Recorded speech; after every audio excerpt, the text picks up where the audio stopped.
Good morning, it's 6 o'clock. Today, nurses prepare to cripple the NHS as members of the RCN reject the pay offer their own union said they should take. Britain is back, according to the Chancellor. The IMF says the economy will shrink, but Hunt says they love his plans for growth. Animal activists at Aintree as protesters threaten to destroy the biggest day in British horse racing. A nasal nightmare if you get hay fever. A pollen bomb is exploding across England this weekend. And the juice is loose as a space mission to Jupiter's moons finally blasts off. It's Saturday, the 15th of April. I'm Stephen Dixon. I'm Ellie Costello, and this is Breakfast on GB News.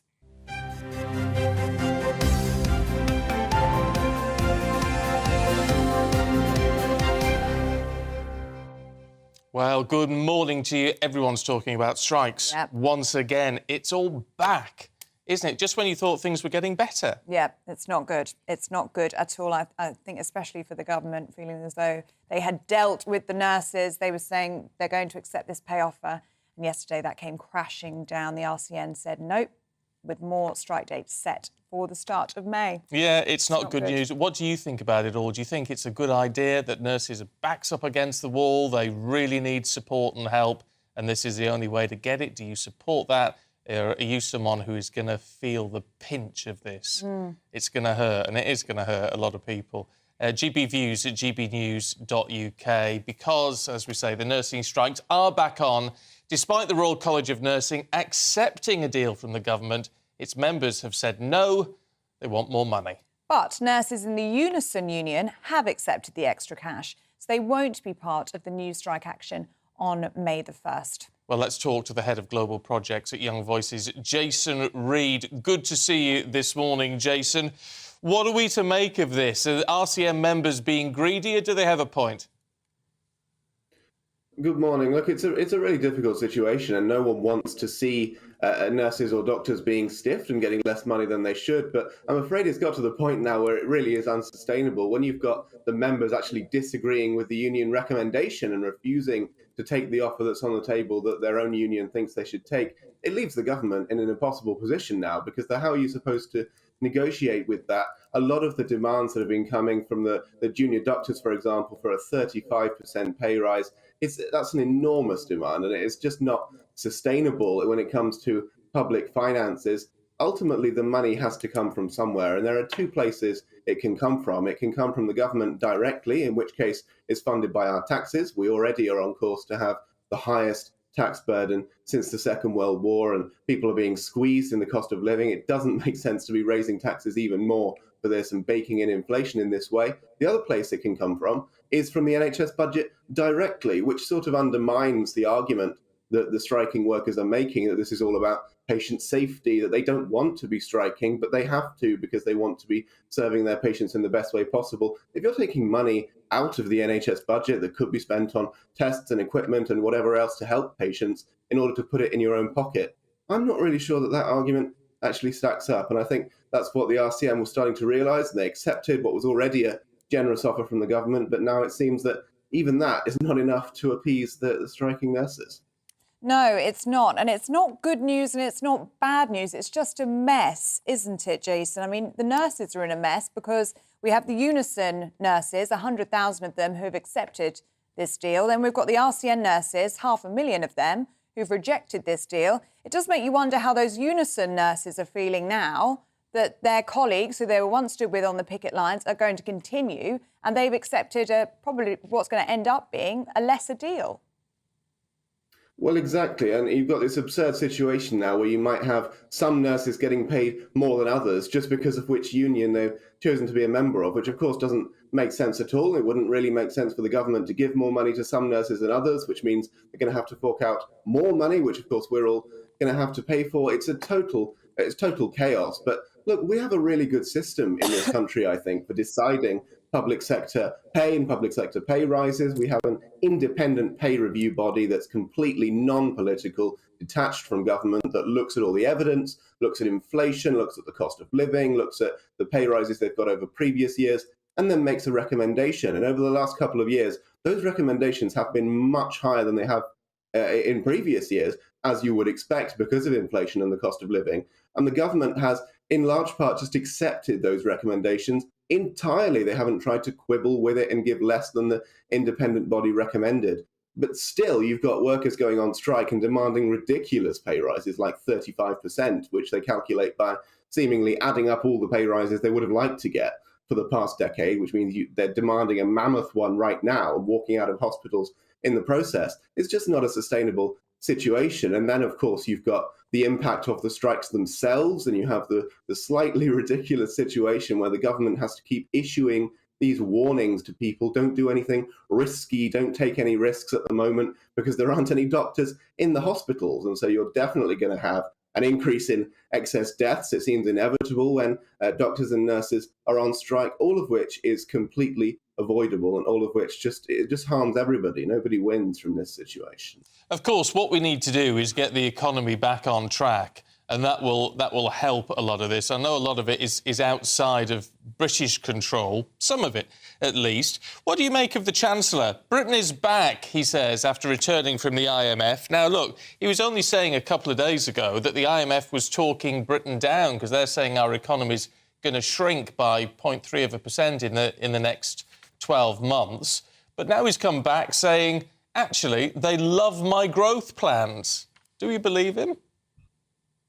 Well, the economy is in a very difficult place, but Jeremy Hunt perhaps sees that recovery is coming. He sees that inflation is on the way down, and quite understandably, he wants to take some of the credit for that. He wants to be able to say, look what I'm doing for the next year or so when it comes to the economy. And then, of course, when we come to an election next year, he'll be able to then boast to voters about how much better the economy is in 2024 than it was back in 2022, for example. But things like the nurses and the junior doctors going on strike threatens to make that worse, because it threatens to bake in inflation. Of course, Andrew Bailey, the governor of the Bank of England, has advised the government to be cautious, which is sensible, and not give whopping great pay rises to the public sector unnecessarily, because it threatens to keep inflation high, which, of course, everybody suffers from, including NHS workers. When it comes to the economic situation more broadly, I'm afraid a lot of the policies we're seeing at the moment are sticking plasters. Unless we get some real root and branch reform, unless we get some substantial tax cuts and deregulation to stoke economic growth, we're not going to get out of this situation where we're spending more than we bring in. We are living beyond our means as a country. Our healthcare bill, our pensions bill, it's just unaffordable because we're spending money that we don't have and just handing down this debt to future generations and hoping that they'll take care of it. And Jeremy Hunt, at the moment at least, doesn't really have an answer for that. OK, Jason. Thank you very much. It is 8 minutes past 6. Also today, Take That will serenade the King and Queen at the coronation concert on May the 7th. They're amongst a host of Brits taking part alongside Katy Perry and Lionel Richie from the other side of the pond. Scotland's First Minister is under more fire over his time as Health Secretary. He's accused of taking his eye off the ball when dealing with young people's mental health. Child Mental Health Services in Scotland says it needs to employ at least another 200 people. The Shadow Armed Forces Minister has told GBNews victims of abuse and bullying are repeatedly let down. Luke Pollard told Gloria DePiero he didn't think Westminster is a safe place to work and that a blind eye is turned to predators around Westminster. He's calling for a robust system that protects victims.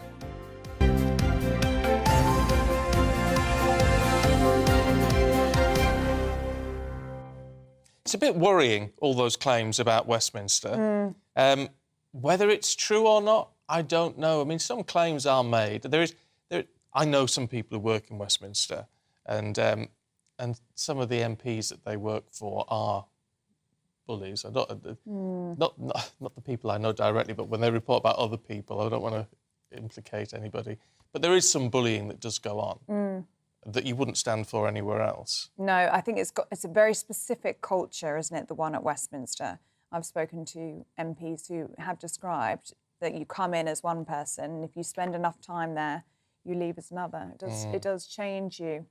Not very nice. Not very nice. And we constantly hear these stories, don't we? And sadly, it's no surprise. No, but that should be an interesting interview with Luke Pollard. You can see it tomorrow, of course, here on GB News. Now, President Biden's visit to Ireland and the Republic is over. But has it been a success, or the unionists really just breathing a sigh of relief? Well, it's been a controversial visit too, with gaffes, criticism of the UK and refusing to fly the Union Jack flag on his car. But has President Biden improved the chances of power sharing in Stormont? Here's our political editor, Darren McCaffrey. Arriving home to a rapturous reception, and for the most Irish of US presidents, this visit has been somewhat of a homecoming, and one that Joe Biden has revelled in. It began earlier this week with a brief visit to Belfast, and at times a slightly awkward meeting with the Prime Minister. But anger too from unionists. I think we need to find out why that was the case, and his administration should be asked why he did not think it suitable to fly the national flag of Northern Ireland when he was in this jurisdiction. Because if I hope it's not the case that he doesn't recognise Northern Ireland's place within the United Kingdom, which of course is part of the Belfast Agreement, but it will be very interesting to hear what the administration has to say in relation to this issue. It was something the White House and the Irish Prime Minister later denied. We should never underestimate the strength of the UK-American relationship and the British-American relationship, and I know that President Biden and his administration are committed to that special relationship, but he is somebody who identifies as Irish-American, who is proudly Irish and takes an interest in Irish affairs. But in a carefully worded speech at the University of Ulster, the President insisted he was here to listen and not to interfere. So I hope the Assembly and the Executive will soon be restored. That's a judgment for you to make, not me, but I hope it happens. Though having spent half his time in Northern Ireland in bed, it was quickly south to visit ancestral relatives in a rain-soaked County Louth, where the gaff-prone President dropped another clanger, mixing up the New Zealand All Blacks with the infamous British military unit, the Black and Tans. You see this tie I have with a shamrock on it? This was given to me by one of these guys. Right here was a hell of a rugby player, and they beat the hell out of the Black and Tans. Oh, God.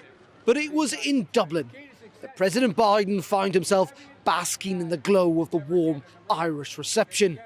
A meeting with the Irish president. As the Irish saying goes, your feet will bring you where your heart is. Tree planting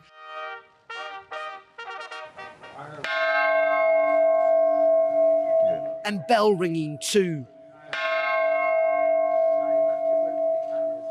And Joe Biden became only the fourth US president to address both houses of the Irish Parliament, an occasion he clearly enjoyed. Well, Mom, you said it would happen. Though he also had a warning for the UK too. The United Kingdom should be working closer with Ireland in this endeavor. Political violence must never again be allowed to take hold on this island. With 30 to 40 million Americans claiming Irish heritage, the images from this visit will do Joe Biden little harm back home. For a US president who clearly loves Ireland, he's certainly enjoyed his time here. But it has been controversial as well, and ultimately on the 25th anniversary of the Good Friday Agreement, done little to shift the difficult political reality in Northern Ireland. Darren McCaffrey, GB News, Dublin. And if you, like the rest of us, are thinking, what does Slán Leat mean? I don't know if that's how you pronounce it. It's Irish for, or Gaelic for goodbye, apparently. But we had to Google it. Google that, yeah. So there you go. Not sure if anybody here is fluent in Gaelic. Anyway, we've Well, learned someone must be, because they wrote it. Someone clearly is out there, yeah. Yes. Quite impressive, really. There you go. Still to come, it's Grand National Day. Have you placed your bet yet? This is GB News.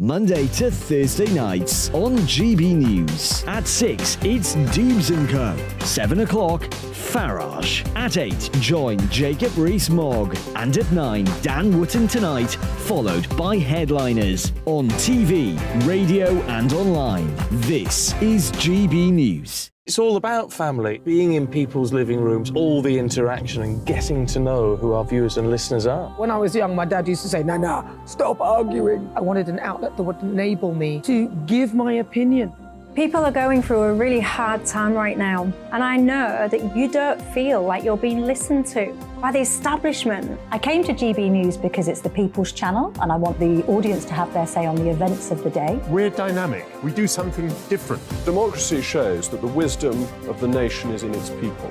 I get to travel to find out what the story is from a personal perspective. The British people aren't fools. We know when we're not being told the full story. We've got to work out how Britain moves forward from this. It's the best country in the world. The establishment had their chance. Now we're here to represent your views. Britain's watching. Britain's watching. Britain's watching. We're proud to be GB News. The People's Channel. Britain's news channel. Join me, Patrick Christie's, Monday to Friday, 3 till 6. We tackle the day's news agenda like you've never seen before. It's high tempo, high octane, the most controversial topics, and the best guests. You will not be able to take your eyes and ears off it. I'm not afraid to ask the questions that you really want answered. 3 till 6 p.m, Monday to Friday on GB News, the People's Channel, Britain's news channel. I'm Andrew Doyle. Join me at 7 o'clock every Sunday night for Free Speech Nation, the show where I tackle the week's biggest stories in politics and current affairs with the help of my 2 comedian panellists and a variety of special guests. Free Speech Nation, Sunday nights from 7 on GB News, the People's Channel, Britain's news channel.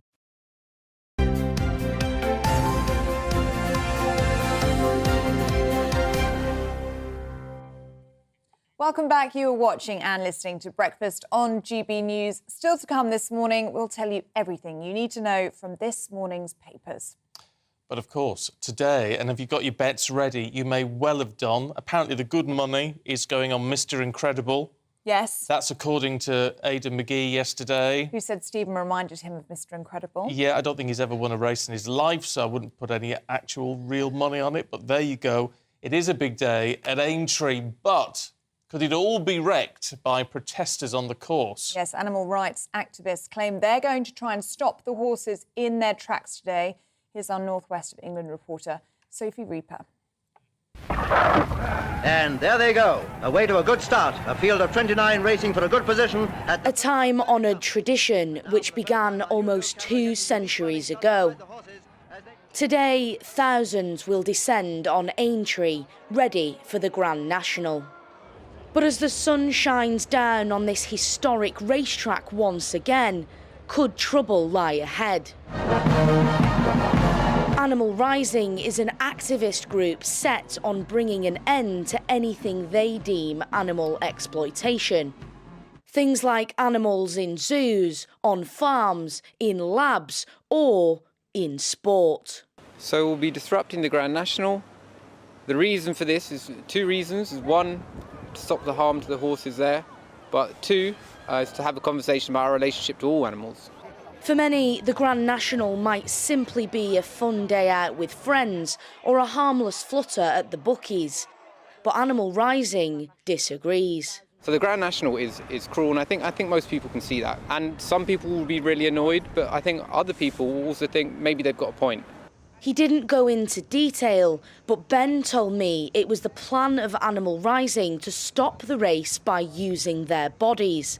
This has caused major security concerns for those at the heart of this huge event. We're working extremely closely with Merseyside Police, with other stakeholders in the region and with our own security teams to make sure that we're taking all the steps we possibly can to prevent such a protest. Animal Rising probably need to just reflect on whether it's a positive thing for their cause to be seeking to curtail and indeed destroy the enjoyment of millions watching and thousands on the track, as well as endangering themselves, the jockeys, the officials, and actually most importantly of all, from their point of view and from our point of view, the horses that they purport to protect.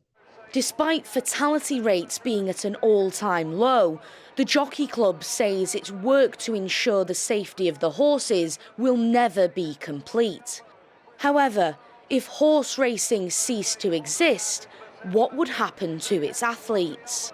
Without racing, without them being able to race, there would be no breeding of the thoroughbred, and eventually the thoroughbred would die out. So actually, the people who want to stop horse racing are actually going completely counter to what they want to look after the horse. And we agree with them on that. We love these horses too. But ultimately, without racing, there is no thoroughbred. And they're away. Year after year, the Grand National captures the attention of the world. But as the eyes of 500 million people turn to Aintree this year, they might see more than just what they were betting on. Sophie Reaper, GB News. You see, it's a tough one. It is. Isn't it? I mean, we all like a bit of horse racing. You know, Love going to the races. It's the sport of kings and queens, of course. She loved it, didn't she? She did, yeah. But you can see, I mean, horses do die in it. They do. And it's such a distressing way as well. I did just look up the fatality rate. It's less than you would think. 0.2% of runners in the last 20 years. That's the equine fatality rate in British racing. It's actually fallen by a third in the last 20 years. Well, falling is good. But not as high as you think. No. But it's a lot of the protesters and things, I sort of think if you can make your point without being that disruptive.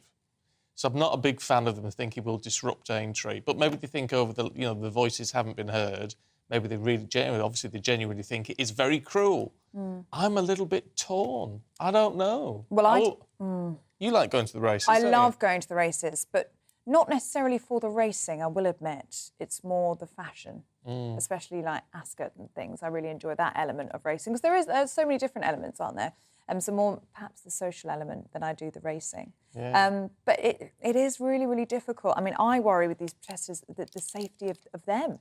And that's the whole point, isn't it? I mean, they want to disrupt, they want to cause a scene, but running out in front of horses, I mean, you saw there in some of that footage in Sophie Reaper's package, I mean, women being dragged back off the racetrack, it's quite distressing, isn't it? Yeah. I would worry about their safety. But then, I mean, the activists think they've got a point. They're concerned about horses falling and they're also concerned about the whips. There's been great controversy about the use of whips in horse racing. What do you think? Sometimes it does seem a bit harsh, the whip. I mean, I know why you need a whip, but sometimes they do seem to overdo it a little bit. Do you think changes need to be made, maybe? Yeah, maybe evolving a bit. I mean, lowering the fences a little bit. Seems an obvious one. It might not be, a terrible thing to do. You can still get the thrill of the race, but make it slightly less arduous. I don't know. It's one of those... I wouldn't want to see it come to an end, but I do think there are some legitimate concerns over the welfare of the animals. Yeah. What do you think? Anyway, that's the most important thing. GBviews at gbnews.uk. Yes, let us know. It is a great British tradition, isn't it, Well, horse racing, but maybe does it need to adapt with the times, or should we not change it at all? Because one point I think is interesting is it does seem as though the horses enjoy themselves. I mean, when a jockey is unseated, you can see the horses continue, can't you? They carry on. So I think there is an element of the horses actually enjoying it, but perhaps changes need to be made. Let us know what you make of that. GBviews at gbnews.uk. Are you watching the Grand National today? Have you got a bet on? Let us know what you think. Most importantly. How do you choose? Who to bet on? Yeah, who to bet I don't really bet, to No. be fair, because it's not any gambling. The house always wins. Yeah. Oh, it's the thrill.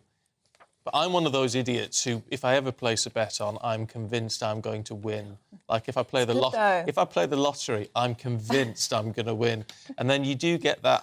I can see how people get addicted to it. Yeah, and what you manifesting, what you'd buy with it, your house, and the your whole cars. shebang. Yeah, the whole shebang. Oh, what am I going to do with the £168 million I win on the Euro lottery tomorrow? I'm the same.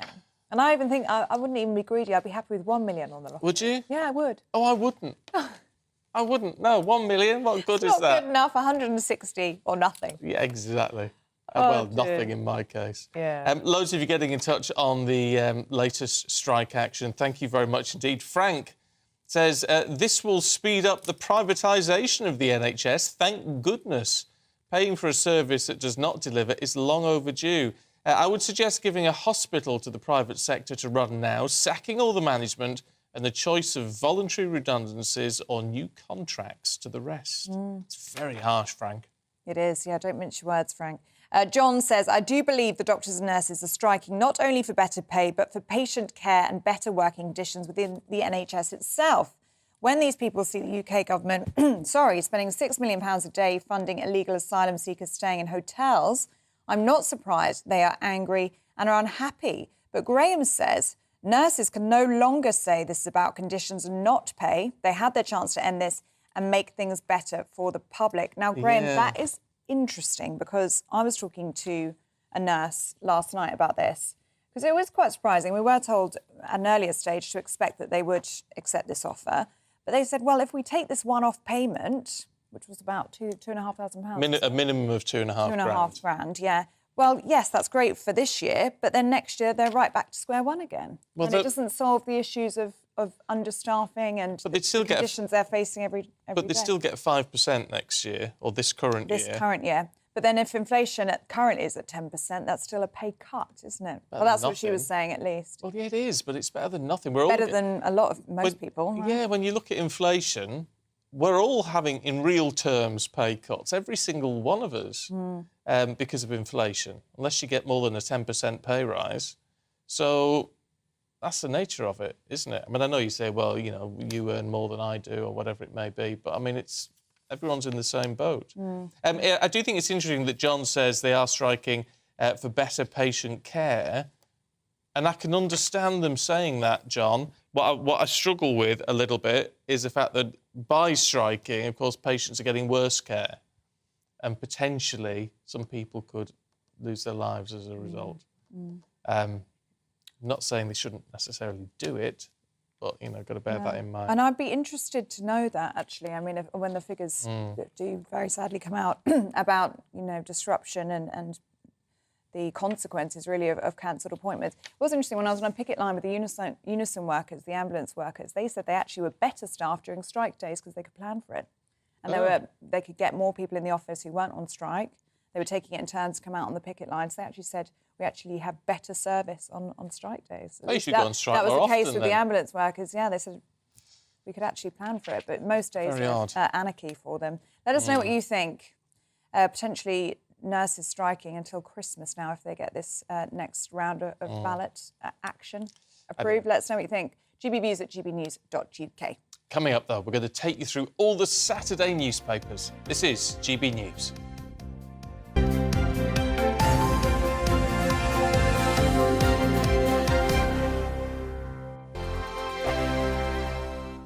I joined GB News because I was sick and tired of not hearing my views being represented, not just mine, but so many people that I knew and spoke to. I just couldn't get my voice out there. I couldn't say anything. I couldn't do anything. Whatever the narrative was, I kind of had to follow it. GB News is there to provide a voice for those who have been ignored by the establishment media. We think different things. We've got a different style. GB News is here to be optimistic and positive about the future. It's real kind of dynamic and flowing, with the audience very much at the heart of it, like a big family.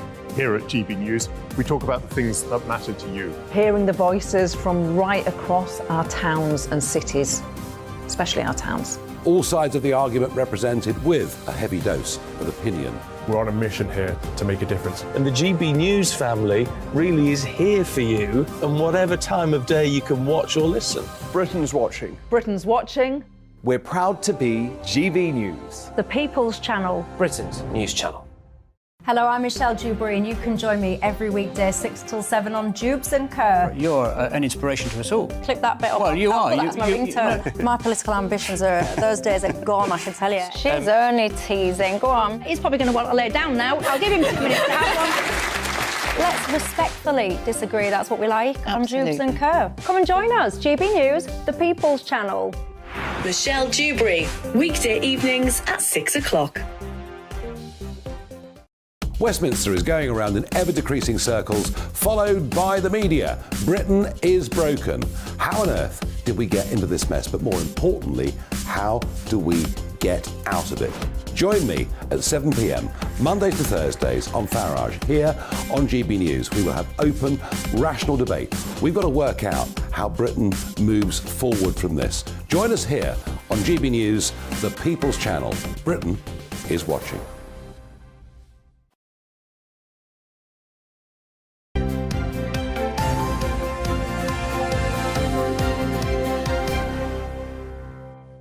Welcome back, 6:29. You're watching and listening to Breakfast, and still to come, the juice is loose and on her way to Jupiter. Find out more about the incredible search for life in the solar system. We're talking to an expert. Time now for the newspapers, and the Times leads with nurses voting for more strikes, as does the Eye Weekend. And the Guardian has the same. The Daily Mirror says police are worried terror groups could strike at the King's coronation. Meanwhile, The Express says the King is proud of Harry. Let's go through the papers then. This morning, Fraser Myers, deputy editor at Spiked, is here, along with journalist and political consultant Emma Burnell. Good to see you both this morning. Good morning. Fraser, let's start with the strikes, should we? Can't get away from it. Yeah, so the Royal College of Nurses have voted to reject the pay deal. Some health workers have accepted it, so the Unison Union has accepted 5%. This I find interesting because the RCN said we will recommend to our members that they accept this deal that was offered. Unison didn't. And yet their members have said yes, and the RCN members have said no. Yeah, it's an interesting split, and in some ways, you know, the nurses taking time off is more significant because there are fears that they will actually not be working in A&E for a 48-hour period. Yes. Which, you know, would make it one of the most difficult strikes so far. Clearly, the NHS has, you know, deep problems. The waiting list is now at record level at 7.2 million. The strikes are an additional disruption to that, but we shouldn't overstate the state of the strikes. So there's an interesting bit in the Times looking at whether some people have accused the unions of causing excess deaths and things like that. It turns out there's actually no evidence for that. As much as terrible it is for all those people who have lost appointments, and no doubt they've lost them for a second or third time in a row with the way things have been run over the past few years, there's actually no evidence that the current wave of strikes is leading to... Well, but interestingly, there was looking at excess deaths. There was a story yesterday saying they'd gone up by 30% over the strike period. So one thing that the statisticians have looked at is the fact that there haven't been any strikes in Wales, and yet there's been a similar kind of rise there. So it probably has something more to do with flu. I mean, post-COVID as well, we know that excess deaths have been very high from essentially all the diseases that weren't being treated for months and months on end during the pandemic. Yeah. Well, and because we were locked up so that we didn't get COVID, what we weren't doing was getting all the other things that then are now circulating. Everybody knows someone who's had the worst flu they've ever had this year. And that was always going to be part of the balance there. Fraser was saying we shouldn't sort of over-egg the strikes in a way. It's a valid point. However, isn't there a cumulative effect on this in how we are perceiving the NHS as absolutely failing? I don't think we perceive the NHS as absolutely failing. Don't you? I think we... because of the strikes. I think we definitely perceive the NHS as on its knees. But I think that's the cumulative effect of 10 years of poorly directed funding, poorly managed systems, the massive reorganisation that happened in 2012. Only 10 years? I mean, the NHS is the thing that kind of goes up in Labour governments and down in Tory governments. As if it was the case under Thatcher, it was the case under Blair. That is genuinely what happened. Now, that then does change the tax take and tax burden, and that is the bargain that the voters make. They say, we want better public services, we will pay slightly higher taxes to pay for them. There is things that we have to underinvest in order to invest in the NHS. But the bigger problem, quite a lot of the time, is not simply should there be more money, but how is the NHS organised? How is the NHS run? There were massive, massive changes under the Health and Social Care in 2012 under David Cameron that really, really undermined an awful lot of the way that the NHS is run. That was never going to be, and unfortunately a lot of the campaigners against it at the time were like, this is going to be, tomorrow you'll see the NHS, and I said, that's never how these things work. It's cumulative, it comes in, it starts to degrade things, and then 10 years on, this is where we are. I'll tell you what I find interesting, Fraser, when it comes to the politics of all this, Labour always sort of says, then you need a bit more money. But actually, what Wes Streeting, the Shadow Health Secretary, is saying more than anything else is it needs pretty strong reform. And that's unusual. It is unusual, but he's right, and he's right to grasp the nettle on this. It can't be avoided. You know, the NHS does have a lot of money, and it has been getting real terms pay increases. It hasn't been sort of starved of funding. But people are right to ask, well, OK, where does that money end up? If it doesn't end up in the pockets of nurses and junior doctors, and it's not ending up in, great new treatments for cancer and things like that, where is it going? perhaps a lot of it's too much of it is going to the bureaucracy. The managers seem pretty well paid. And there's so many of them. And there are so many drowning in managers and red tape. And, you know, a lot of people on the front line are very frustrated about that, frustrated that they can't deliver the care that they know they should be able to. So, yeah, absolutely, I agree with Wes Streeting. Reform is absolutely key. Yeah, absolutely. I mean, that's literally what I was just saying. There are systemic problems in the NHS as much as anything else. That's what needs to be tackled first. It's part of the problem for the Tories in this, is that they will find it extremely difficult politically to reform. It's actually something the Labour Party can do politically, where the Tories will struggle. I mean, there's the phrase, isn't there, Nixon to China. Nixon was the only one who could open up relations with China because he was on the rise. The left have a better trust from the public on the NHS. They don't believe that in reforming it, they would be doing so in order to dismantle it. So I do believe that Labour have a better chance of doing that. Well, I think it is interesting as well across all party lines. The NHS is in dire straits. It's on its knees, and most people would agree. I'll tell you what annoyed me. It needs reform. On this sort of thing, because a lot of it is we talk about waste in the system. Now, and it's a tiny thing in a way, but I got a letter yesterday. I'd been to see my diabetic consultant, and I got a letter running through everything that happened. Only I got it twice. Yesterday, and you just think, well, what does it cost? It's probably sent second class, but to print, stuff the envelope and post it, say it cost £1. So that happens 100 times a day. But right across the country, which is probably... you're looking at 25, 30 grand a year on that. Now, I know it's not a lot of money, but that's one tiny thing. And all the people not getting their letters as well. People not getting letters, yeah. But you say, why this? And it's probably just a computer glitch. Yeah. Even so, it's costly. But yeah, I mean, and this is the part of the problem. It's not just the system of the NHS, but we are very bad in all public services, and particularly in government, at procurement. We do not buy systems that talk to each other particularly well. So again, this is one of the things that people are talking about. When you're talking about reform the NHS, it's not simply changing the shape between management and delivery, but also how do you make sure that we have, this is an enormous organisation. How do we make sure that each individual system, because that was probably two systems not talking to each other properly, and that's what, that is the sort of thing that needs mass modernisation. Emma, let's stick with you, shall we? Because the other huge story in the paper today is, of course, the coronation. Yes. Getting very close now. King Charles is proud that Harry is going to attend. We finally know that Prince Harry is coming over for the coronation. Yes, I mean, in many ways, I'm not entirely sure father is proud of his son is a front-page story, but obviously when the father and son are very publicly often at outs and one of them's the king, it makes it slightly more newsworthy. Just a little bit. But yes, I think... frankly, what else was Charles going to say? Of course, he loves his son. And, you can be proud of Harry and disagree with him all at the same time. I think a lot of the psychodrama that we talk about is often more talked up by us than actually talked up by individuals within the actual individuals involved. I think some of the people around them enjoy the drama and briefing on it. And that, I think, is quite a big shift.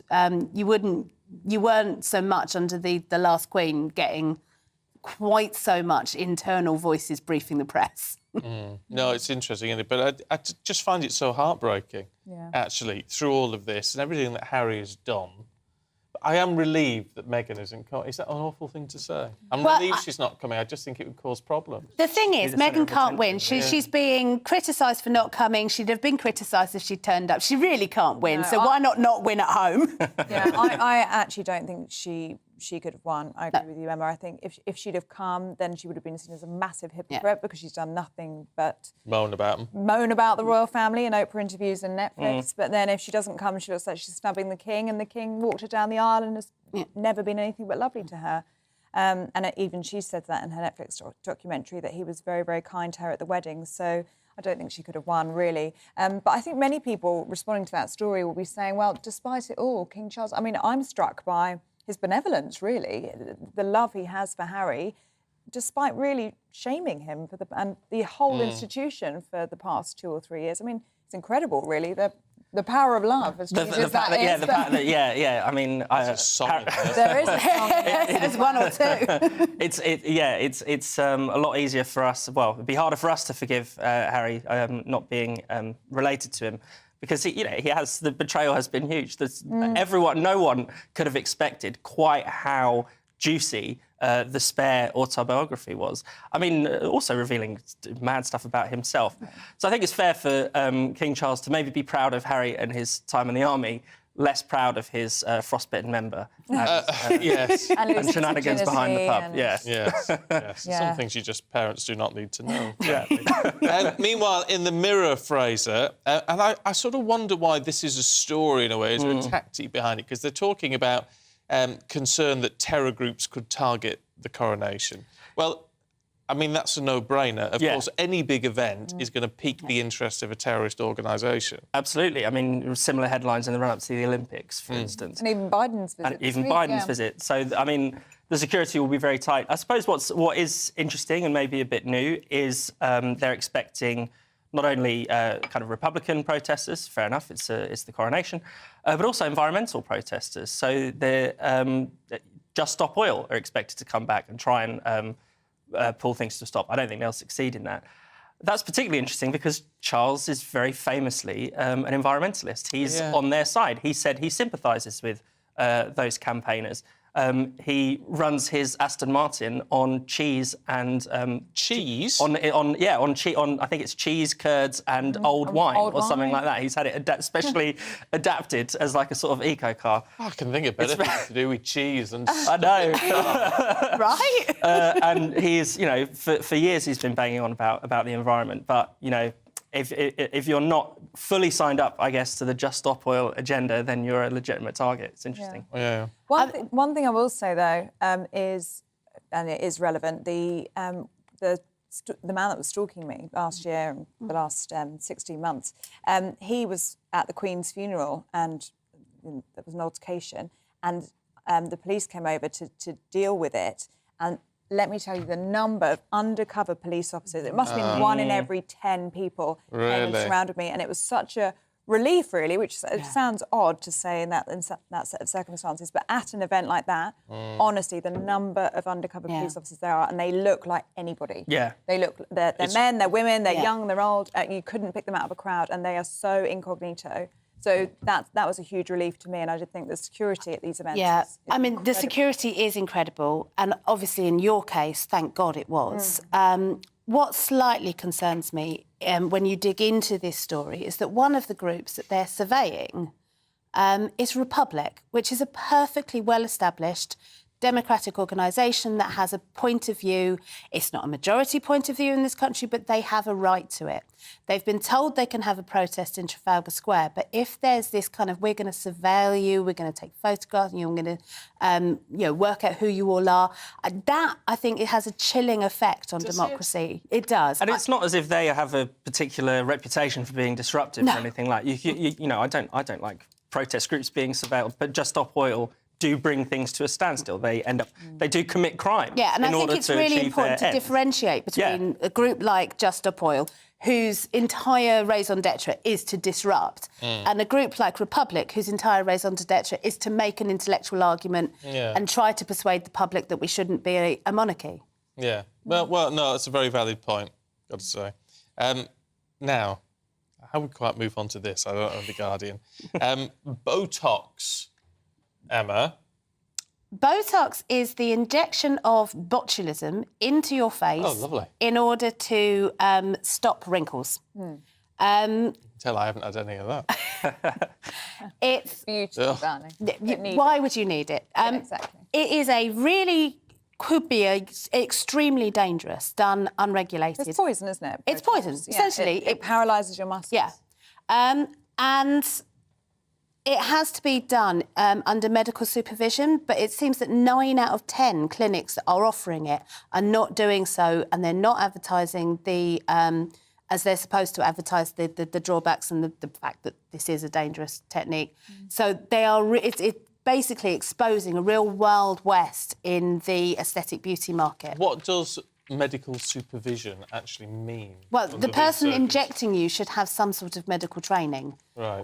This isn't happening? No, in 9 out of 10 clinics, this isn't happening, and they are advertising these treatments as if it's just, like having vitamin C injected or something. So an awful lot of the time, what rules exist are not being enforced. And what rules there are not up to scratch, really. And we live in a world where the beauty standard is incredibly high and it's also incredibly narrow.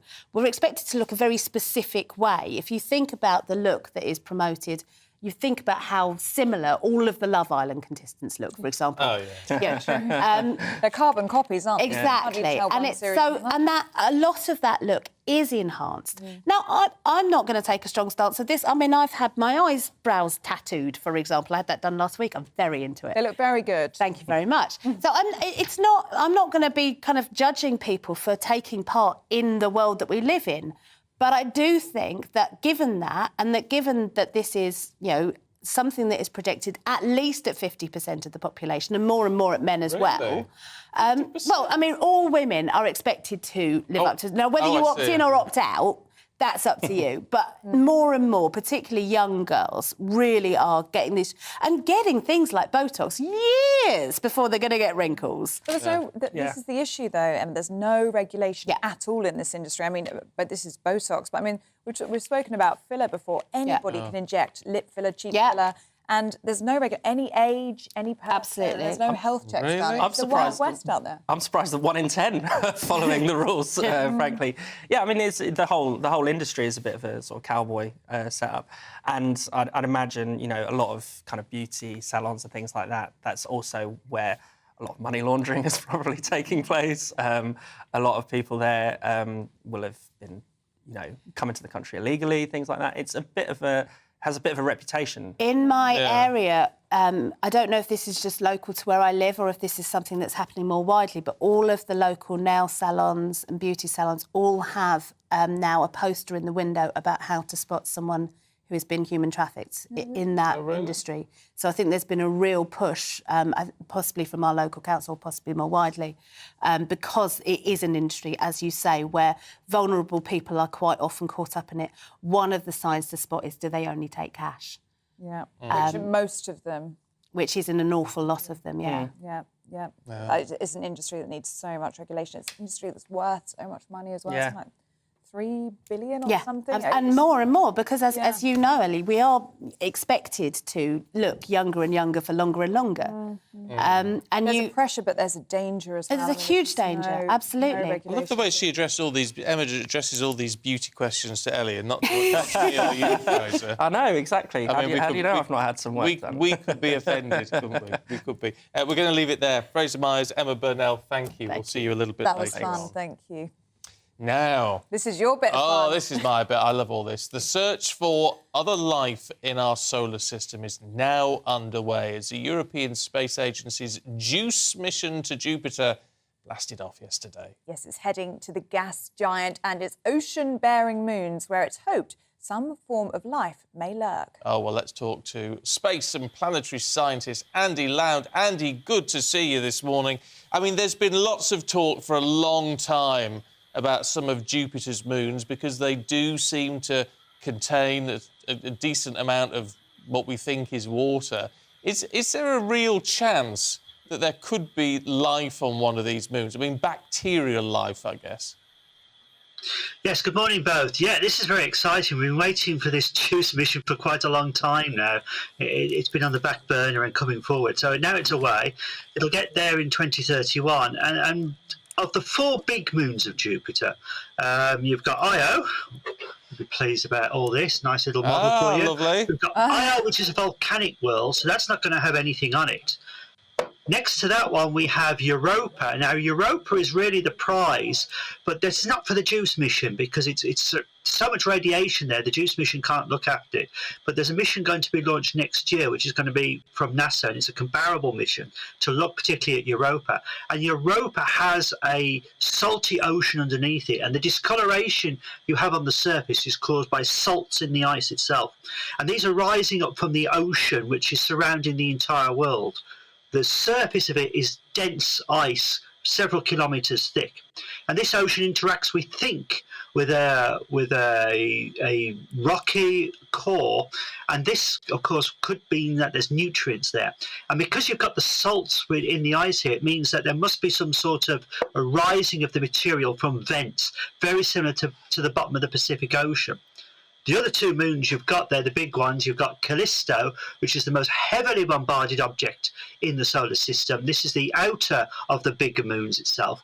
And Juice is going to do flybys of this and have a good look at it. Very, very damaged. Lots of ice on the surface here, lots of rock as well, and possibly an ocean underneath. But the prize for Juice is the largest moon in the solar system, Ganymede. This is even larger than the planet Mercury.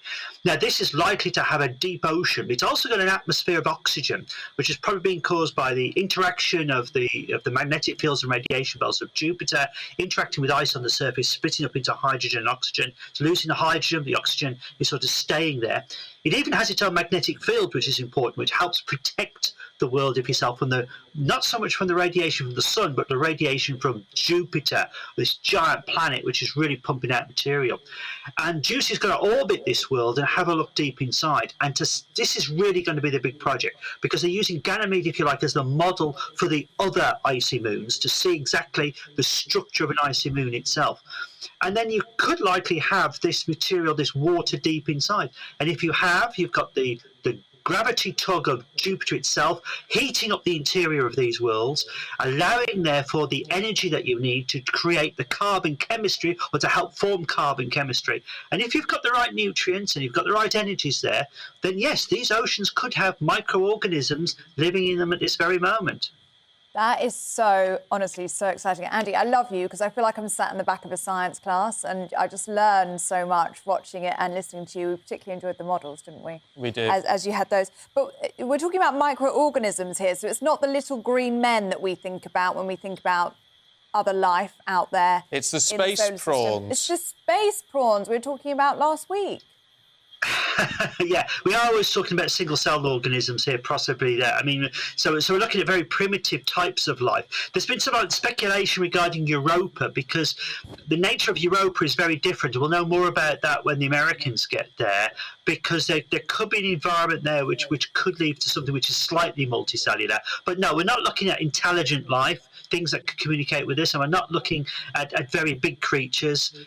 We're looking at very, very small things which would survive off volcanic vents, for instance. Very similar to the creatures we see going around the volcanic vents, perhaps at the bottom of the Pacific and the Atlantic Ocean, where it's very cold, but the vents are actually what's feeding these organisms. And there's a lot of bacteria and organisms there. I mean, today's the anniversary of the Titanic, for instance, and microorganisms are eating the metal of the Titanic, for instance, and that's where you get the rusticles, and they feed off the sulfur on the iron of the Titanic.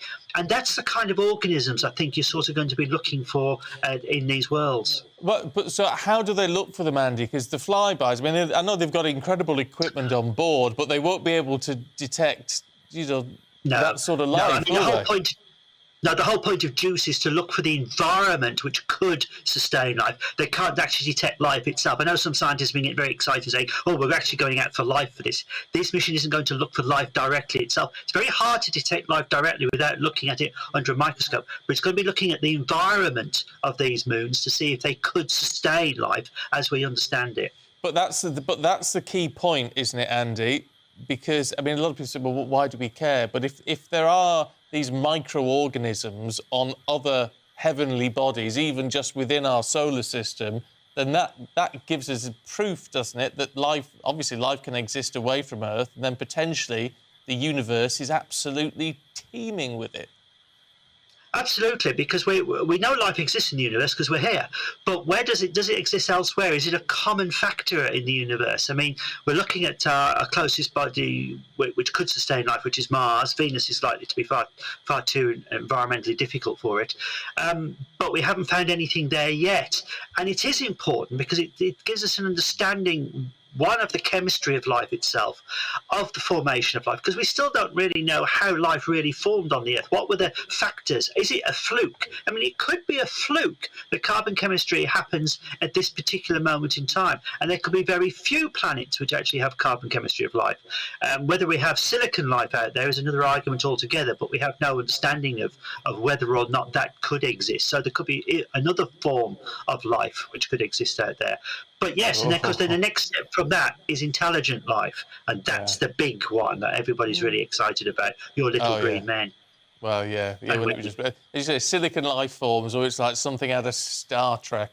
Love it, Andy. Thank you very much indeed. Really good to see you this morning.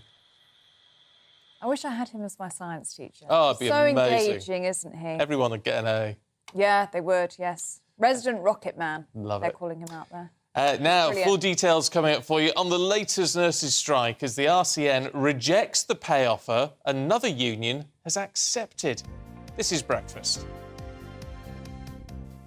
Hello there, good morning. It's a sparkling start to the day across many areas, settled through the weekend, although we will see some rain in the northwest on Sunday. And in fact, through this first part of the day, a little rain just lingers on across the far southeast, that low pressure system clearing towards France. Elsewhere, quieter skies, and with that, the chance of a frost yet again into Sunday morning towards the east. But first thing on Saturday morning, it's a cold start across more western areas.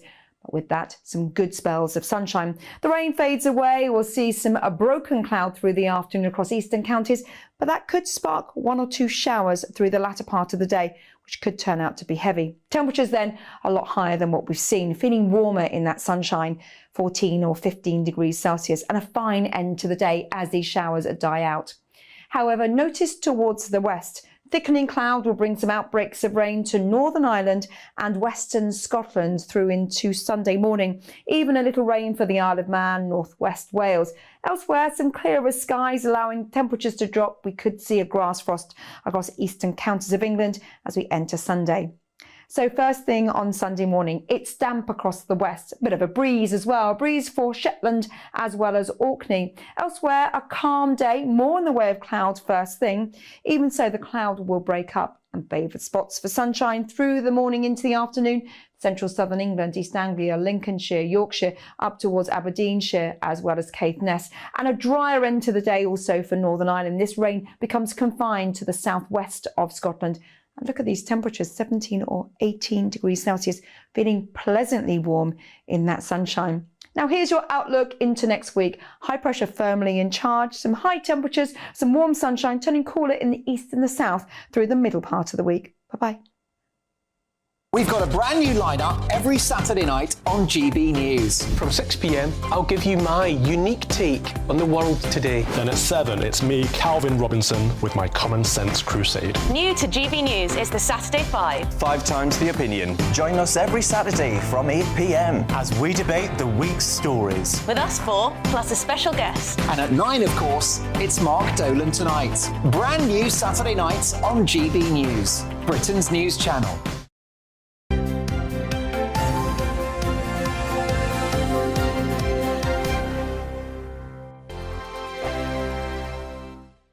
First and foremost, I am a GB News fan, and I was before I was working here. Just love the fact that we're asking the questions that a lot of establishment media won't ask. With a bit of a twist, we not only want to inform you, but we want to keep you entertained. It's worth the drive because you get in and the team's all ready and waiting, they're itching to go, and it's a proper little family. GB News is the people's channel. It's the audience that makes the programme sing. We're giving our viewers and our listeners a voice. I see the thousands of your letters, tweets, emails, you name it, coming in. Britain is broken.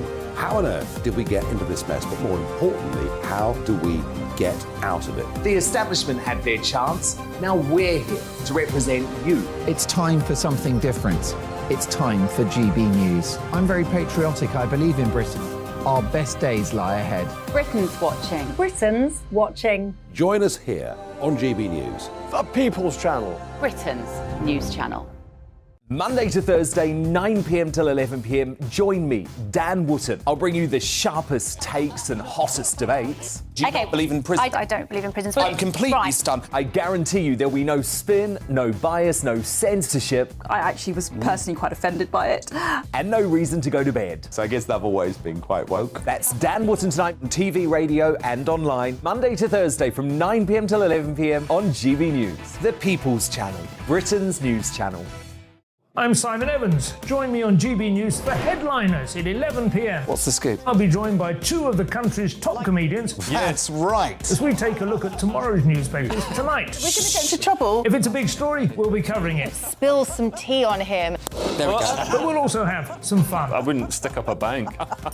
My father didn't love me. So anyway, Headliners every night from 11 on GB News, the People's Channel, Britain's news channel.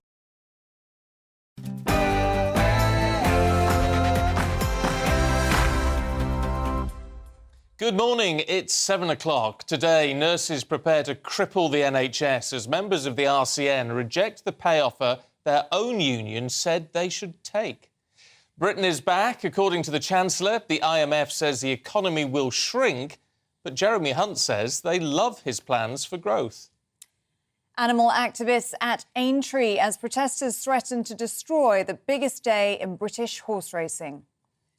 A nasal nightmare if you get hay fever. A pollen bomb is exploding across England this weekend. And the juice is on the loose as a space mission to Jupiter's moons finally blasts off. It's Saturday, the 15th of April. I'm Stephen Dixon. I'm Ellie Costello, and this is Breakfast on GB News.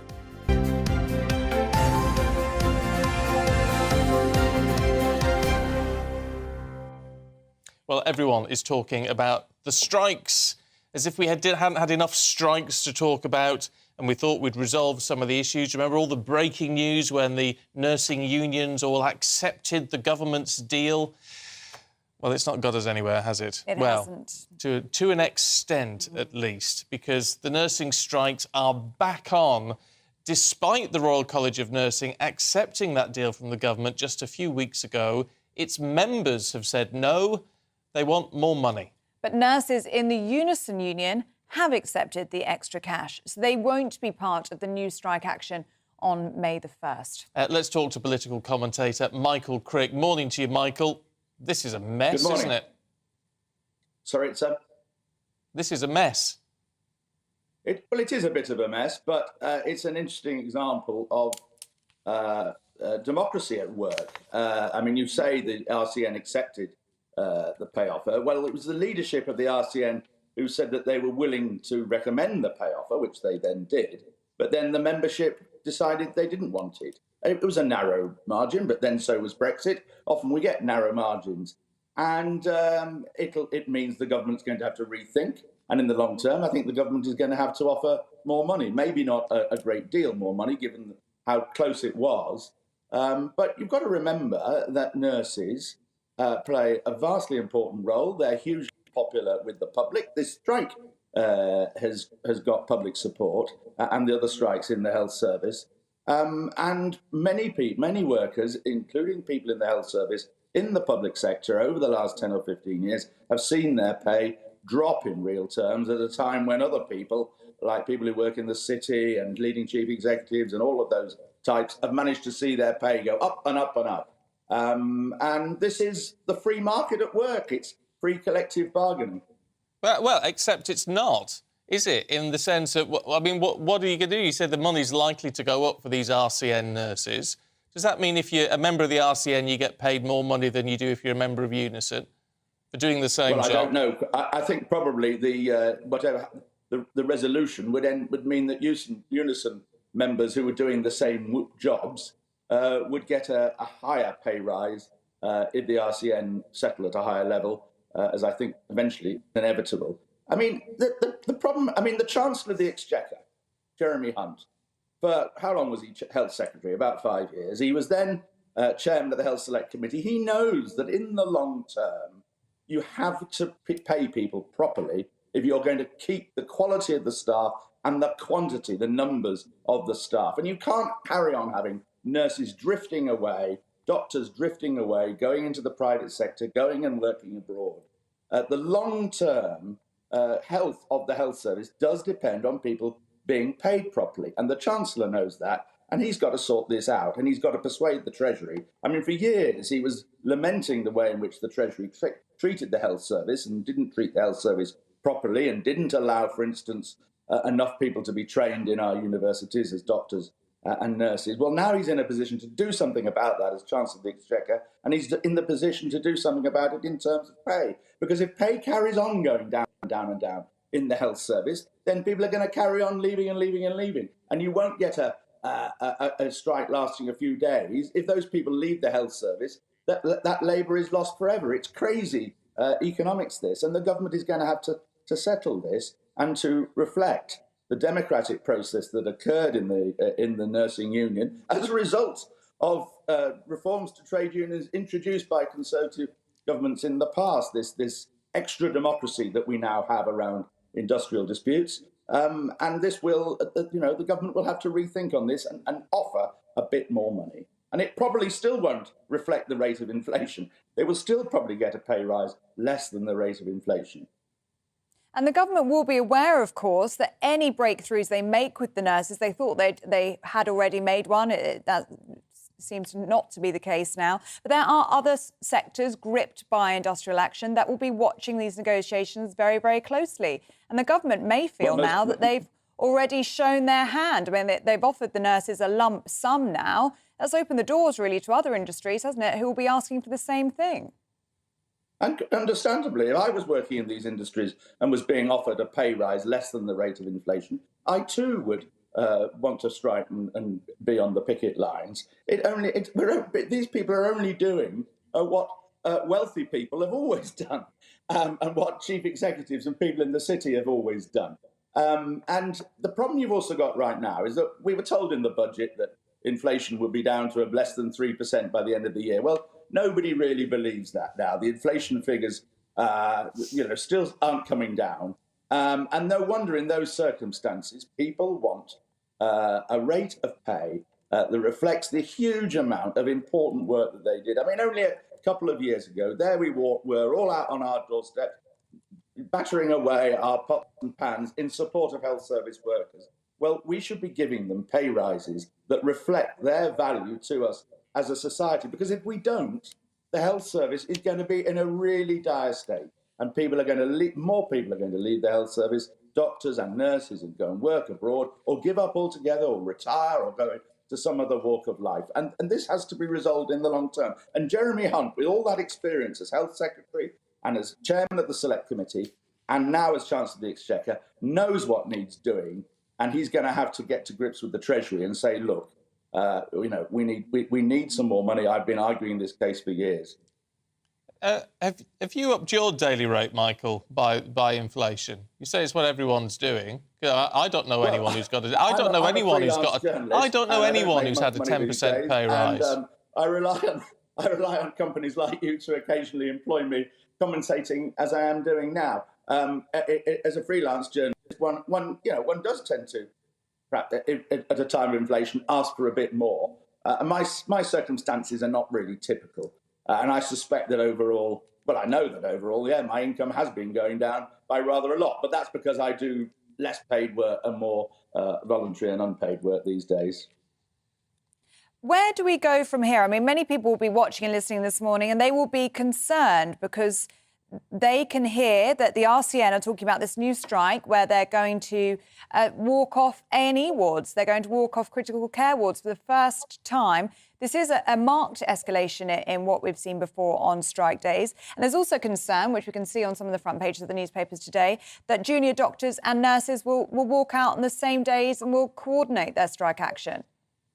Yeah, it is going to be, those days are going to be very, very difficult days for the health service. And for anybody who has an accident or goes seriously ill on those days. There's no doubt about that. But they are doing this in the short term, partly because they want to, they deserve the money and they deserve to be well paid, but partly because they want to save the health service in the long term. And so there's going to have to be a short-term period of pain on these strike days, I'm afraid, in order to prevent a much longer painful period way into the future. This is not just about saving their salaries and their paychecks and so on. It's about saving the NHS. And we all want to do that. We all value the NHS. And the NHS has suffered a lot in recent years from a whole range of extra demands on it, but also from the lack of staff and the lack of quality staff in some areas and people leaving it, and the over-reliance on staff from overseas, and our failure to train enough nurses and doctors in this country. And Jeremy Hunt, an expert in these matters, has to get a grip on that. OK, Michael Crick, good to see you this morning. Thank you. Thank you. Loads of you will have views on that, so do let us know what you make of it all. gbviews@gbnews.uk. Yes. Are you worried about the escalation? Have the RCN done the right thing?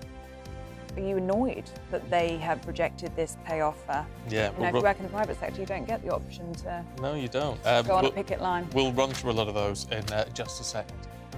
It is 7:10. Also today, Scotland's First Minister under fire over his time as Scottish Health Secretary. He's accused of taking his eye off the ball when dealing with young people's mental health. Child Mental Health Services in Scotland says it needs to employ at least another 200 people. The Shadow Armed Forces Minister has told GB News victims of abuse and bullying are repeatedly being let down. Luke Pollard told Gloria De Piero he didn't think Westminster is a safe place to work and that a blind eye is turned to predators around Westminster. The MP is calling for a robust system that protects victims. Fewer than a quarter of car thefts were attended by police across England and Wales last year. That's according to a Freedom of Information request from the Liberal Democrats. The figures show there were over 47,000 car thefts last year, but only 10,000 were attended. The government says it's working with police forces to ensure a strong response.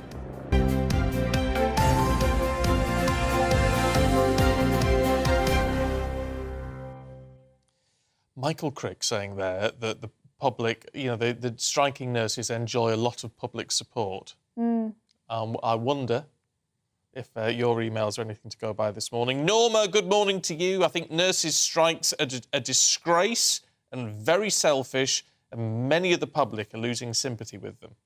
Interesting. There's another one here that really supports the nurses, though, if I can find it. Basically saying it's the backbone of our society, which I'm obviously not going to be able to find now. What I will say, though, is I've spent a lot of time on picket lines in the past few months with the nurses, and that they do get a lot of beeps. There's horns going off all the time, so at least people driving past the hospital, it would seem very supportive of the nurses. Mind you, I've beeped at picket lines before. Have you? Just for the fun of it. Robert says these people are irresponsible by abandoning their posts and care very little for the Hippocratic Oath. Wow. Steve says NHS is on its knees because we've allowed nearly 10 million people to move here in the past 10 years. And here we go, I found the one supporting go on. nurses. David says, I would be happy to have a 5p increase in tax to pay the doctors and nurses more. They are vital cogs in the UK wheel. Many, not all, but many deserve it, and we deserve a world-class NHS. Oh, yeah. Should we be taxed more for it, though? I mean, the NHS is so well-funded, one of the best-funded healthcare systems in the world, if we're talking about world-class. Perhaps it needs to sort out the way it spends its money. Is that where the money should come from? Yeah, but then then it's all back to reform, isn't it? And how do you reform the health service? And the problem is it's so big that reforming it would take literally donkey's years. And would be costly in itself, wouldn't it? Yeah, it would be very costly. I mean, on the outset, root and branch reform, I'm sure many people would feel. Do keep your thoughts coming in on the NHS strikes. Loads of you getting in touch this morning. This is interesting. Derek says, Stephen made the point this morning that any pay rise below the rate of inflation of 10% was not, in fact, a rise. Interesting, isn't it? The only people who have got an above-inflation rate rise has been MPs. They have received an 11% pay rise. Did they get that much? According to Derek. I didn't think they'd got that much, Derek. It is worth... you may well be right. I haven't checked. She's Googling away now. And a fact check. But what is always worth pointing out is MPs no longer vote on their own pay rises. it's done by an independent panel. An increase of 2.9%, bringing the overall salary from 84,000 to 86,000 Oh, there you from go. the 1st of April 2023. Yeah, so under 3%. Under 3%. Yes, but they are paid well.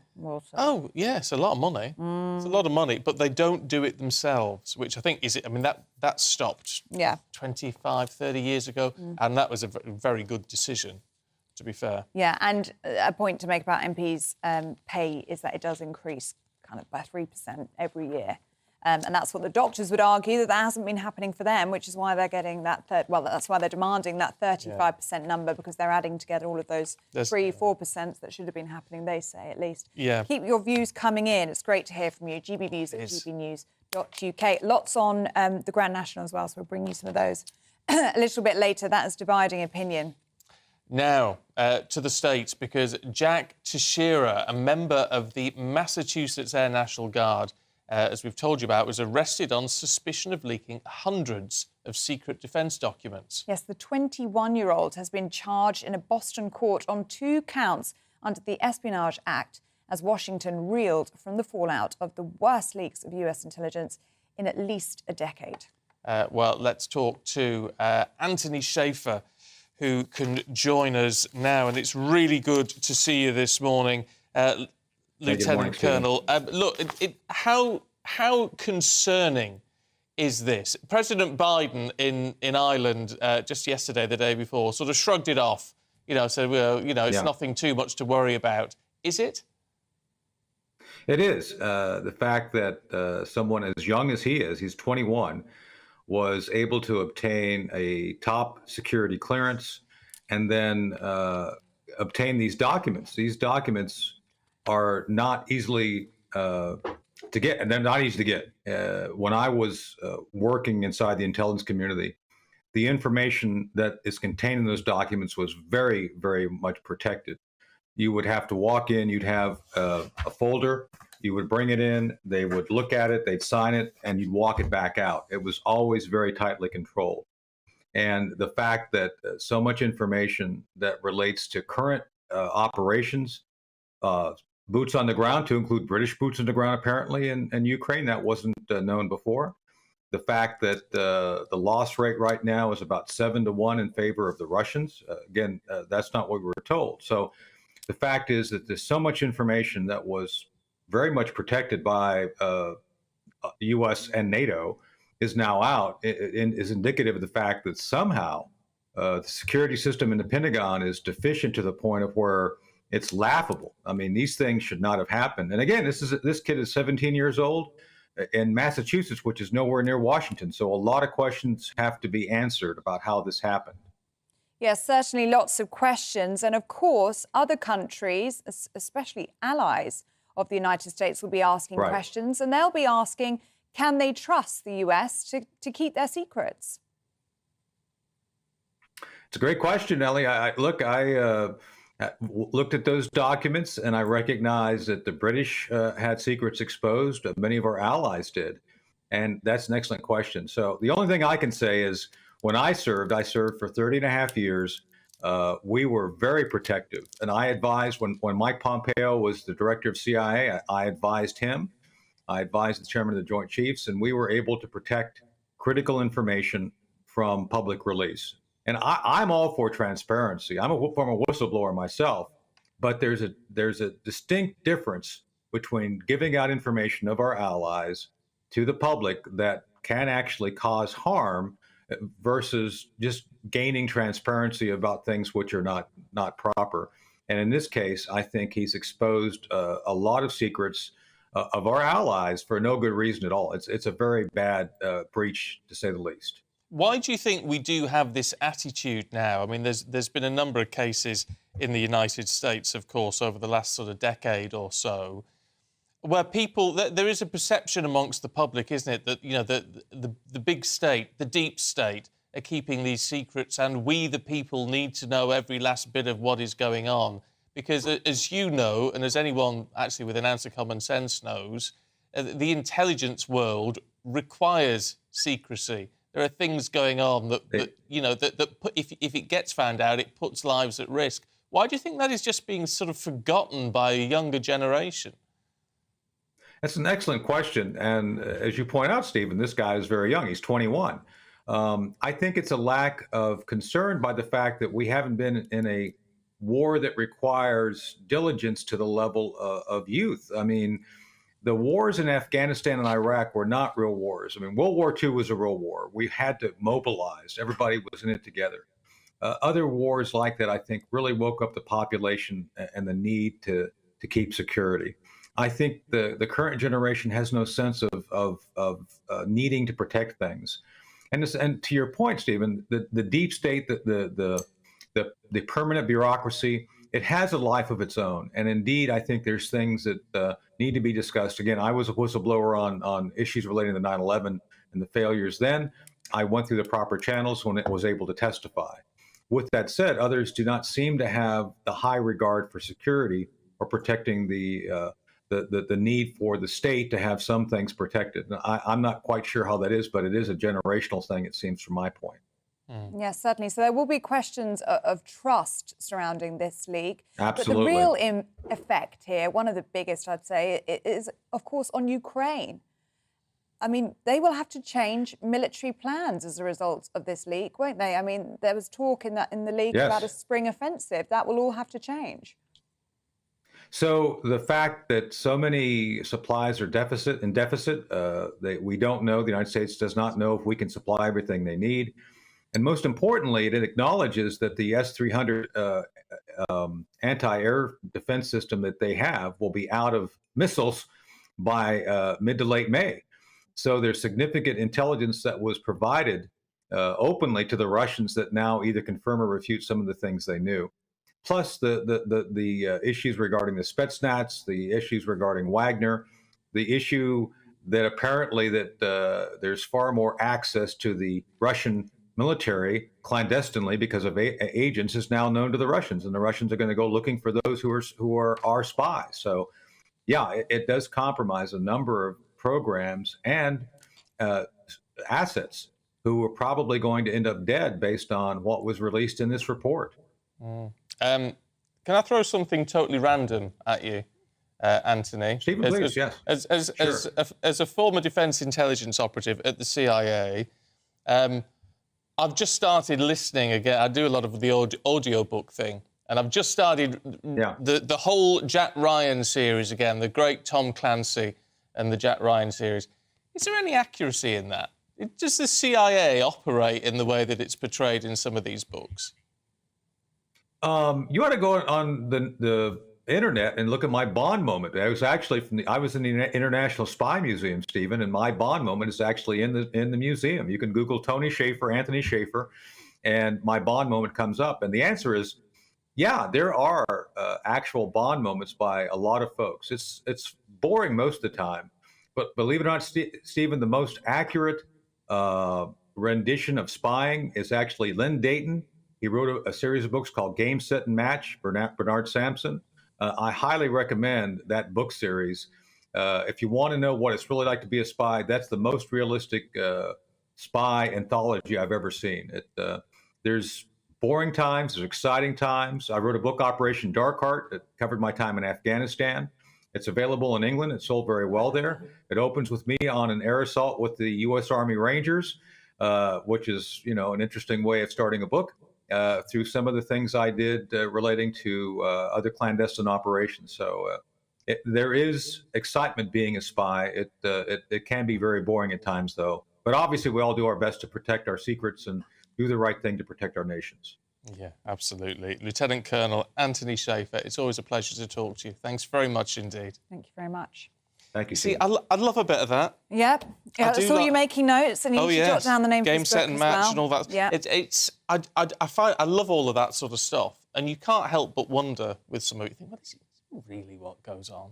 And then when you get to talk to someone who's in the CIA, that's when did you he ever ask the get to the important 7th questions. floor at Langley, Virginia, and all that sort of stuff that goes on? Just fascinating. No, me too. Absolutely fascinating. But he says, there's some proper Bond moments in some of that. Yeah, we need to look up that Bond moment now, don't we? We but do. That is the most fascinating case. I mean, very, very serious and will have very serious consequences, but absolutely fascinating. that a 21-year-old allegedly leaked very classified information like that. I mean, it's You wouldn't say, significant. and it's what is the motivation for that? Is it just youthful exuberance? As you said, yes. But what worries me is if he's found to have done this, if he's found to be guilty, that's his life gone, basically. Facing 15 years, I think that the sentencing could be. Yeah, you'd never recover from that. You'd never recover from that at that age. And I think that's if it is just youthful exuberance, what a shame. Isn't it? More than a silly mistake, isn't it? It's got real-life consequences, especially in Ukraine, as we just heard there. I mean, the Russians will be aware of the intelligence that the US has on them, and they will know where that information came from. I mean, lives will essentially be lost because of this intel and because of this leak. Let us know what you make of that story. It's like something out of a film, isn't it? Well, or it a is. Netflix series. GBViews at gbnews.uk. I did actually start watching one of your recommendations. That just reminded me. Oh, Night Agent. Night Watcher, what's it called? Night Agent. And if you're watching and listening at home, if I can recommend one thing to you, it's that. It's very good. Very good. Very and it's good. on this kind of theme, isn't it? Yeah, I love all of that stuff. Yeah, me too. That was a very good recommendation by you. See? I listened to him. I'm It's not, just a pretty face. I wish. Anyway, we've got much more to come for you, including how an electrical pulse headset could relieve depression. We'll tell you more. We'll show you one, actually, in just a couple of minutes. This is Breakfast.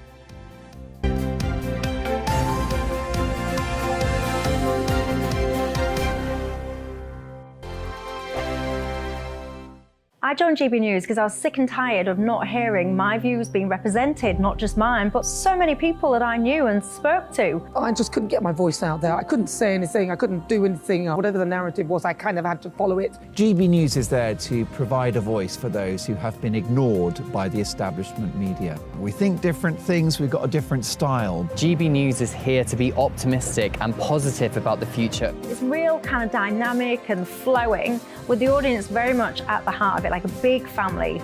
Here at GB News, we talk about the things that matter to you. Hearing the voices from right across our towns and cities, especially our towns. All sides of the argument represented with a heavy dose of opinion. We're on a mission here to make a difference. And the GB News family really is here for you, and whatever time of day you can watch or listen. Britain's watching. Britain's watching. We're proud to be GB News, The People's Channel. Britain's news channel. Monday to Thursday, 9 p.m. till 11 p.m. Join me, Dan Wootton. I'll bring you the sharpest takes and hottest debates. Do you not believe in prison? I don't believe in prisons. I'm completely stunned. I guarantee you there'll be no spin, no bias, no censorship. I actually was personally quite offended by it.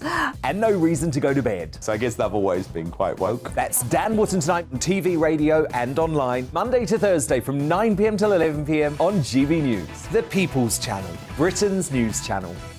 We are GB News, the People's Channel. And right across the United Kingdom. You can find us on Sky Channel 512. Virgin Media Channel 604. Freesat Channel 216. Freeview Channel 236. And YouView, Channel 236. You can also take us with you on DAB Plus Radio. With the GB News app and at the website gbnews.uk. We're absolutely everywhere. Come join us on GB News, the People's Channel, Britain's news channel.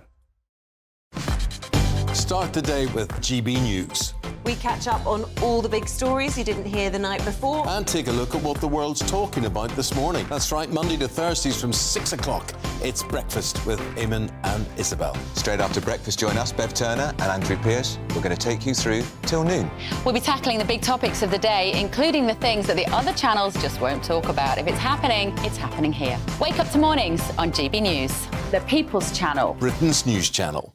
New to GB News is the Saturday 5. Join us every Saturday from 8 p.m. as we debate the week's stories. Right, folks, that was a spicy one, wasn't it? With us 4, plus a special guest. Sometimes she has to stick her foot in it. Sometimes she has to say things as they are. Sometimes I think we should keep the refugees and send the pensioners to Rwanda. Then we'd be in a much better state. Well, Benjamin, that is... The Saturday 5. Saturday nights from 8. Only on GB News, the People's Channel. Britain's news channel.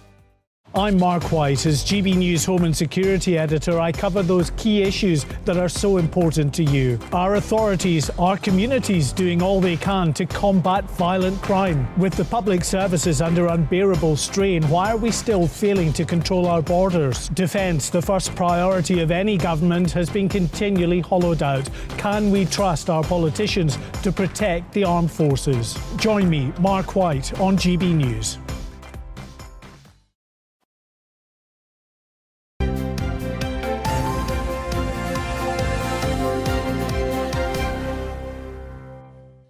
Welcome back. You're watching and listening to Breakfast. It's 7:29.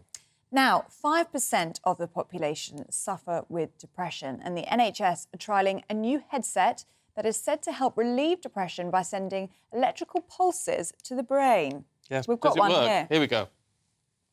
Oh. There you go. Oh, that's how you put it on. Yeah, she had it on sideways. I put it on the wall. Now let me just switch it on like that. Do you feel better? I feel like something in what we're looking for in Jupiter, space prawn.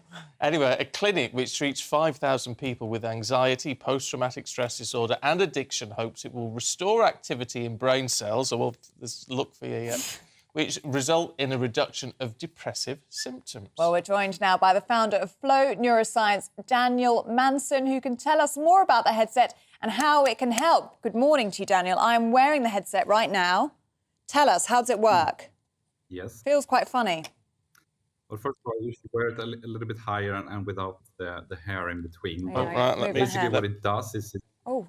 Yeah, exactly. Oh, it's kind of wet. Is it meant to be it's wet? Yes, there you go. You didn't tell me that. I've got makeup on. So, just stop moaning. Daniel, can you carry on while we get this turned on?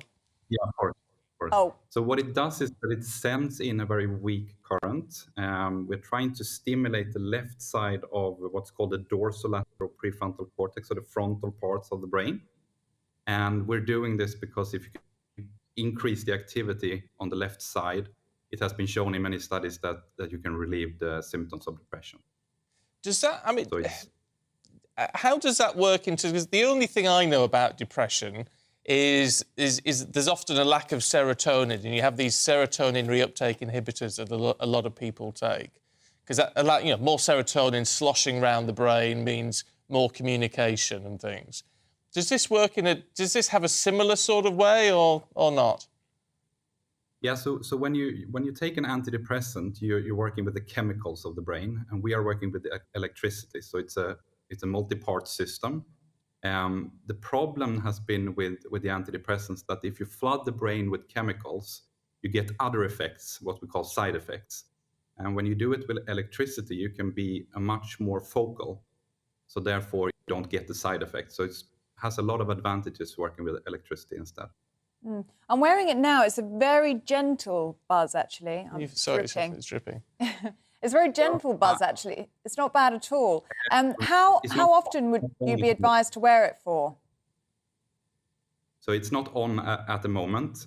You have to have the app in order to do it.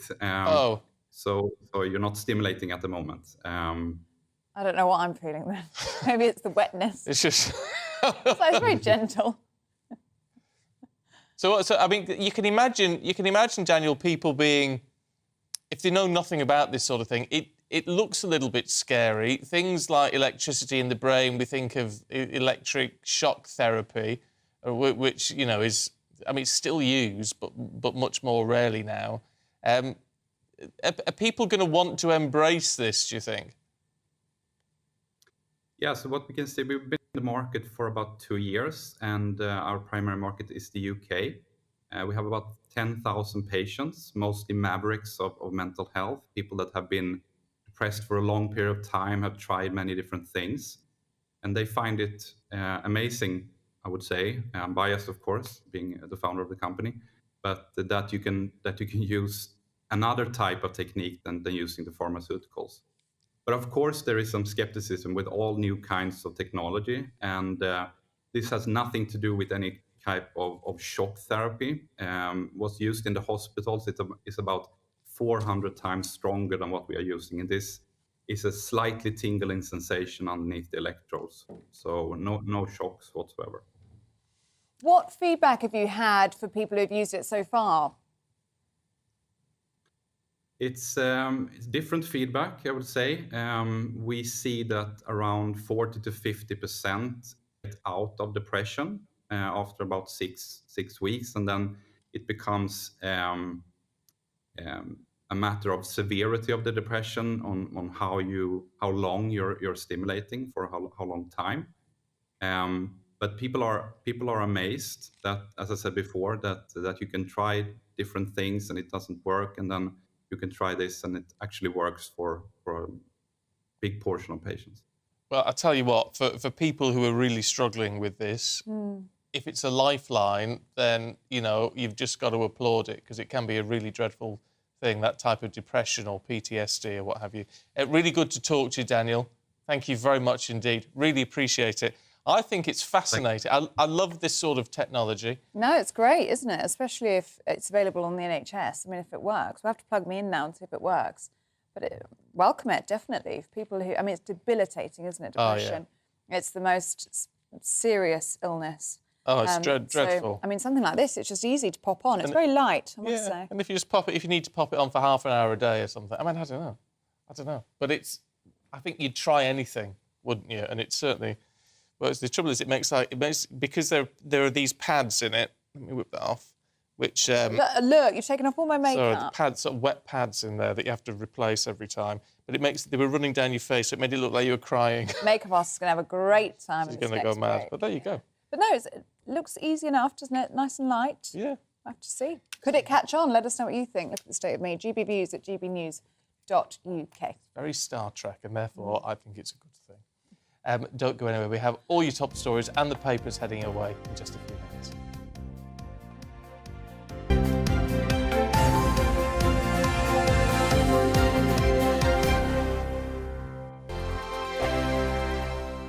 Monday to Thursday nights on GB News. At 6, it's Deebs & Co. 7 o'clock, Farage. At 8, join Jacob Rees-Mogg. And at 9, Dan Wootton Tonight, followed by Headliners. On TV, radio and online. This is GB News. It's all about family, being in people's living rooms, all the interaction and getting to know who our viewers and listeners are. When I was young, my dad used to say, Nana, stop arguing. I wanted an outlet that would enable me to give my opinion.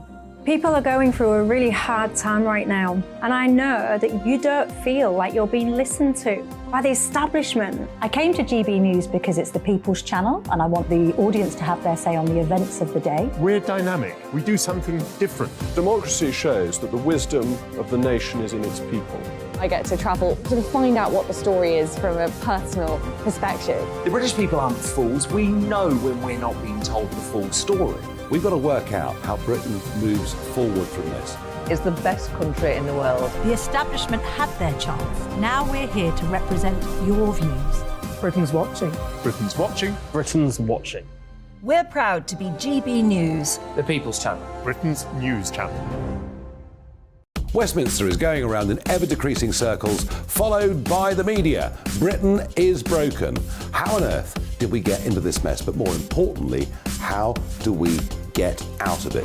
Join me at 7 p.m, Mondays to Thursdays on Farage. Here on GB News, we will have open, rational debate. We've got to work out how Britain moves forward from this. Join us here on GB News, the People's Channel. Britain is watching. I'm Jacob Rees-Mogg, the Member of Parliament for North East Somerset and a former government minister. For years, I've walked the corridors of power in both Westminster and the City of London. We need to have the arguments, the discussions on how we make it better. Crop failures, famine, war, suffering on a scale completely unimaginable. We are putting the cart before the horse. As Charles I said at the scaffold, he was the true defender of liberty. Yeah, I've completely derailed the conversation. Join me Monday to Thursday at 8 p.m. on GB News, Britain's news channel. GB News has its own late-night paper preview show, Headliners, where comedians take you through the next day's top news stories. You don't have to bother reading the newspaper, we've got it covered for you. Headliners, every night at 11 p.m. and repeated every morning at 5 a.m. We won't send you to sleep like some of the other paper review shows out there. GB News, the People's Channel, Britain's news channel. Join me, Camilla Tominey, on Sunday mornings from 9:30, taking the politicians to task and breaking out of SW1 to see how their decisions are affecting you across the UK. Bursting the Westminster bubble every Sunday morning, only on GB News, the People's Channel. Britain's watching. You've probably seen politicians interviewed 1,000 times, but we do it differently. We find out who they really are, we don't shout, we chat, and hopefully we bring a bit of light, not just heat. Did you know Kate Moss? Apparently. Do you have a pair of jeans or a pair of jeans? No, of course I don't. What would I do with them? My friends are like, oh my God, what's she doing now? Join me every Sunday at 6 for Gloria Meets, only on GB News, the People's Channel, Britain's news channel.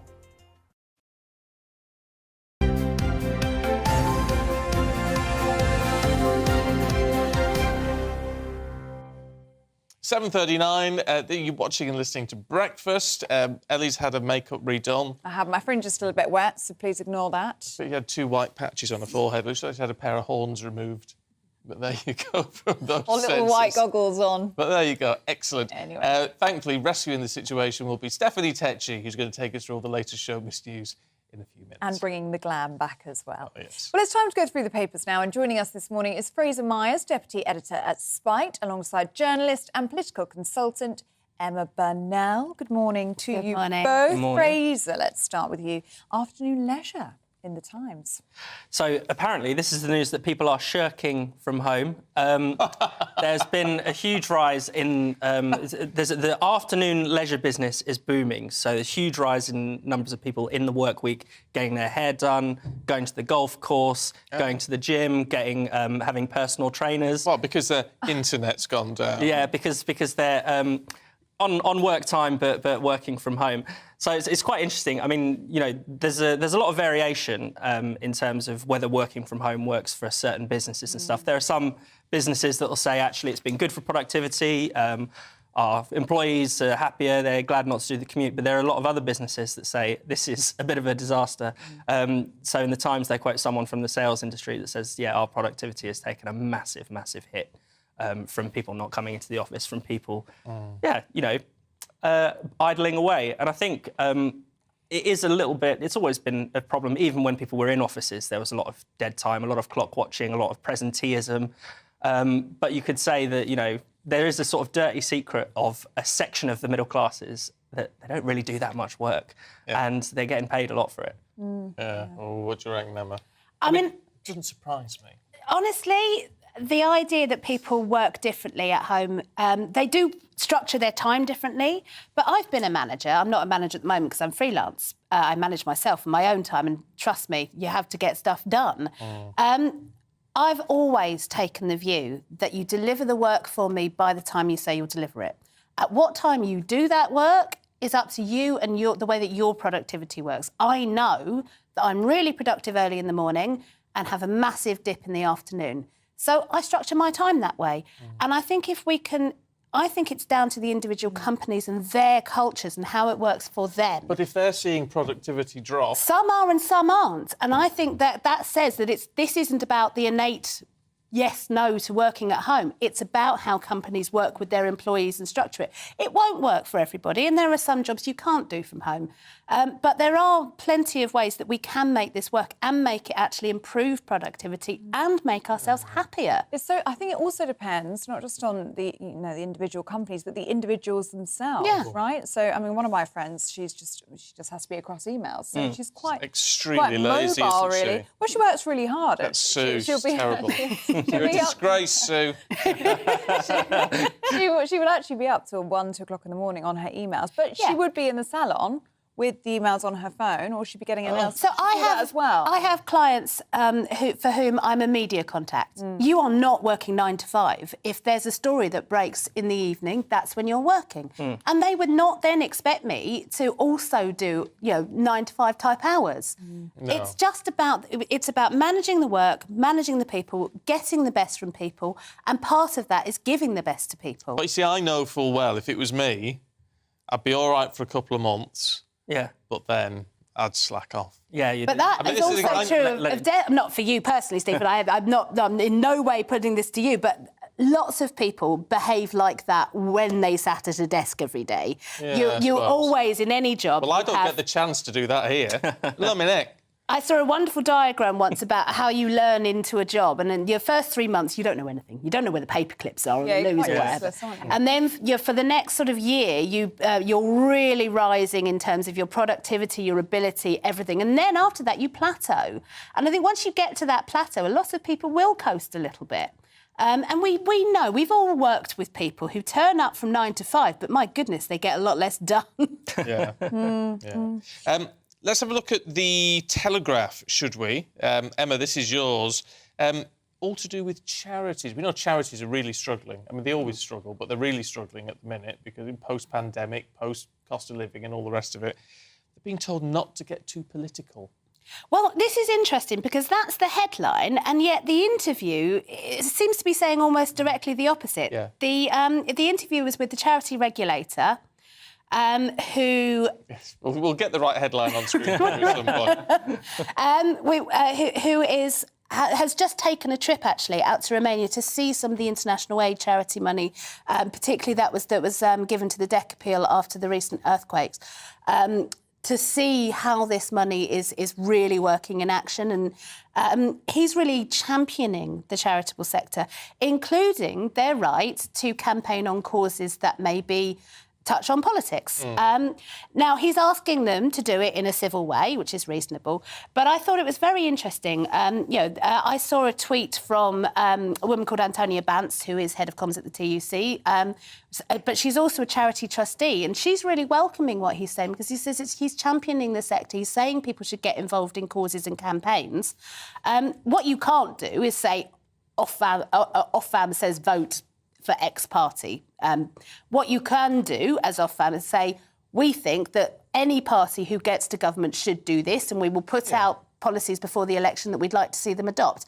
And that is political work, and it's great work, and it's how we change a lot of things in this country. Yeah, that has to be done, but what you've got to do, Fres, I guess, with all this, is be careful that you don't alienate 50% of the people who could give you any money. Yeah, I mean, that is always a danger, and it's interesting, the sort of...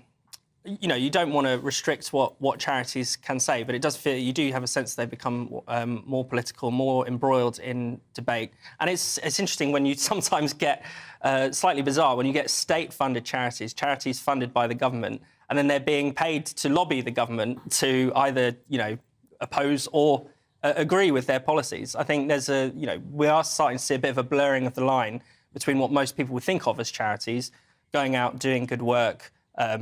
Providing, assistance to people, and actually just sort of lobby groups. I think there's a danger there. Yeah. Let's do one more. Yeah, one more. We're going to go with households not flushing in the Telegraph. This is Jules Fraser. So we're being told not to flush after spending a penny in order to save water. And save a pound. And the issue here is that the government is planning quite... wants us to radically reduce our usage of water over the coming decades.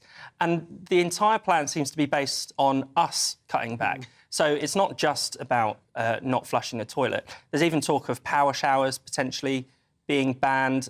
We're being told, we need smart meters, we need to constantly watch how much water we're using. When you think, what about the other side of it? What about the water companies? They lose a fifth. They lose a fifth of our water to leaks. I totally agree that water companies need to do much more. It's a disgrace how much leaks. But stuff like this, you don't have to flush the toilet if you've had a wee, necessarily. I mean, if you've got guests coming round, different issue. But if you're just at home with the family, perhaps you could save it a bit. Do you know what I mean? Just do it slightly less often. I don't think that's outrageous. I don't. No, it's not outrageous. But what is outrageous is the person who's leading the charge for this is at Thames Water, who are one of the worst offenders in terms of water leakage, and whose bills are going up. And I think it's, I am perfectly happy to have this statement made, but I ain't going to listen to Thames Water on it. Yeah. I'm sorry, I'm just not taking that from them. Yeah, no, that's a very fair point. Emma, Fraser, we've got to leave it there. Thank you both very much indeed. We were talking space earlier on. We certainly were, yes, And- with our lovely guest, Andy Lound. And Tim says, just listen to Andy. I could listen to him all day. He's so interesting and knowledgeable. Yeah, I felt the same. but Simon says, is nobody worried about samples being brought back to Earth containing harmful bacteria that could potentially wipe out the whole of humanity? Well, I can tell you now, as someone who's a proper geek, yeah, they are really worried about that. And they're really, really careful about what would ever be brought back to this planet. Is there a real danger with that? Oh, yeah. Is there a threat? Yeah, there's a real threat. And it's also the same with stuff that we send out. So, like, when we send probes to Mars and things, they're all absolutely decontaminated so that we don't then put bacteria and things on another planet. Oh, I hadn't even thought about that. Yeah, you've got to be really, really careful. Fascinating, absolutely fascinating. David says, do we really want to find a life that could destroy this imperfect planet world we live on? We spend billions on space exploration when in Africa and the Middle East we have death through starvation. We could get a lot more than we bargained for if we continue like this. Interesting. Well, yeah, we've always got to explore. Anyway, keep your thoughts coming through. GBviews at gbnews.uk. Time for a bit of showbiz this morning. Stephanie Tetchy is here. Good morning. Good morning. In your nautical stripes. I kind of feel like I look like a nurse a bit. Well, it would be themed. Matron. Oh, matron. Stephanie's arrived, guys. Matron. Let's have something to it sort of cheers us up a little bit this morning. All this speculation of whether Simon Cowell's had a facelift or not. No, Britain's Got Talent is back for its 16th series tonight, and we do have some new faces because Bruno Tonioli, he's joining the judging panel. So this comes after David Walliams left, and of course that was all due to him making some controversial remarks. But Anton Deck seems to be taking the mick out of Simon Cowell. We know he's had Botox before in the past, but he's come out and said he hasn't actually had a facelift, because if you see his faces, it's like a changing face. Oh, he looks like he's had a lot of Botox. I think he has had a lot. He said that he would stop doing Botox because he said that he was looking at pictures of himself and he couldn't really recognise himself anymore. But he denies, he's come out and said, I have not had a facelift. No. But I kind of feel sorry for Simon because he must feel a lot... He's 63. I still think he looks good for 63. Good for 63. But I feel he must have been under a lot of pressure to feel like he's had to have Botox and all the rest on his face. There's a lot of hair dye going on. There is. He's trying to keep up appearances and stuff. I don't believe anyone can be 63 and be that dumb. No. I refuse to believe it.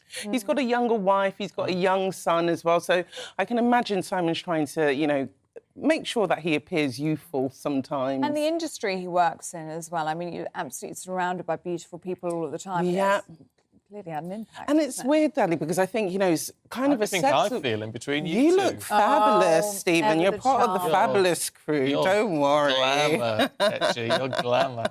But, you know, with Simon, I can imagine, because a lot of women openly talk about having treatments and stuff, where I think for men it's still kind of a territory which is not yet spoken about as much. So it'll be interesting. Tell us about the new Britain's Got Talent. 'Cause that's Oh, really my exciting. gosh. So it's going to be... Tonight it's the 16th series. So all the acts are going to be competing for a £25,000 prize. And this is in a bid for them to perform at the Royal Variety Show later on this year. And because Bruno's joined the club, the judging club, he's actually put one of the acts through. He presses the golden buzzer. So when a judge presses the golden buzzer, it means they go straight to the final. So that is going to be appearing tonight. So we're going to have the weird, the wacky and the wonderful. So he's golden buzzed someone on the first Already. episode. So it's going to make for good tuning at ITV at 8 p.m. Yeah, I'm sure there'll be a lot of people watching in. Let's have a look at... Because we were saying just the other day, it gets you a bit down, doesn't it? Because there's been so many sort of show-busy deaths. Yeah. But sadly, another one, and another young person. I know. It feels like 2016. 2016 was the year where we had so many celebrity deaths, showbiz deaths. Every death is sad. I guess when it's a high-profile figure, that's why there's so much attention around it. But last night the news came out that Mark Sheehan, the guitarist from The Script, had passed away. He had died suddenly following a brief illness, which the band announced on Twitter.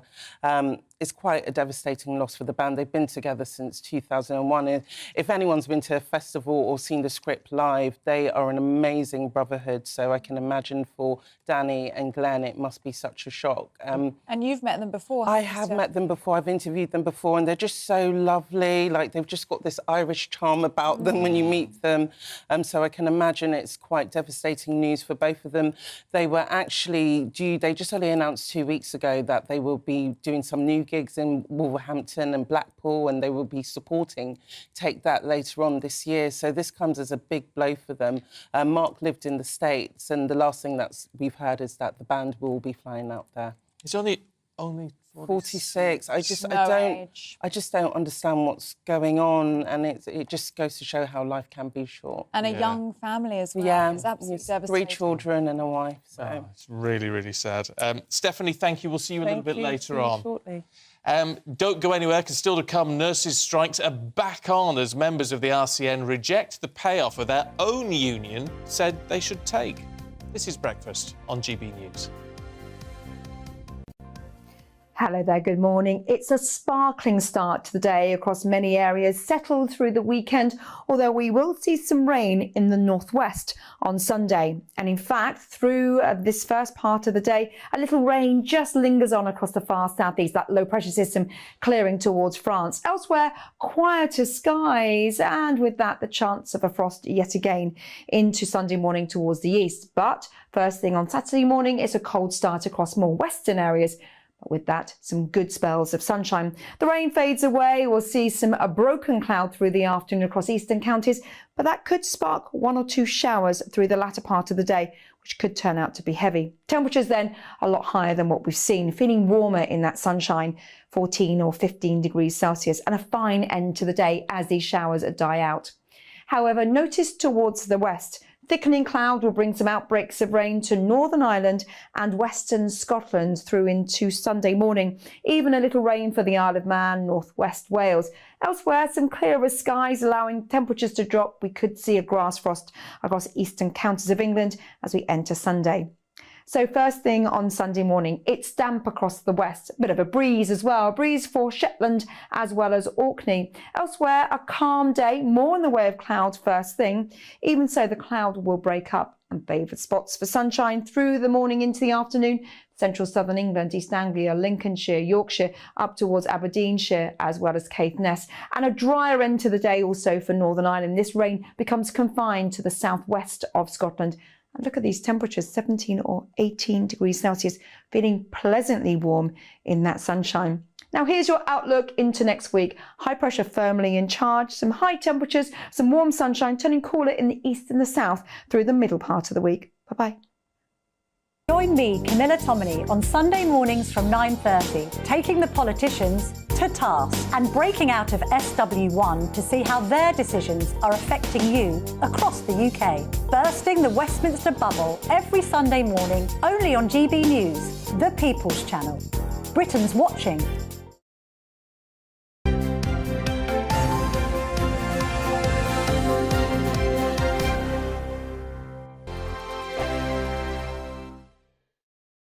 First and foremost, I am a GB News fan, and I was before I was working here. Just love the fact that we're asking the questions that a lot of establishment media won't ask. With a bit of a twist, we not only want to inform you, but we want to keep you entertained. It's worth the drive because you get in and the team's all ready and waiting, they're itching to go, and it's a proper little family. GB News is the People's Channel. It's the audience that makes the programme sing. We're giving our viewers and our listeners a voice. I see the thousands of your letters, tweets, emails, you name it, coming in. Britain is broken. How on earth did we get into this mess? But more importantly, how do we get out of it? The establishment had their chance. Now we're here to represent you. It's time for something different. It's time for GB News. I'm very patriotic. I believe in Britain. Our best days lie ahead. Britain's watching. Britain's watching. Join us here on GB News. The People's Channel. Britain's news channel.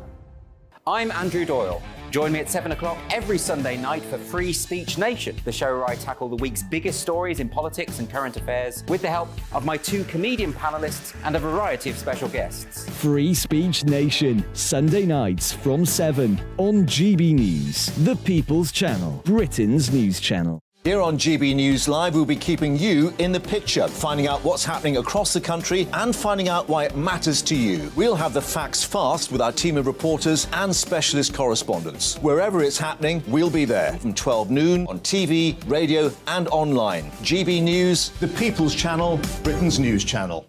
Here on GB News, we're starting the conversation and having the debate that the establishment won't have. No one will be cancelled. Join me at 4 p.m.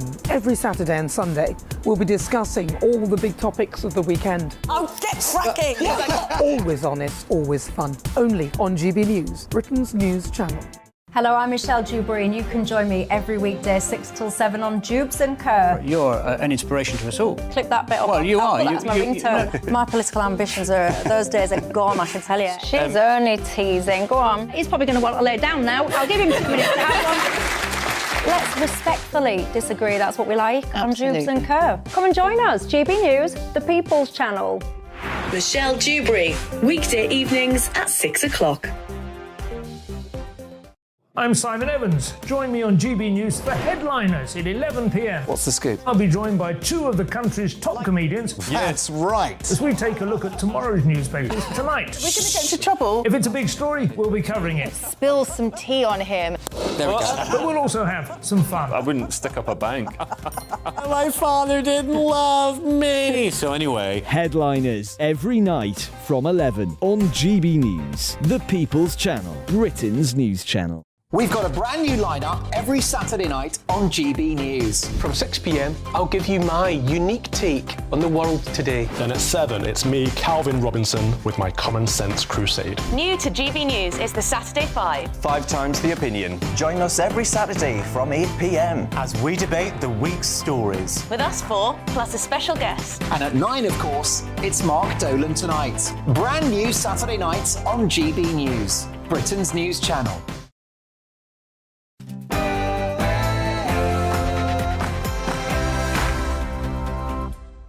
Good morning, it's 8 o'clock. Today, nurses prepare to cripple the NHS as members of the RCN reject the pay offer their own union said they should take.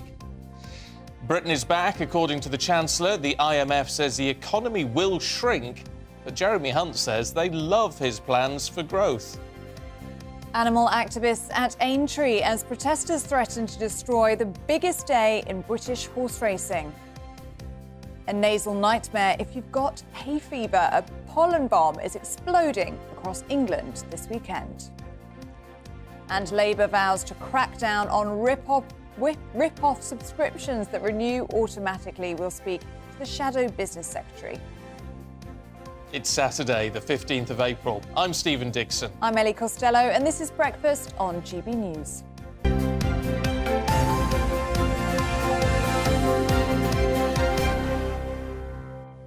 Well, the nursing strikes are back on. That's despite the Royal College of Nursing accepting a deal from the government. Its members have now said no, they want more money. But nurses in the Unison Union have accepted the extra cash, so they won't be part of the new strike action on May the 1st. Let's talk to our political reporter, Olivia Utley, who's here in the studio. Morning, Olivia. This is a mess, isn't it? It's a real mess, and it's actually unprecedented action that the RCN is taking here. So Pat Cullen, the General Secretary of the RCN, recommended to the members that they accept the pay deal that was offered last month, a 5% increase. Of course, that was much lower than they were originally asking for, but it came with the sweetener of a one-off 6% pay, essentially a bonus, I can't remember what they called it, for last year. Now, 54% of eligible members have voted against this, and 46 have voted in favour of not striking. So it's a very, very fine margin. And this is perhaps the most important bit, only 2/3 of members voted at all. So only about 1/3 of members actually voted in favour of these strikes. And these strikes are going to be more catastrophic than anything we've seen before. Previously, there were exemptions in place for A&E, for cancer services, for intensive care. This time around, none of those exemptions will be in place. Now, hospitals have been asked to find their own ways of covering the losses. So what it's thought that they'll ask nurses to do is ask those nurses who aren't members of the RCN, nurses who are members of Unison, who have accepted the government's pay offer, to cover their colleagues' shifts. Now, you can imagine that that'll go down pretty badly with the Unison members who've taken it on the chin, doing something for public service, decided to accept that offer from the government, and now it feels as though they're sort of being punished for their action. So this is sort of pitting unions against each other, which is a new facet which we haven't seen before. It's interesting what the Unison nurses will make of this. There's 100,000 Unison nurses, 500,000 RCN nurses, so I mean it's about a fifth of the size. But I wonder how they feel, or whether they do feel cheesed off. There's not really much more to say than that, is there? But would they feel cheesed off that their colleagues have basically sidelined them like this? Over. You would have thought so, because it's, as you say, it's a much smaller union, and it is thought that they're going to be asked to cover their shifts. And the fact that the RCN have said that there won't be any sort of emergency cover in place is really quite worrying, because we saw we don't know the reasons for this yet, but in mid-March, mortality rates were 11% higher than they normally are at that time of year. And of course, speculation is that is because of these damaging strikes impacting patient care. So the nurses who are choosing not to go on strike, members of Unison and some RCN members who might decide not to go ahead with the strikes, are under a lot of sort of moral pressure, as it were, to cover the shifts of their striking colleagues. So yes, you would expect there to be a bit of tension there, certainly. And are we left with a situation where, if the government renegotiated, if the RCN nurses got a bit more money, that they, even if it was just in the 6% for last year, so the lump sum, that they're going to end up with more, depending on which union you're a member of, it's going to depend on how much money you're getting. Well, this is the danger, of course. The government very much wants to avoid a situation where those who engage in sort of civil conversation and choose to negotiate, choose to accept pay deals, end up getting less money than those who hold out and insist on further strikes. It's going to be really interesting to see what the government does now, because in some respects they've played all of their cards. They made this offer. The RCN General Secretary recommended that the members take it. So where can they go from here? Now Pat Cullen, of course, is saying that's her right as the head of this union. She's saying that what the government offered simply wasn't enough. That's her message to Jeremy Hunt. But the fact is that she said it was enough last month. So it's going to be really, really difficult. There is a theory that some of these more recalcitrant union members simply aren't willing to engage in any sort of conversation with the Conservative government at all, and whatever the pay package, they might reject it. Now, on top of this, there are some junior doctors who are now angling to have strikes coinciding with the Maybank holiday strikes that the nurses are planning. Union leaders are rejecting that proposal for now, but we've seen before how coordinated strike action does seem to creep up on us. See, it's not difficult, is it, for the tide to turn? I mean, part of the problem is there's been a lot of sympathy. I say part of the problem, it might be a good thing about British society. There's been a lot of sympathy for nurses and junior doctors. They work within the NHS. We tend to support them. But it doesn't take a great deal for us to feel like we're being held to ransom. And at that point, opinion turns. Well, absolutely. And, yeah, it's very interesting you say that, because the general public, it seems, is quite fickle on this issue. We saw at the end of last year the way opinion changed very quickly on striking train drivers and train staff. Polls showed consistently that the public were with them. And then within a number of weeks, when certain pay offers were rejected, the public turned against them. Of course, added to that, the government is now going to be under lots of pressure to show its own side of the story. So already Jeremy Hunt is doubling down on his line that we could see, inflation-busting pay rises. That's, of course, the danger. And I think we can expect to see a lot more from the government. The government is now going to take its gloves off in this fight. So, yes, I think we could start to see public opinion turn relatively quickly. Well, you touched on Jeremy Hunt there. I mean, a lot of this is down to the economy, isn't it, and what the government can afford. We've been saying so far it is unaffordable. But Mr Hunt has been talking about the economy. He says Britain is back. He's putting the British economy back on the right track. But that is in direct contrast, really, to comments from the IMF, who say they expect the UK economy to shrink by 0.3% in 2023. It does kind of sort of shadow over the optimism of Mr Hunt? Yeah, it's interesting, this, because the IMF, we'd thought recently, very recently, that actually Britain's relationship with the IMF was pretty much mended. Of course, after the disastrous Liz Truss mini-budget last year, the IMF didn't really have a kind word to say about Britain. But it looked now as though sort of things were on the right track. Jeremy Hunt speaks in the same language as some of these IMF people, and it seemed as though that relationship was repairing. Well, now the IMF has said that Britain is going to be the slowest growing G7 member over the next year. Jeremy Hunt has dismissed that. He said that the OBR forecasts, our own forecasts, are far more optimistic, and those are the ones that he trusts. And he said that he wants to prove the IMF wrong. But yes, all isn't quite as pretty as it looked in that relationship between Jeremy Hunt and the IMF. No. OK, Olivia, thank you very much indeed. Lots of you getting in touch on the nurses' strikes, actually, this morning. Interesting one from Dave. Hi, Dave. He says, my mum was a nurse for 15 years. She passed away quite a number of years ago now. But Dave says, I'm disabled and I've spent the last 6 months in and out of hospital.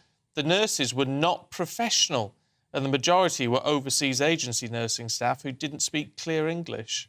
That's one. So obviously, you've got a soft spot for nurses because of your mum, Dave, but you're not been happy with haven't been happy with the treatment he's had. Really, really interesting view. Mary says giving the doctors a good pay settlement is the start of a chain. It will then encourage doctors to remain working in the UK and attract others to work here too. More doctors means not just a better work-life balance for them, but also a better service for us, the patients. So Mary says it all starts with pay. Yeah, Indu, though, says it's time nurses accept the decent offer they've been given and go back to work. Helen says the NHS is not broken nor underfunded. It's just corruptly mismanaged. And in terms of that management and how we train nurses, Anne says stop sending nurses to university to get a qualification that is exactly the same as the qualification they always used to get.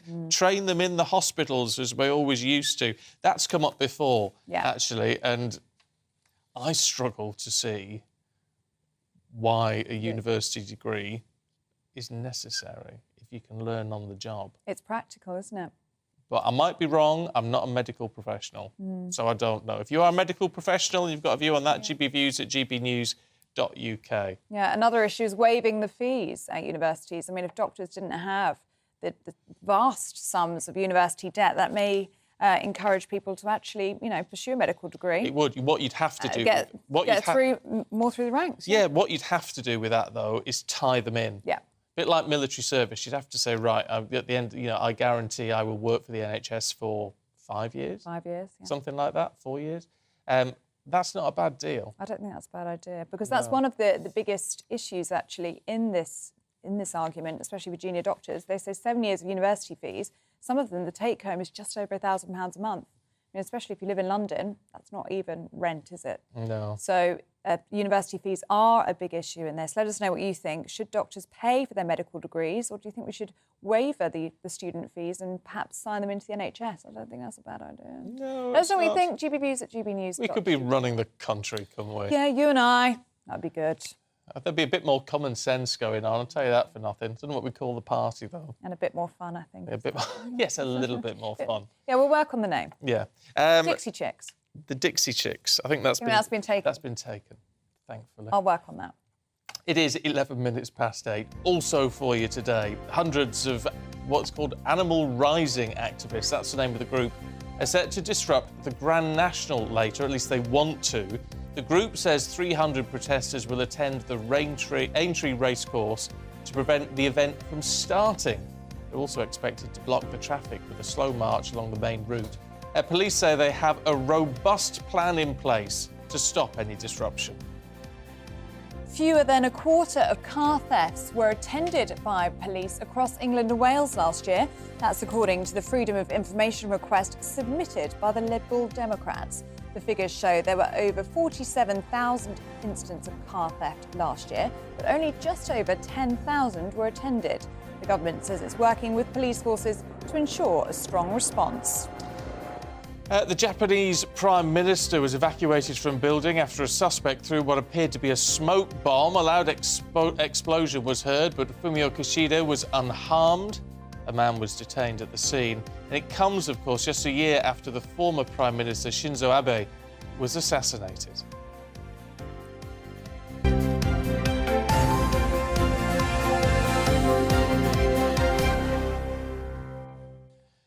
I don't know, there's a lot of people not into this space stuff. No. Jeff says all the space thing, because we're sending it's called JUICE, and it's the... Love that name. It's great, isn't it? And it's exploring the moons around Jupiter.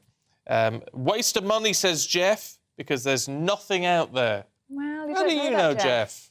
You don't know that. There could be space prawns. Space prawns? As we established last week. That's what we're looking for, apparently. It's not little green men, is it? No. It's going to be single... Is it single It's like single-celled organisms. Yes. It's going to be tiny little things in the water. Now, Richard just said something which you hear a lot, actually. I heard a lot when I was at NASA, not working there, just visiting.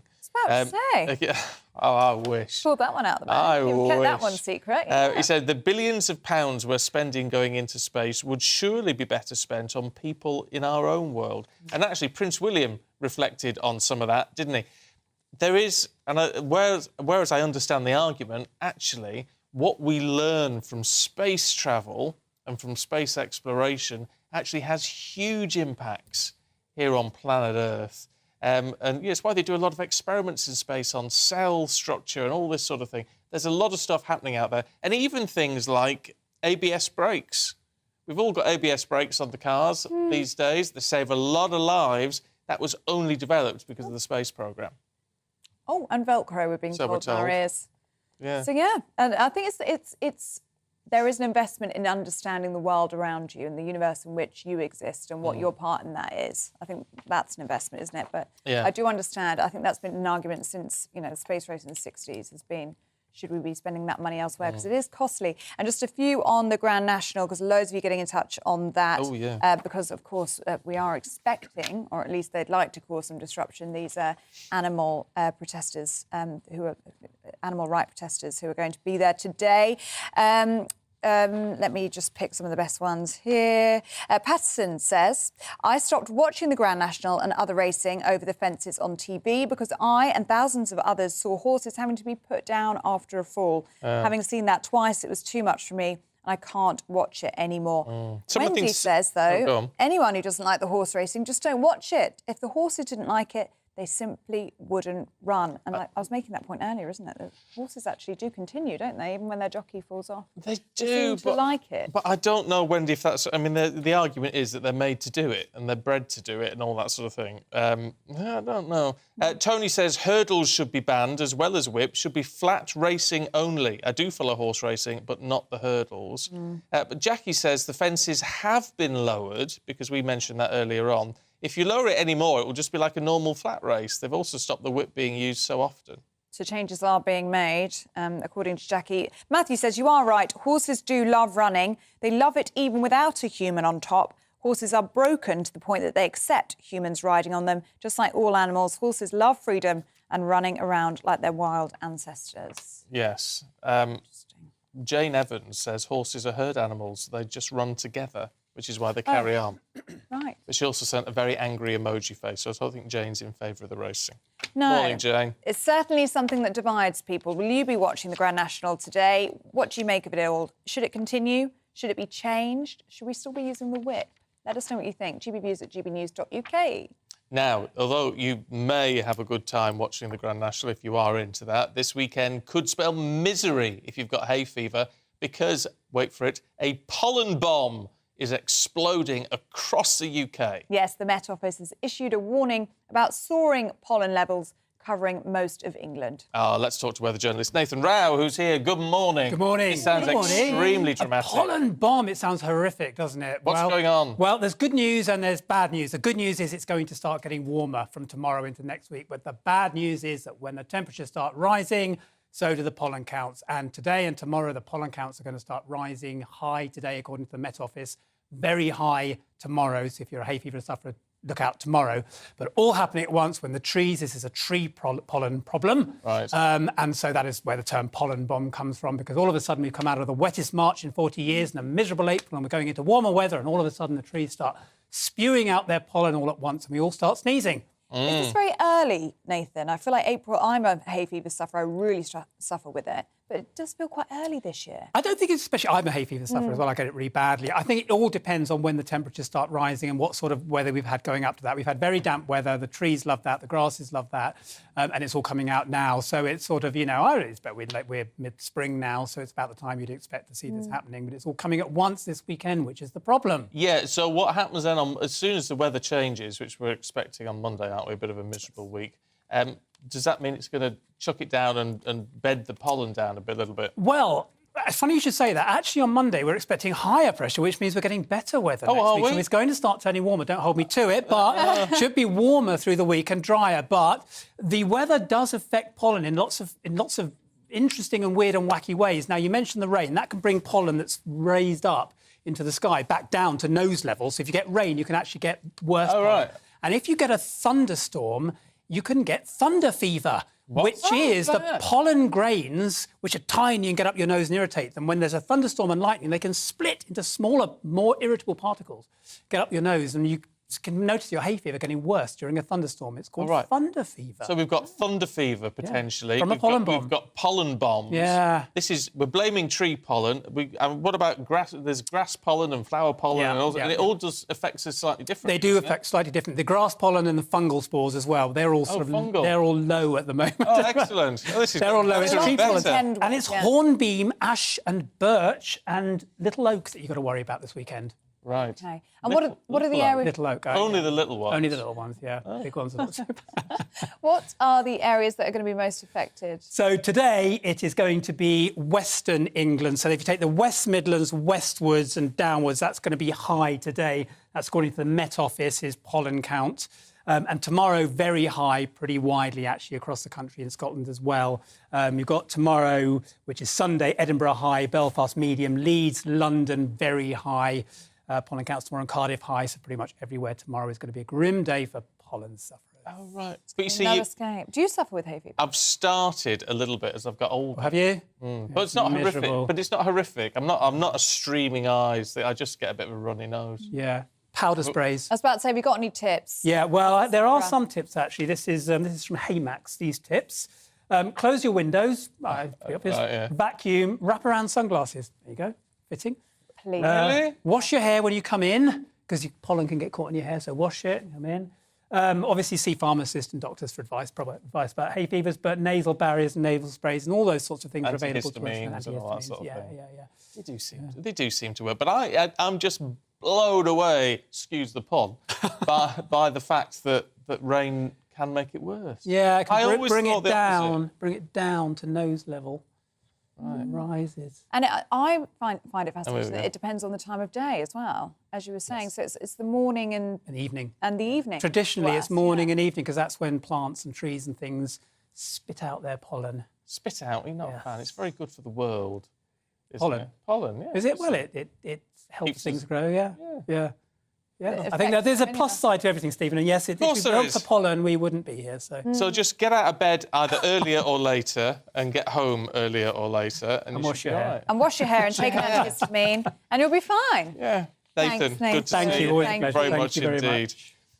Pollen bomb, I'm not looking forward to that. No, I love it, though. I love it, because they've done that a bit with weather lately, haven't they? They've made things sound more dramatic. Oh, there's bombs and explosions and thunder, snow we've had and all sorts of things. Snow, yeah. Well, I'm a weather journalist, so I love talking about this sort of stuff and making it exciting, all those terms. I think meteorologists are a bit more...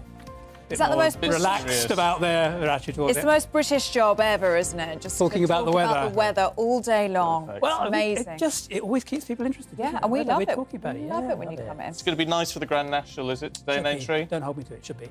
Not today's a bit cool and wet, but it's tomorrow into Monday, and next week it's getting better. Right. Okay. Lovely. No, we've got our mothers without you this morning. Thank you very much indeed. Still to come, we'll bring you more about the Grand National. It is taking place this afternoon, of course, at Aintree.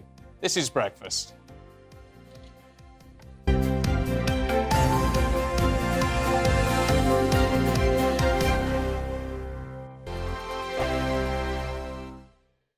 I joined GB News because I was sick and tired of not hearing my views being represented, not just mine, but so many people that I knew and spoke to. I just couldn't get my voice out there. I couldn't say anything. I couldn't do anything. Whatever the narrative was, I kind of had to follow it. GB News is there to provide a voice for those who have been ignored by the establishment media. We think different things, we've got a different style. GB News is here to be optimistic and positive about the future. It's real kind of dynamic and flowing, with the audience very much at the heart of it, like a big family.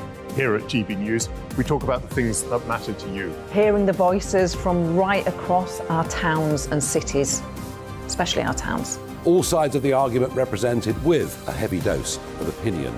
We're on a mission here to make a difference. And the GB News family really is here for you, and whatever time of day you can watch or listen. Britain's watching. Britain's watching.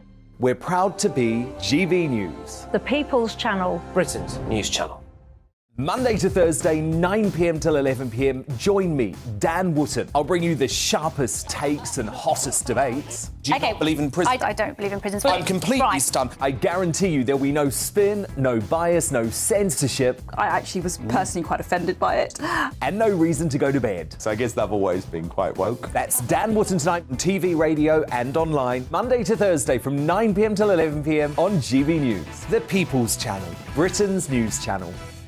We are GB News, the People's Channel. And right across the United Kingdom. You can find us on Sky Channel 512. Virgin Media Channel 604. Freesat Channel 216. Freeview Channel 236. And YouView Channel 236. You can also take us with you on DAB Plus Radio. With the GB News app and at the website gbnews.uk. We're absolutely everywhere. Come join us on GB News, the People's Channel, Britain's news channel.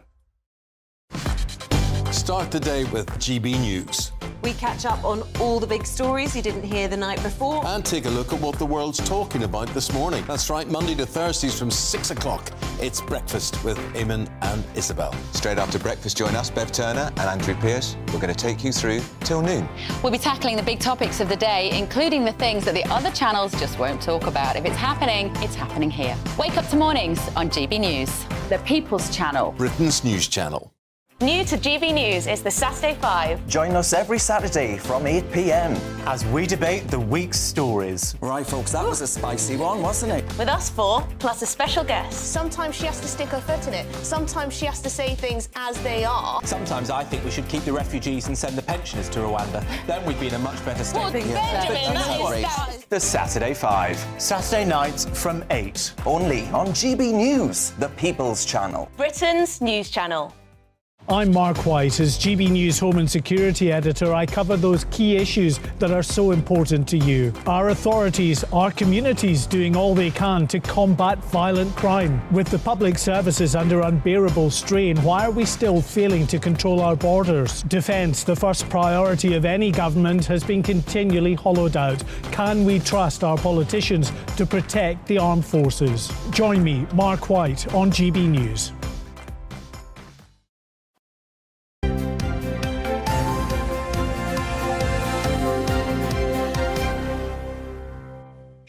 This is Breakfast on GB News. Good morning to you. It is 8:26. And it's time for the sports now. We're joined by sports broadcaster and tipster.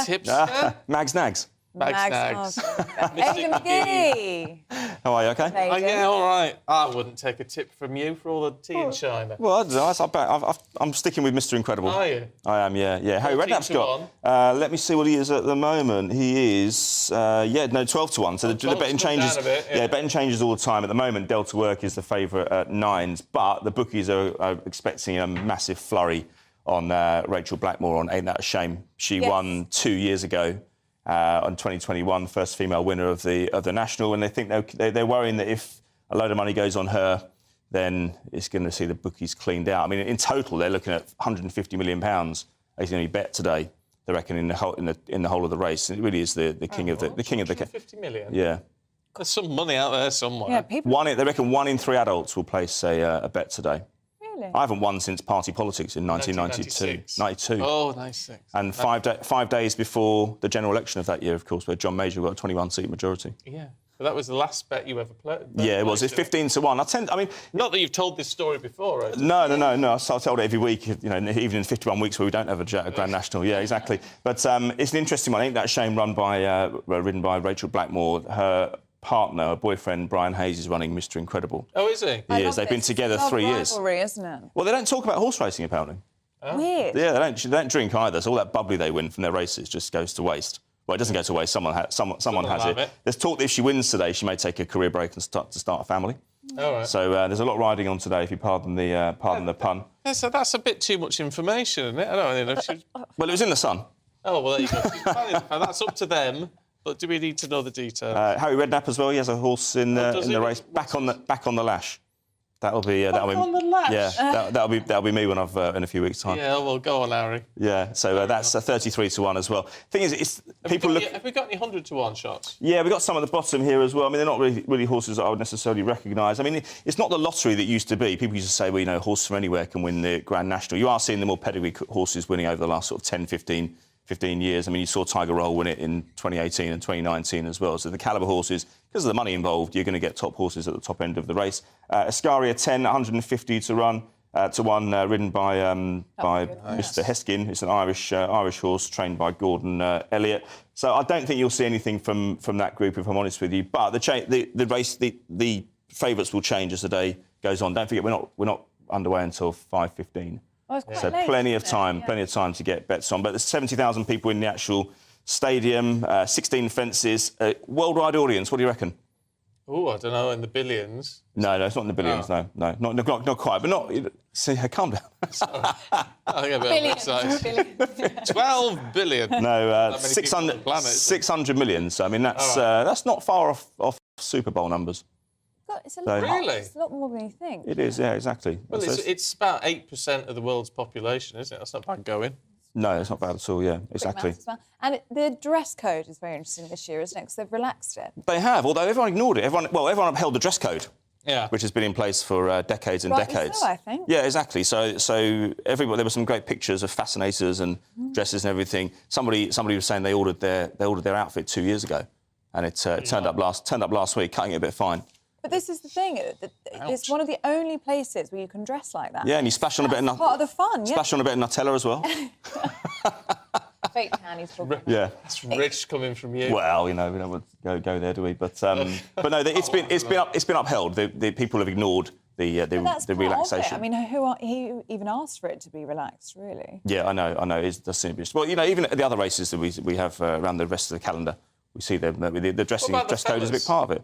Are they going in yeah, you see top hat and suits and all you see top hat and tails quite regularly. That's how I do it if I went. Yeah, definitely. What would you do?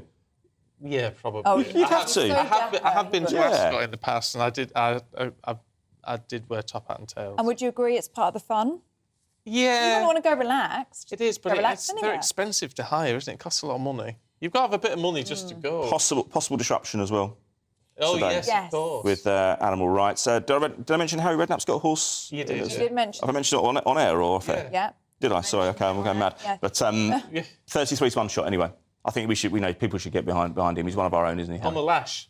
Back on the lash. Back on the lash. I did mention it, didn't I? Yeah. There you go. So, yeah, possible disruption. Animal rights activists claim they will try and disrupt the race, but they'll be on high alert. Or do you think there'll be big security? Well, there will be big security, won't there? Yeah, there'll be huge security. Yeah, I mean, it's quite the roads around Aintree as well are quite intricate as well. They're not quite as difficult to police as it would be one of the race horses down in maybe the south of England.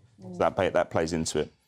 Quick look, Aidan. What can you recommend football-wise for us today? Chelsea-Brighton's an interesting one. That's 3 o'clock today. So they're two clubs managed by Graham Potter this season, who's now been out of work. Chelsea, huge defeat in the week against Real Madrid by 2-0. Makes it difficult for them in the Champions League second leg. But Todd Boehly spent £600 million since he went into that club. He's a bit like I would be in a sweet shop with a £20 note. Yeah. Somebody in the background. My mum used to say, look, maybe don't buy the toffee crumble because that'll push your sugar level too high. Yeah. Don't buy the strawberry bonbons; they're a bit expensive. Todd Boehly needed someone like that when he was buying players because these players are not coming good for him at all. He predicted a 3-0 win for Chelsea in the week in the Champions League, and that backfired. But Brighton are one of the contenders for the Champions League. It'd be a hell of a story if they got to the Champions League. And of course, we've got Manchester City playing against Leicester today at 5:30. Leicester have got a new manager, Dean Smith, in place, but Man City could cut the lead to Arsenal to 3 points, and that puts the onus on Arsenal tomorrow, who face West Ham, of course. Lovely stuff. Aidan, we'll see you later on, yeah? Indeed, yes, you will. I'm off to QPR later on as well, but I don't want to talk about it. Oh. And you got a bet on today? Not yet, but... won't. No, we'll see. I'm not tight. I'm just... Mr. Incredible I'm still going for. Mr. Incredible. Yeah. All right. You put a bet on. Makes you feel old, though, about saying going into a sweet shop with a £20 note. I used to go to the sweet shop and get a bag of 5p mix. 5p for the whole thing? Oh, yeah, and it's you put you get this like a bag full of You still tried that the other day with 5p, didn't you? Fuck, I would do, yeah. 5p mix, you used to get one of them little bags, paper bags, but you'd be like full of sweets. Really? For 5p. Oh, That's how old I am, you see. Oh, I had a 50p mix at school. I don't know what it would be now. I have to go into a sweet shop and have it probably something silly, isn't it? Like at least £5, I'd say. Outrageous, isn't it? If you remember a 5p mix or even a 2p mix. My mum once went into a sweet shop when she was little and asked how much the halfpenny sweets were. I'll do that in the pound shop. So that's half a p. How much are your half-p sweets? Half a p, halfpenny. Very good. You've never seen a half I've penny, never have you? seen a halfpenny, no. Oh, you see. It's things I can teach you. Yeah. Every day's a school day here. Sat next to Stephen. Yeah, thank you. Up next, we've got the paper review for you, so don't go anywhere. This is GB News.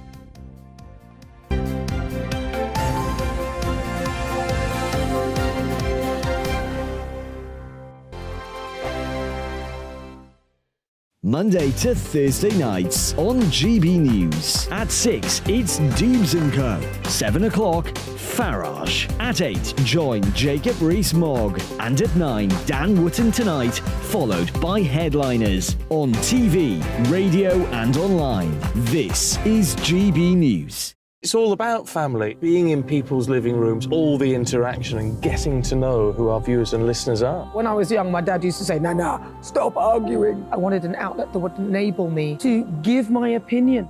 People are going through a really hard time right now, and I know that you don't feel like you're being listened to by the establishment. I came to GB News because it's the People's Channel, and I want the audience to have their say on the events of the day. We're dynamic. We do something different. Democracy shows that the wisdom of the nation is in its people.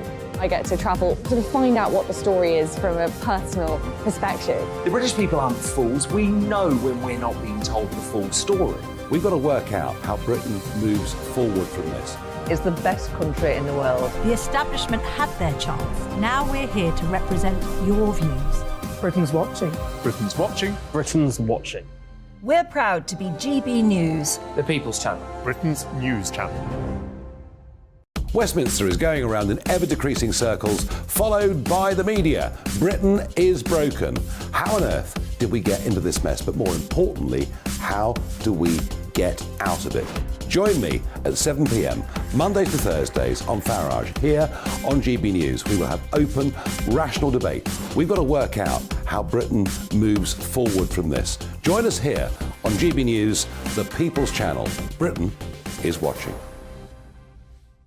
I'm Jacob Rees-Mogg, the Member of Parliament for North East Somerset and a former government minister. For years, I've walked the corridors of power in both Westminster and the City of London. We need to have the arguments, the discussions on how we make it better. Crop failures, famine, war, suffering on a scale completely unimaginable. We are putting the cart before the horse. As Charles I said at the scaffold, he was the true defender of liberty. Yeah, I've completely derailed the conversation. Join me Monday to Thursday at 8 p.m. on GB News, Britain's news channel. GB News has its own late-night paper preview show, Headliners, where comedians take you through the next day's top news stories. You don't have to bother reading the newspaper, we've got it covered for you. Headliners, every night at 11 p.m. and repeated every morning at 5 a.m. We won't send you to sleep like some of the other paper review shows out there. GB News, the People's Channel, Britain's news channel.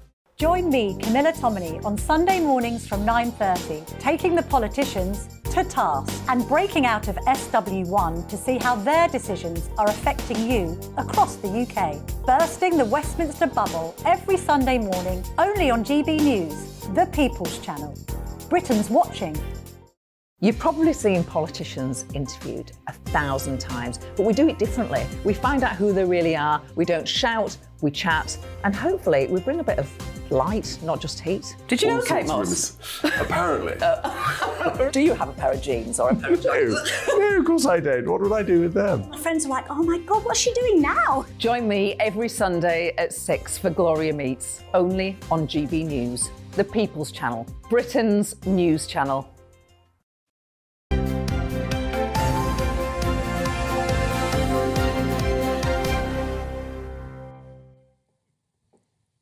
Welcome back. You're watching and listening to Breakfast. Let's take a look at today's front pages for you now. We're joined by Emma Burnell and Fraser Myers, who is with us now. Fraser, let's start with you, shall we? This is a story in the Telegraph about a bank name, bank man, who calls himself a man.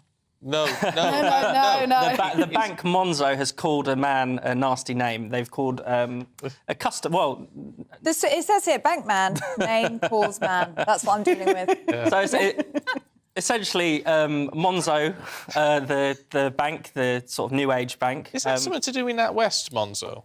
I think it's independent. It's So independent, it's and you get like a little card and you use everything on the app. It's very modern and. But basically, they announced a sort of series of transgender policies, usual stuff, pronoun, badges, gender-neutral toilets. And someone was critical of it on LinkedIn.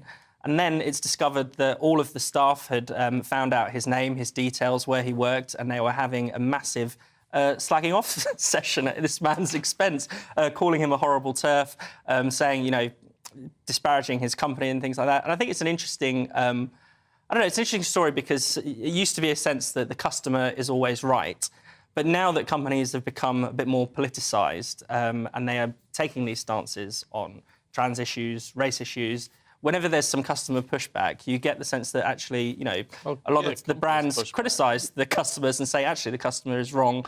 We don't want your business. This similar thing happened with Halifax when people... And I can imagine some people sort of saying, well, this is a disgrace, right? Now, I have to say that I think if he wants to... I think in the world of free speech, and I'm all for free speech, and that means a lot of people saying things I don't agree with, but, that's fine. It's about being able to have their say, be listened to, and then hopefully convinced to go the other way. If he wants to slag off the bank because they're not happy, then why can't they have their say and slag him off back? Well, they can, but I think it's quite interesting, the sort of dynamic here that's going on. Normally, you would bend over back, even, you would tolerate bad behaviour from some customers because you want their custom. Right, the customer's always right. But now there is a different dynamic where people say, actually, we don't want...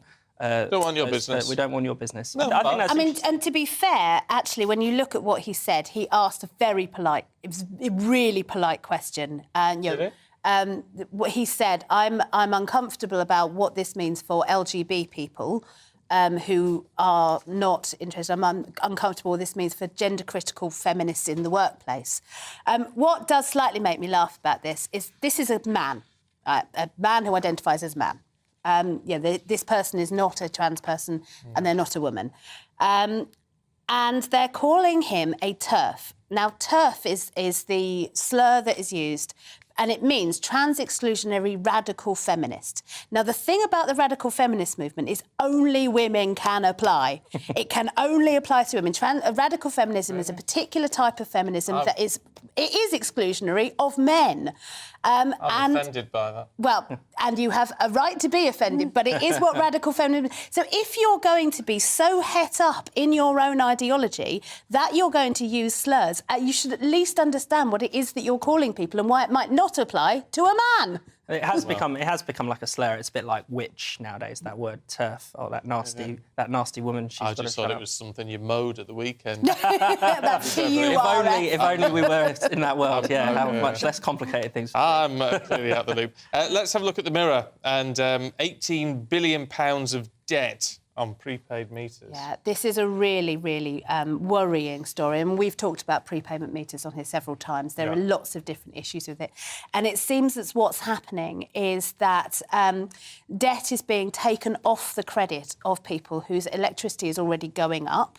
These are people who are likely to be on higher tariffs because they're on prepaid meters, and that the debt that they have accrued that has ended up with them on the prepaid meter is being taken as well as them paying for their electricity and paying these higher costs.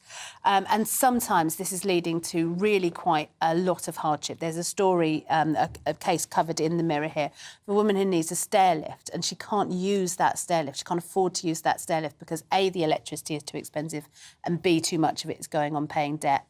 So there really, really does need to be sensible approaches to restructuring this debt over a longer term, making sure that people can afford to pay the electricity that they need, as well as paying off any debt. Yeah, so you're not saying people should have the debt cancelled. No, but it's how you pay it. It's how you pay it. It's how it's managed. There are going to be times when this debt will never be paid. Yeah. And what you might end up is having people paying significant amounts of interest on that debt and never actually dealing with the debt itself. And so there are much, much better ways that this can and should be structured. And it just shows yet again another problem with these prepayment meters. But they are getting rid of the extra charges for electricity. So I don't know when it comes in or if it's come in already, but they are. So if you're on a sort of standard variable rate, which most of us are now because it's the cheapest one, that will apply to prepayment as well. There'll be no extra charge. Thank heavens. Absolutely. But if you look at where the people with prepayment meters are, they will have debt. So that standard variable that you're paying for, you'll be paying £50, £60, £120, whatever. And that will all go towards purchasing your electricity. Yeah. For these people, a significant portion of that will go towards paying debt, some of which will be interest. No, that's not right. That can't be right. And we know how ruthless these energy companies can be. I mean, there were those stories broken by the Times about essentially the companies going into people's homes, installing these prepayment meters without people's knowledge, suddenly putting them on these more expensive tariffs. It's definitely something that's got to be looked at. Yeah, absolutely. Yeah, Fraser, let's go to you. And they've got a story in the Mail about Starmer in the dock. Yeah, so this interesting spread looking at Starmer's times at when he was Director of Public Prosecutions at the CPS. I mean, one thing that's interesting is like the attack line on Starmer is often that he's soft on crime. But a lot of the things they brought out is actually that he was very illiberal and pursuing people for crimes that they didn't commit, crimes that they obviously, that should have been quite obvious that there was no case to answer. A lot of them in the wake of the Jimmy Savile incident. So people have criticised... there was a lot of Operation U-Tree and all that. Exactly. So people have criticised the CPS for failing to deal with Jimmy Savile. And then it's almost as if they went in completely the other direction, trying these cases from the 80s, the 70s, dragging people through the dock who, in many cases, it's quite clear that they had done nothing wrong, where there's very little evidence or where the witnesses were unreliable. I mean, there's two separate Coronation Street actors brought into the dock, there was. Look, we're going to have to interrupt you on that, but don't go anywhere, because we will come back to you, hopefully, in a minute. The reason we're jumping in, rather impolitely, is we need to talk to our political guest who's turned up and he's limited for time. Now, this is one. Are you always getting caught out by subscriptions? You sign up, then forget about it until you build next year unexpectedly. Well, the Labour Party says that should be banned so that we don't get stung. Well, joining us now is Shadow Business Secretary Jonathan Reynolds. Good morning to you, Mr Reynolds. Really good to have you with us this morning. So tell us, Labour want to change the law to stop us all being ripped off by these subscription traps. Tell us more. We do, yes. So subscription models are big business, and it's a growing business in the UK. It's worth over £25 billion. So this is a very significant market. But what we are taking action on today, what we're putting forward, is a plan to stop what are called subscription traps. So that's where you take out a free trial, maybe a subsidised trial. I could probably give you some personal examples of things that have caught me out. And then it automatically renews. You weren't really intending for that to happen. And you're tied into that longer term relationship. And all we are saying is we're going to change the law under a Labour government, so you've got the choice. There might be some things you want to auto-renew, and insurance is a good example of that, where you don't want to be without cover. Everything else, you should be given the choice. If you want to auto-renew, great, but if you don't, that is available to you when you sign up. And I think that is an important change for a growing market, or something that will be more significant in future. But in a cost of living crisis, where every penny counts, £300 million, Citizens Advice say, every year is lost to things that people didn't really want. It's a change for the better, and I'm really pleased we can put it forward today. Yeah, look, I think most people would go, yeah, absolute common sense. You won't be remotely surprised then if 6 months' time the Conservative government brings this in, will you? Because it wouldn't surprise me. Look, I never mind when they steal our policies. If you're winning the battle of ideas, that sometimes happens, and we've seen a little bit in the last budget, haven't we, on things like childcare, where they did that. I mean, we have a view of this country that it could be much better, it could be doing much better than it has been for the last 13 years, and we're going to put forward those ideas because we want people to do that. If the government borrows some of these, if they steal them, well, fair enough, but that's how you make the running as an opposition. And I do think a change like this, look, I think many of the things that I come on to talk to you about quite regularly about industrial strategy or clean energy or how we can make Brexit work better would be a much better environment for UK-based businesses. But alongside that, I do want people paid well, I want them to have good employment rights, and I want them to have strong consumer protections, and that is the pitch we're putting forward. I don't think the government can replicate all of that, but when they steal our ideas, I never mind that. Mr. Reynolds, whilst we've got you, I wanted to ask you about the nurses that the RCN have rejected the government's offer of a pay rise of 5% and a one-off payment as well. Do you think they were right to reject the government's offer? And what would Labour do in order to strike a deal with the RCN? Look, so it's a difficult situation, clearly, where you've had one union accept, Unison's members accepted the offer, the RCN hasn't, and we still haven't had the results yet from GMB and Unite, so we're going to need to see that full picture. I'd say what we can tell from what we've seen yesterday is, first of all, a resolution is relatively close. I think the government should have negotiated sooner. This shows this was always resolvable. But specifically what we would do differently, I think this probably would go quite a long way to resolving the dispute. This has always been, yes, about pay, but it's also been about the burden, the workload NHS staff are under. And if you take our plan, which is to abolish the non-dom super tax regime for very wealthy people, use that revenue, over £3 billion, to expand the NHS workforce, you're giving people some hope that some of the pressures they're under in future are going to be resolved. And I think that's all they've ever asked from the government is, yes, action on pay, but a recognition that the pressures they're under are very significant. And I think our plan, taken as a whole, would go a long way to resolving this dispute. It all gets very confusing, though, doesn't it? Because, I mean, the non-dom money tree and the windfall tax money tree seem to be the answer to everything at the moment. It's not a case. It's not a case, is it, with the NHS, which I think I struggle to find anyone who didn't think it was on its knees at the moment. It's not just a case of ploughing more money in, is it? I mean, there's got to be, and to be fair, Wes Streeting seems to push on this quite a lot, so some pretty root and branch reform. Well, absolutely. Keir has and Wes has put forward plans that are about reform as well as investment. I mean, we've talked, for instance, about how people could access secondary services, not necessarily going through GPs, to alleviate some of the burden around those. But I do think if you look at the waiting lists, that, to be honest, the state of the NHS before the pandemic hit and what was happening there are these real issues around capacity. I think if you can expand the workforce and address those, that's not just a good healthcare policy, it's actually very good economic policy, because there are a lot of people in this country out of the workforce because they're waiting for NHS treatment. I think that makes a lot of sense. So the Labour position is for more investment, but we'd say where that money would come from. I think that's fair and reasonable to do that. And it is for making the NHS work better for patients. It's money and reform, investment and reform, to deliver the kind of health service people need. Very similar to what Labour did in government last time. Of course, we left power with the NHS getting record satisfaction from the British public, and that has changed very much over the last 13 years. So again, it's ideas from Labour, it's ways, positive changes, the difference that can be made, and I think that is the right way forward for an opposition to say how things could be better, because I would agree with you that the state of the NHS today should be to no one's satisfaction. It's not the fault of the people who work in it, who are incredibly committed and have been under incredible pressure. But it hasn't been handled well by the government, not just for the post-pandemic period, but actually for the last 13 years. So money, reform, investment, that is what's required to get us the NHS we need. But when you talk about fundamental reform, I would just say, let's never lose the brilliance of the NHS model, which is when people need care, they've already paid for it through the tax system, and it's free at the point of delivery, delivered by a publicly funded, nationally accountable National Health Service. I think that's what the British public still want. Just briefly, you say... you know, the incredible people who work in the NHS. You could have a situation now, I know it's slightly hypothetical, but you could have nurses who are with Unison saying, actually, nurses with the RCN are being greedy now. They've accepted the offer, the RCN haven't. Are they being greedy?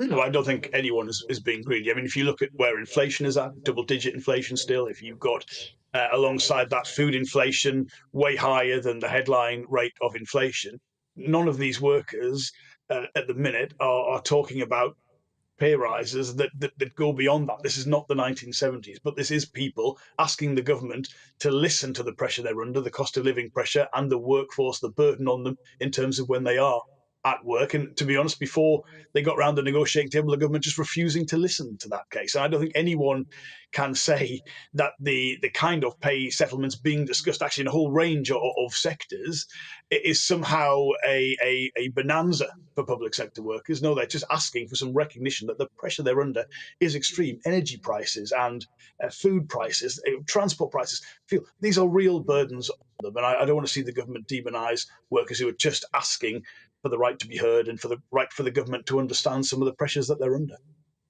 Jonathan Reynolds, good to talk to you. Thank you. Thank you so much. Thank you. Well, Fraser and Emma are still with us. We're going through the papers, and Emma, there's a fascinating story in The Guardian about a woman. Desperate to get to this. I've been desperate to get to this all morning. It caught my eye. First thing I read this morning.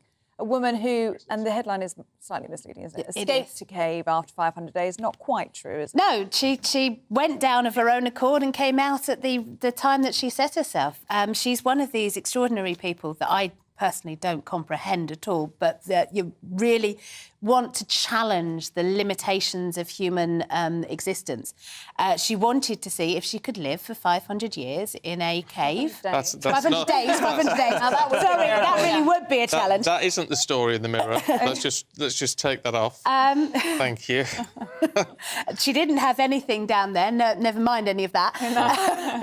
She had no access to any news. That meant news about her family, her friends, her loved ones, or anything about the world. So she went down there before the Ukraine invasion, before, I think, possibly Liz Truss was Prime Minister. So she has come out, and she's been quite extraordinary, quite overwhelmed by the reaction to her. She thought she would just have a shower and go home, but she's had this 50-minute-long press conference.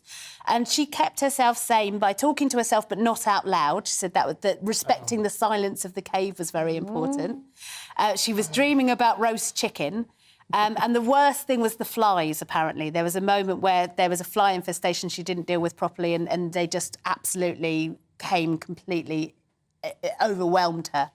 I mean, she's an extraordinary person. She's not a person it's not something I would want to do. No. Whenever I watch these people who do these things where they push the human body to extremes, I'm like, good for you, I'll be on the sofa. Yeah, you just asked what compels you, really. I mean, for me, she's missed 18 months of her life. She just sat in a cave.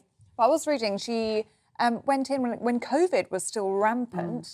So, I mean, that's why she's missed so much. She's missed so... Well, it's extreme self-isolation, isn't it? Yeah, absolutely. The world has changed so much in 18 months, and she's missed so much.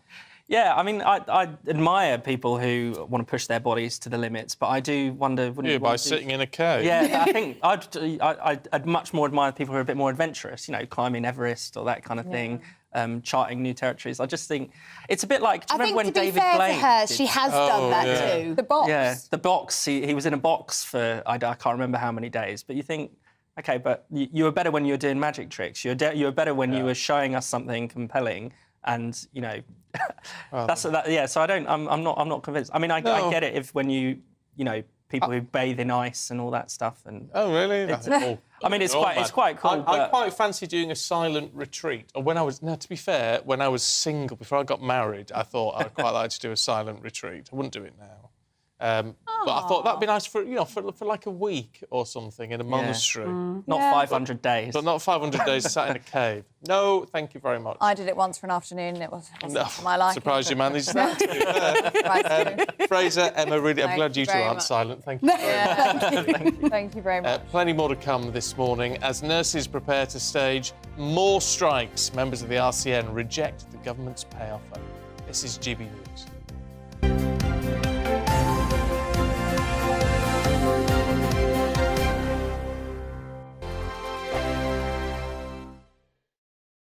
First and foremost, I am a GB News fan, and I was before I was working here. Just love the fact that we're asking the questions that a lot of establishment media won't ask. With a bit of a twist, we not only want to inform you, but we want to keep you entertained. It's worth the drive because you get in and the team's all ready and waiting, they're itching to go, and it's a proper little family. GB News is the People's Channel. It's the audience that makes the programme sing. We're giving our viewers and our listeners a voice. I see the thousands of your letters, tweets, emails, you name it, coming in. Britain is broken.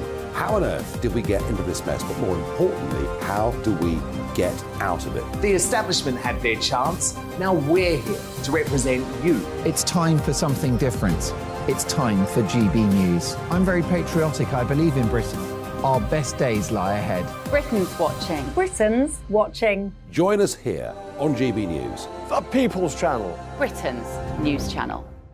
I'm Andrew Doyle. Join me at 7 o'clock every Sunday night for Free Speech Nation, the show where I tackle the week's biggest stories in politics and current affairs with the help of my 2 comedian panellists and a variety of special guests. Free Speech Nation, Sunday nights from 7 on GB News, the People's Channel, Britain's news channel. Here on GB News Live, we'll be keeping you in the picture, finding out what's happening across the country and finding out why it matters to you. We'll have the facts fast with our team of reporters and specialist correspondents. Wherever it's happening, we'll be there from 12 noon on TV, radio and online. GB News, the People's Channel, Britain's news channel.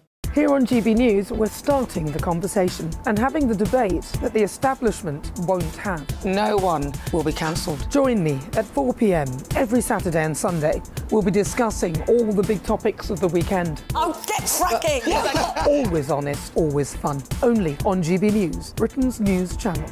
Hello, I'm Michelle Dewberry, and you can join me every weekday 6 till 7 on Jubes and Kerr. You're an inspiration to us all. Clip that bit off. Well, you are. That's my ringtone. My political ambitions those days are gone, I can tell you. She's only teasing. Go on. He's probably going to want to lay down now. I'll give him 2 minutes to have one. Let's respectfully disagree. That's what we like on Jubes and Kerr. Come and join us. GB News, the People's Channel. Michelle Dewberry, weekday evenings at 6 o'clock. I'm Simon Evans. Join me on GB News for Headliners at 11 p.m. What's the scoop? I'll be joined by 2 of the country's top comedians. That's right. As we take a look at tomorrow's newspapers tonight. We're going to get into trouble. If it's a big story, we'll be covering it. Spill some tea on him. There we go. But we'll also have some fun. I wouldn't stick up a bank. My father didn't love me. So anyway. Headliners every night from 11 on GB News, the People's Channel, Britain's news channel. We've got a brand new lineup every Saturday night on GB News. From 6 p.m, I'll give you my unique take on the world today. Then at 7, it's me, Calvin Robinson, with my Common Sense Crusade. New to GB News is the Saturday 5. 5 times the opinion. Join us every Saturday from 8 p.m. as we debate the week's stories. With us 4, plus a special guest. And at 9, of course, it's Mark Dolan Tonight. Brand new Saturday nights on GB News, Britain's news channel.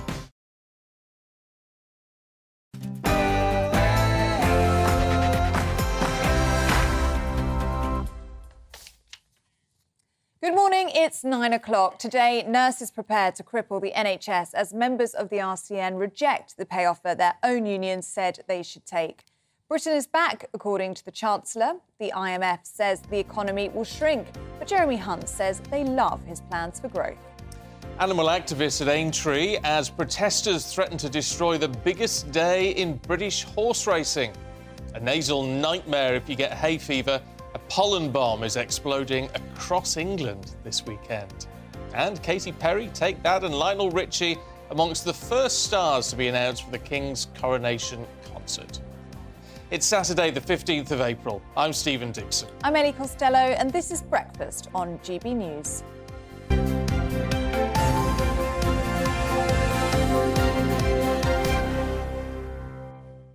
Well, it's been a day where we've been talking about strikes, because whether you support the strikes within the NHS or not, there's something we're going to have to deal with, because those nursing strikes are back on. That's despite the Royal College of Nursing accepting a deal from the government, but its members have said no, and they want more money.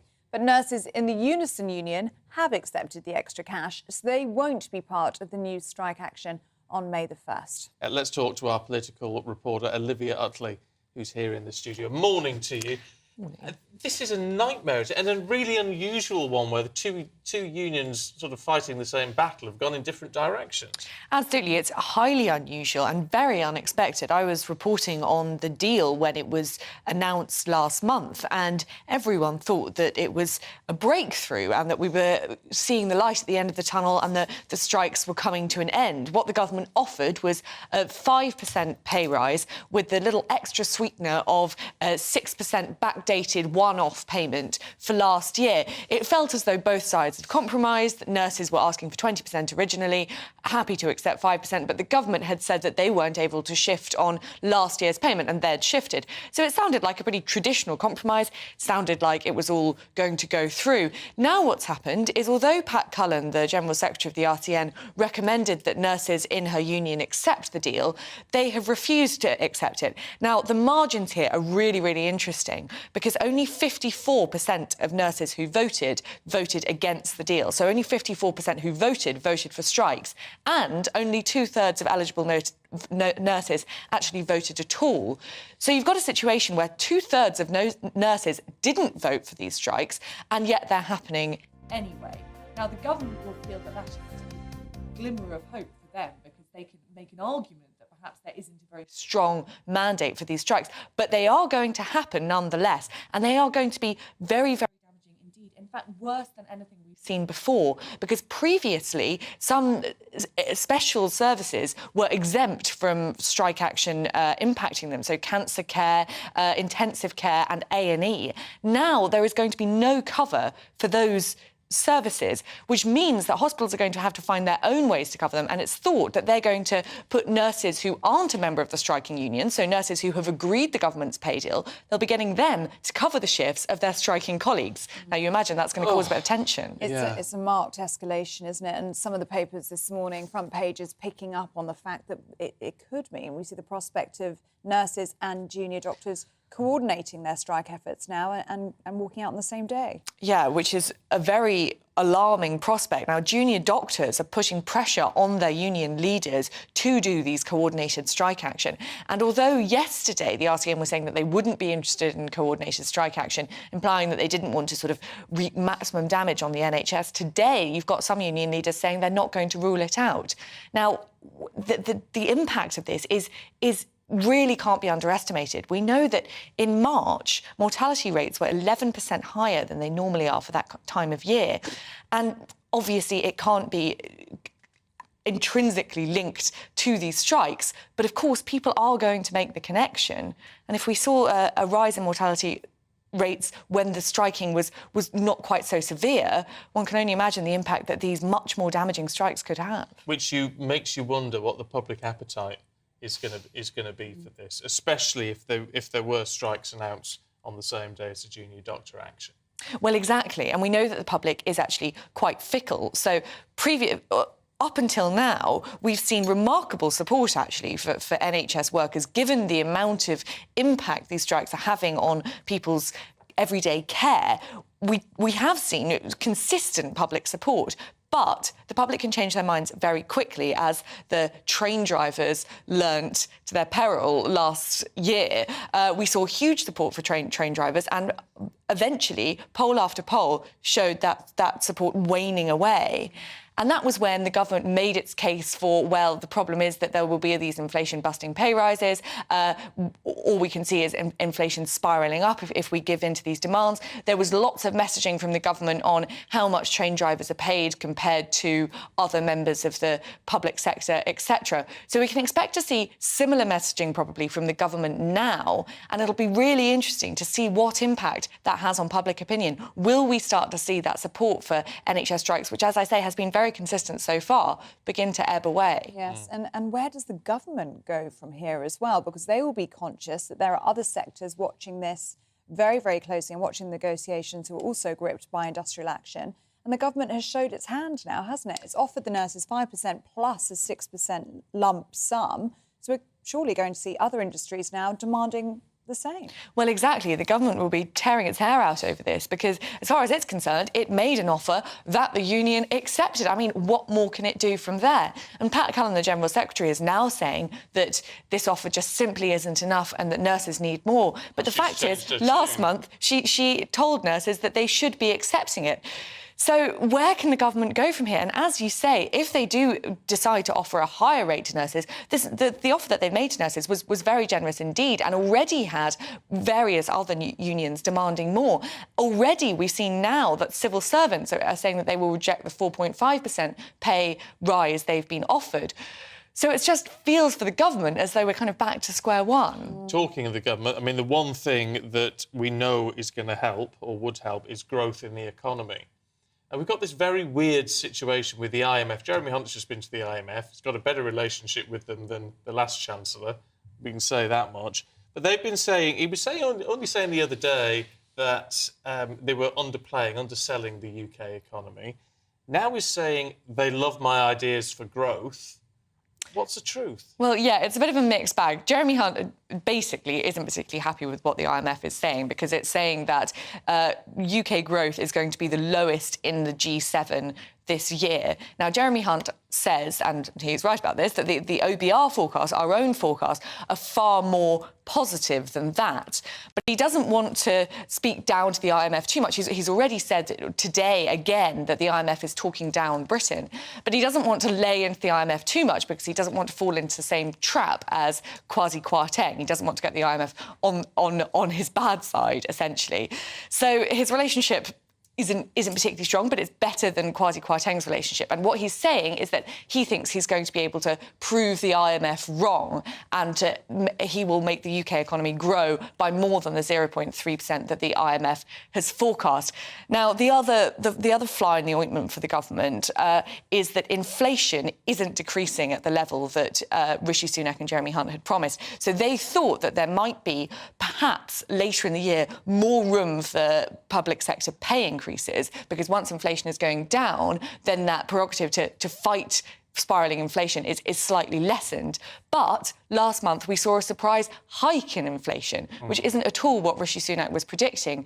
So the ideal outcome for the government is a far sunnier economic picture, a combination of higher growth than expected and lower inflation than expected could mean that there is a little more headroom later in the year for bigger pay rises. But it doesn't look as though that's coming anytime soon. Oh, well, we shall see. It's not quite a rosy picture then, is it, sadly? Olivia, thank you very much indeed. Thank you very much. Lots of you getting in touch on the nurses and rejecting that offer. Angie says, I think what the NHS needs to learn is you actually don't solve any problems by throwing money at it. Not every problem actually needs money to solve it. Yeah. John says nurses are the backbone of our National Health Service and deserve a decent pay rise. Oh, go on. Oh, sorry, I was just going to say that Michael says the government caused this mess in the NHS. They didn't think it was unreasonable to cut the budget to the NHS year after year for the last 8 years. Well, of course, they argue that in real terms, the money's gone up. But a lot of the problem is it's gone up in terms of what the hospitals have access to, but it's not gone up in terms of investment in the NHS, in terms of recruitment and retention and all those sort of things. It's not getting down to staff level, is it? No. Keep your thoughts coming through. GB Views at gbnews.uk. It's 9:10. Also for you this morning, fewer than a quarter of car thefts were attended by police across England and Wales last year. That's according to a Freedom of Information request from the Lib Dems. The figures show there were more than 47,000 car thefts last year, but only 10,000 were attended. The government says it's working with police forces to ensure a strong response.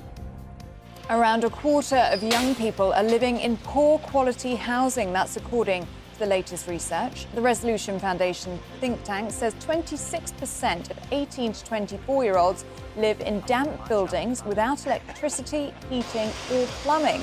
The company also found that those living in such conditions are twice as likely to experience ill health. And millions of us mobile phone customers could save £200 a year if we switch when we're out of contract. That's according to the company Which, that says we pay the top four companies an average of £22 after their contract ends. That's more than the £19 average across all providers.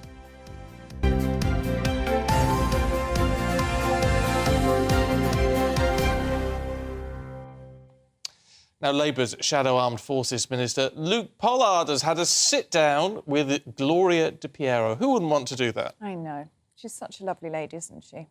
But he claims that predators working in Westminster have made it an unsafe place to work. I still don't think Westminster's a safe place to work, especially for many of the young members of staff that MPs employ.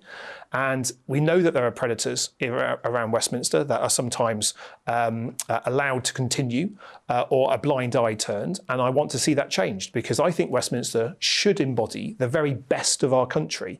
It should be a place that people aspire to get elected to and then want to change the world from a position of strength. And I'm afraid at the moment, I sometimes feel Westminster lets the rest of the country down.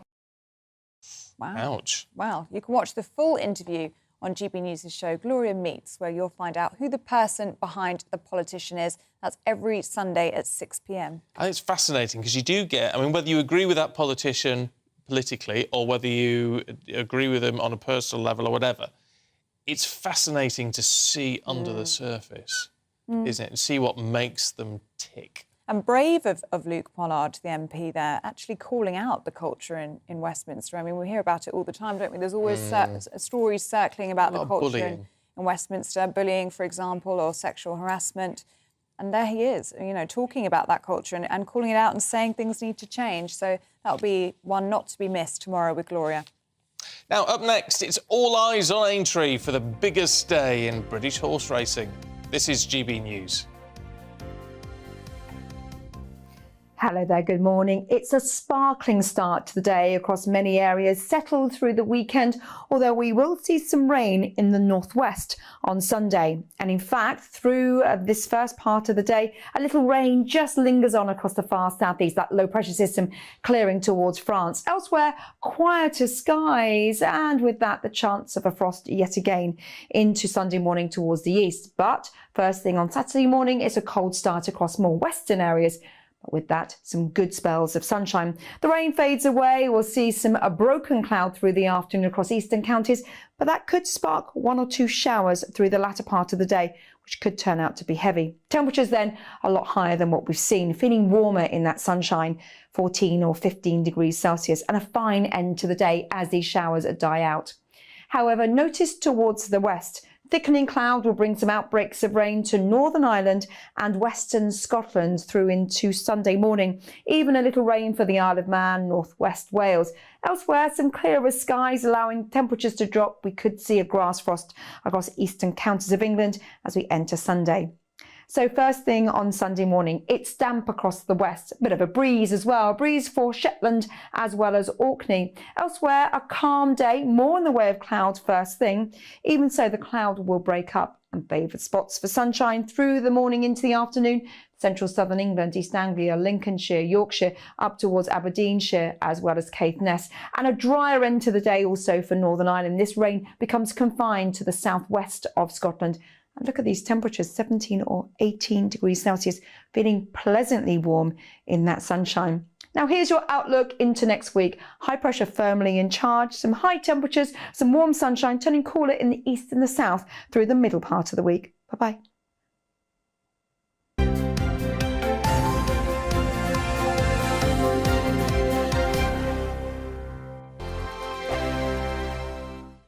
I joined GB News because I was sick and tired of not hearing my views being represented, not just mine, but so many people that I knew and spoke to. I just couldn't get my voice out there. I couldn't say anything. I couldn't do anything. Whatever the narrative was, I kind of had to follow it. GB News is there to provide a voice for those who have been ignored by the establishment media. We think different things, we've got a different style. GB News is here to be optimistic and positive about the future. It's real kind of dynamic and flowing, with the audience very much at the heart of it, like a big family.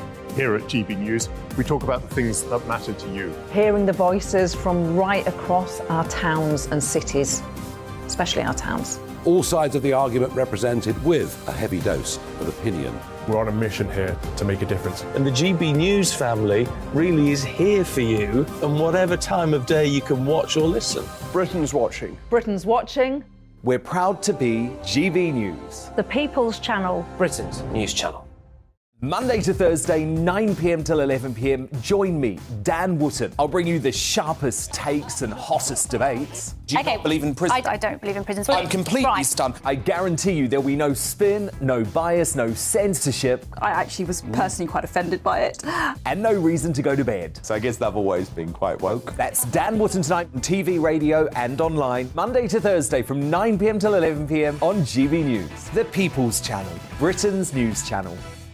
We are GB News, the People's Channel. And right across the United Kingdom. You can find us on Sky Channel 512. Virgin Media Channel 604. Freesat Channel 216. Freeview Channel 236. And YouView Channel 236. You can also take us with you on DAB+ radio. With the GB News app and at the website gbnews.uk. We're absolutely everywhere. Come join us on GB News, the People's Channel, Britain's news channel.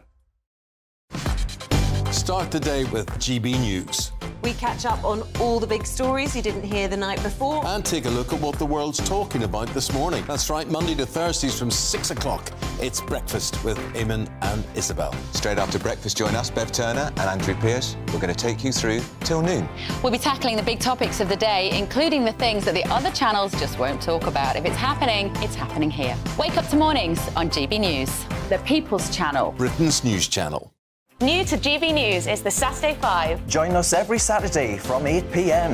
as we debate the week's stories. Right, folks, that was a spicy one, wasn't it? With us four, plus a special guest. Sometimes she has to stick her foot in it. Sometimes she has to say things as they are. Sometimes I think we should keep the refugees and send the pensioners to Rwanda. Then we'd be in a much better state. Well, Benjamin, that is... The Saturday 5. Saturday nights from 8. Only on GB News, the People's Channel. Britain's news channel.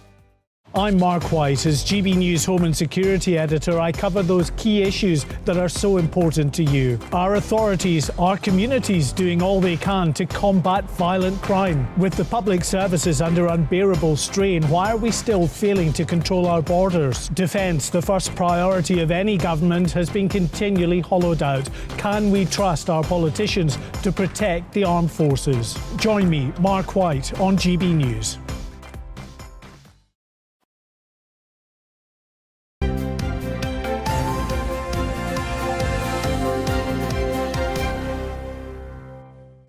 Good morning, it is 9:18. This is Breakfast on GB News. Now, we've been getting very excited, haven't we? We certainly have. Well, to be fair, only at the thought of making a bit of money, because one of the UK's biggest horse races goes ahead today. It's Aintree. There's a lot of money being put down on those horses. Let's talk to Aidan McGee. I'm no tipster. I'm no tipster. You are no tipster. No tipster. Although I did recommend, I'm sticking with Mr. Incredible. Some viewers messaged in on Twitter saying that they've slung some money on Mr. Incredible. And to be fair, because of what I said. Well, that's one of the favourites. Yeah. He's one of the favourites, isn't he? Yeah, he is, exactly. I mean, let's have a look. I mean, it changes as the day goes on. I mean, Delta Work is a favourite at the moment at 9-1, but, you know, most of the money is placed on the day of the race. Don't forget, it doesn't start till 5:15, and now the bookies are fearing that Ain't That a Shame will have a lot of money lumped on it because Rachel Blackmore's there. Maybe she might repeat her feat of 2 years ago when she became the first woman to win the National. And it's her fella, isn't it, who's riding Mr. Incredible? That's right, yeah, Brian Hayes. They've been together 3 years. They're suggesting that if she wins today, she might take a career break and start a family. They don't drink either, so all that bubbly they've won in the last few years, hugely successful couple. That just goes to waste. Well, it doesn't go to waste. Other people, someone drinks it, just not them. Yeah. Just not them. But yeah, he's Mr. Incredible's 12-1, so that's who I'm backing. Yeah, right. And the Sun have actually picked this up as their front page. Yeah. The odds couple. Where's 3? There's 3. Right. I'm being told to hold it up to 3. Yeah, the odds couple. It's great, isn't it? It's a great story. Yeah. Oh, yeah. I've not known it in the National before, to be honest with you. Never known a situation like that. No. You know. And you were saying they don't talk about horse racing. So don't talk about no, don't drink. Talk about horse racing. They said they don't talk as much as you might think about horse racing. So, you know, well, I don't know. Do all couples talk about work though when they're at home, even if you're on the same line of work? No, you get bored. You probably would. Yeah, there's other things in your life, aren't there? So, but she's 33 years old. She's, as I say, teetotal. But the bookies are worried that there's going to be a load of money going on her, and if she wins, they're going to be significantly out of pocket. £150 million in total, they reckon, is going to be bet today. I did test you on the TV audience earlier today, global, didn't I? 600 million. Didn't you say 3 billion or something? I was saying 3 billion. 8 billion or 12 billion. No, that's more, but there aren't that many That's people on what the you said. planet. Yeah, you said there's not. 1 in 3 adults will place a bet today. Right. Wow. It's thought as well. So this is talking about a big. This is the stellar event in the horse racing calendar still. Yeah. Despite all the big, big with races. a lot of people turning up as well. It's a big event. Yeah. It's a huge event, including, though, they reckon about 300 protesters. Yeah, possibly. I mean, look, when there've been protests before, in the past, in the recent past, there hasn't been much warning. There is more warning this time, so you would have thought that the race organisers will be on top of it. It's quite an intricate layout around it as well, so it's a little bit more difficult to police than it would be in some of the big race courses, in the home counties that we know. Courses, exactly. Harry Redknapp as well. We should mention him. Oh yes. Back on the Lash is his horse. He's a 33-1 shot. So you could see some money going on him as well. And the dress code has been relaxed this year as well. Yeah, we saw it yesterday, but everyone went. Sometimes trends create counter trends, don't they?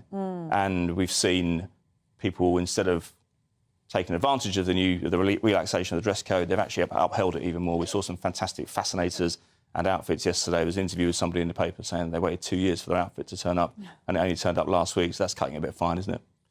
Well, isn't it? It's got to be top. If you're a bloke, it's got to be top. For a minute, I thought that was a joke. No, not at all. But the morning suit is the garment of choice for men as well. Yeah. Look, you're off later. You're not going off.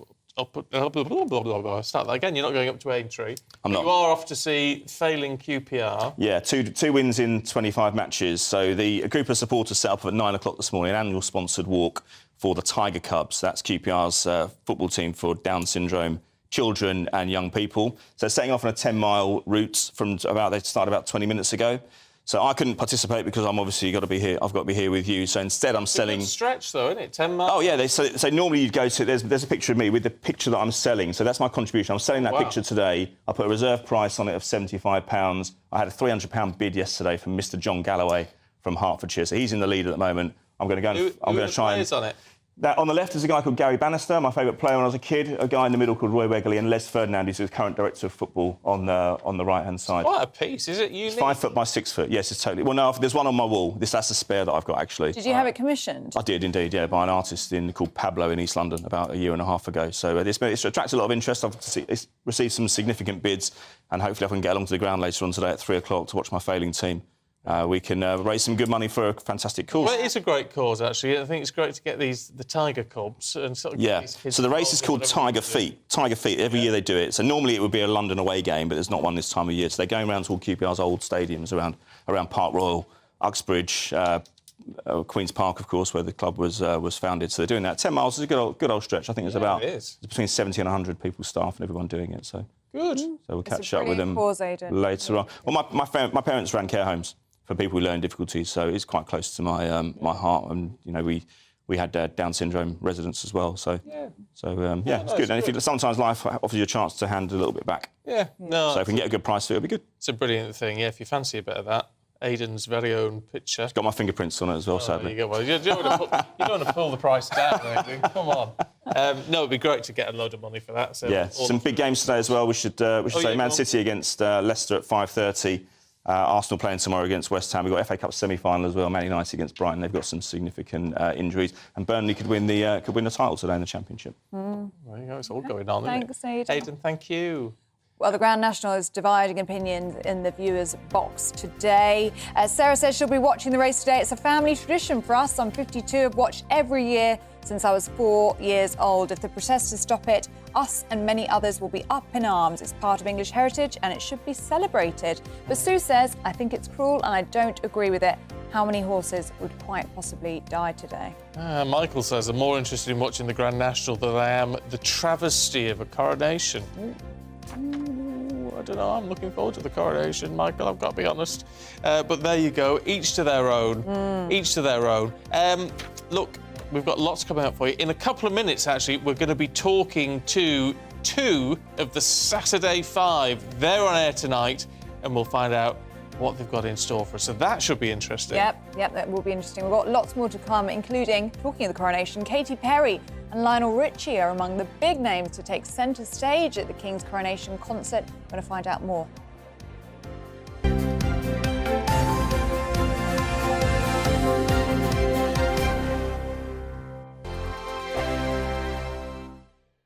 Monday to Thursday nights on GB News. At 6, it's Dubes & Co. 7 o'clock, Farage. At 8, join Jacob Rees-Mogg. And at 9, Dan Wootton Tonight, followed by Headliners. On TV, radio and online. This is GB News. It's all about family, being in people's living rooms, all the interaction and getting to know who our viewers and listeners are. When I was young, my dad used to say, Nana, stop arguing. I wanted an outlet that would enable me to give my opinion. People are going through a really hard time right now, and I know that you don't feel like you're being listened to by the establishment. I came to GB News because it's the People's Channel, and I want the audience to have their say on the events of the day. We're dynamic. We do something different. Democracy shows that the wisdom of the nation is in its people. I get to travel to find out what the story is from a personal perspective. The British people aren't fools. We know when we're not being told the full story. We've got to work out how Britain moves forward from this. It's the best country in the world. The establishment had their chance. Now we're here to represent your views. Britain's watching. Britain's watching. Britain's watching. We're proud to be GB News. The People's Channel. Britain's news channel. Westminster is going around in ever-decreasing circles, followed by the media. Britain is broken. How on earth did we get into this mess? But more importantly, how do we get out of it? Join me at 7 p.m, Mondays to Thursdays on Farage, here on GB News. We will have open, rational debate. We've got to work out how Britain moves forward from this. Join us here on GB News, the People's Channel. Britain is watching.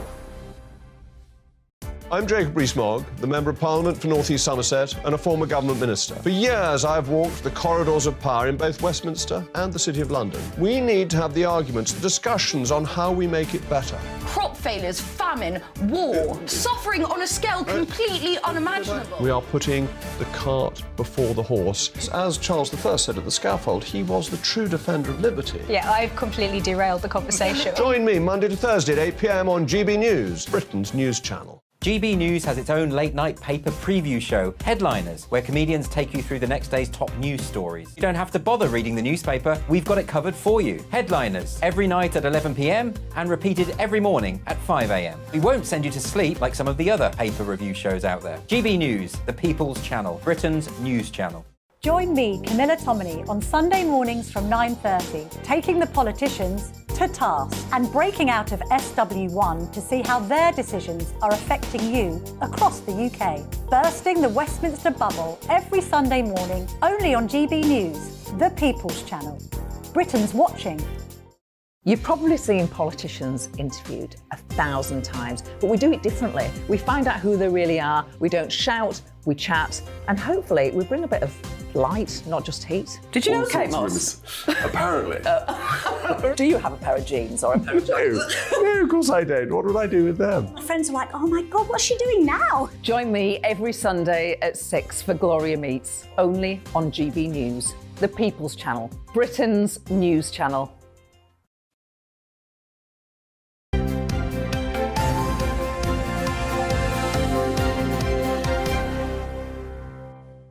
Welcome back. It's 9:29. You're watching and listening to Breakfast. Now, it is the big day at Aintree, but could it all be wrecked by protesters on the course? Yes, animal rights activists claim they are going to try and stop the horses in their tracks today.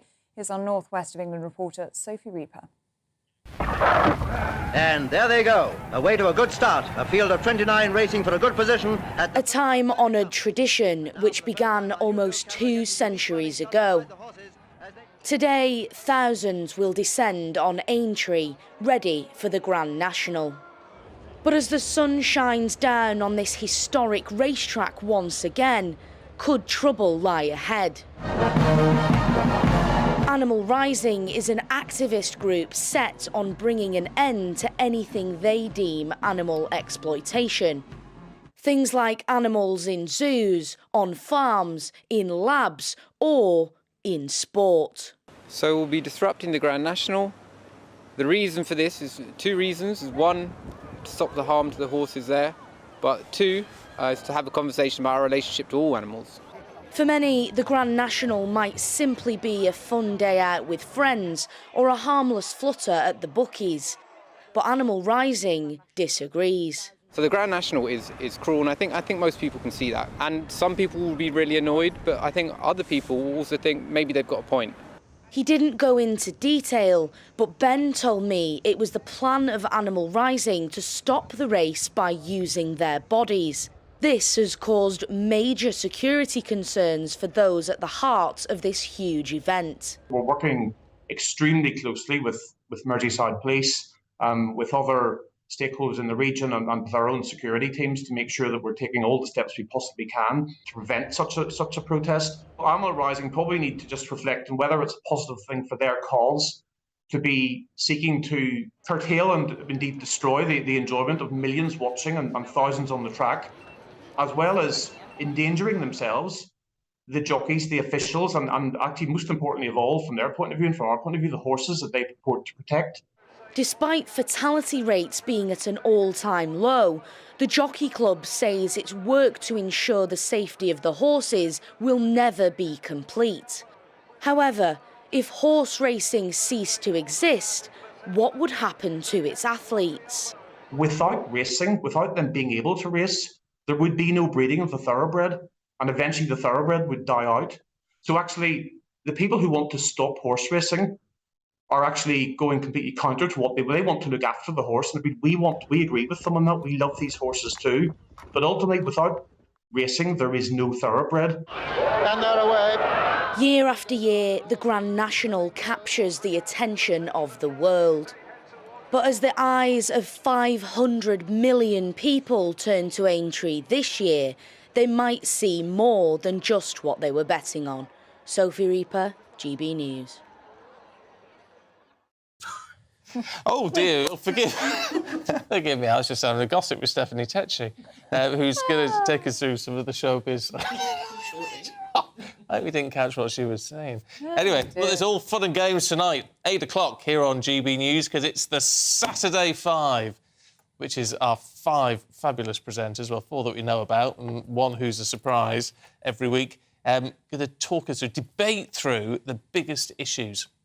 2 of them are here this morning, Albie Amonkona and Darren Grimes. Morning, gents. Morning. I have to say, it's a good watch because it's the debate. I like it when you all disagree. It's pacey as well, right? Oh, yeah. We want to make sure that we're the best Saturday night takeaway on telly, unlike the other channels. And with a northeast accent as well. I mean, what more can you ask for? And then...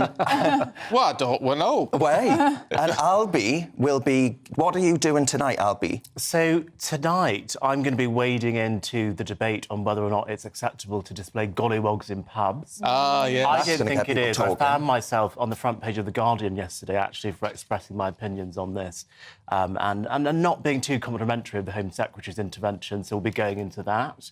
Whereas I love Suella, so I'm going to be talking about something completely different in the wake of Biden's visit to Britain, talking about why actually President Trump running again would be better for Britain than President Biden. So that should get people talking as well. Oh, that'll get people talking. Right, let's dive into those a little bit. I want a bit of a preview of Saturday 5, because there's 5 of us sat on this desk at the minute.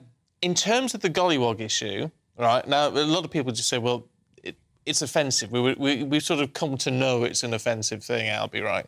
Why are you not happy with what the Home Secretary did? Because she didn't want the police or criticise the police intervention on this. Is that right? So my understanding of what happened is that she was critical of the police for getting involved in the issue in the first place, which I think it's fine to say. Did there need to be 5 police to go and take away some dolls? Probably not. But what she didn't say was that it's completely unacceptable in a multi-ethnic democracy like the United Kingdom, where we have a British Asian as Prime Minister, to be displaying gollywogs in pubs. And I think both things are right. And I thought it was just a missed opportunity that she only focused on the fact that she thought it wasn't a police matter.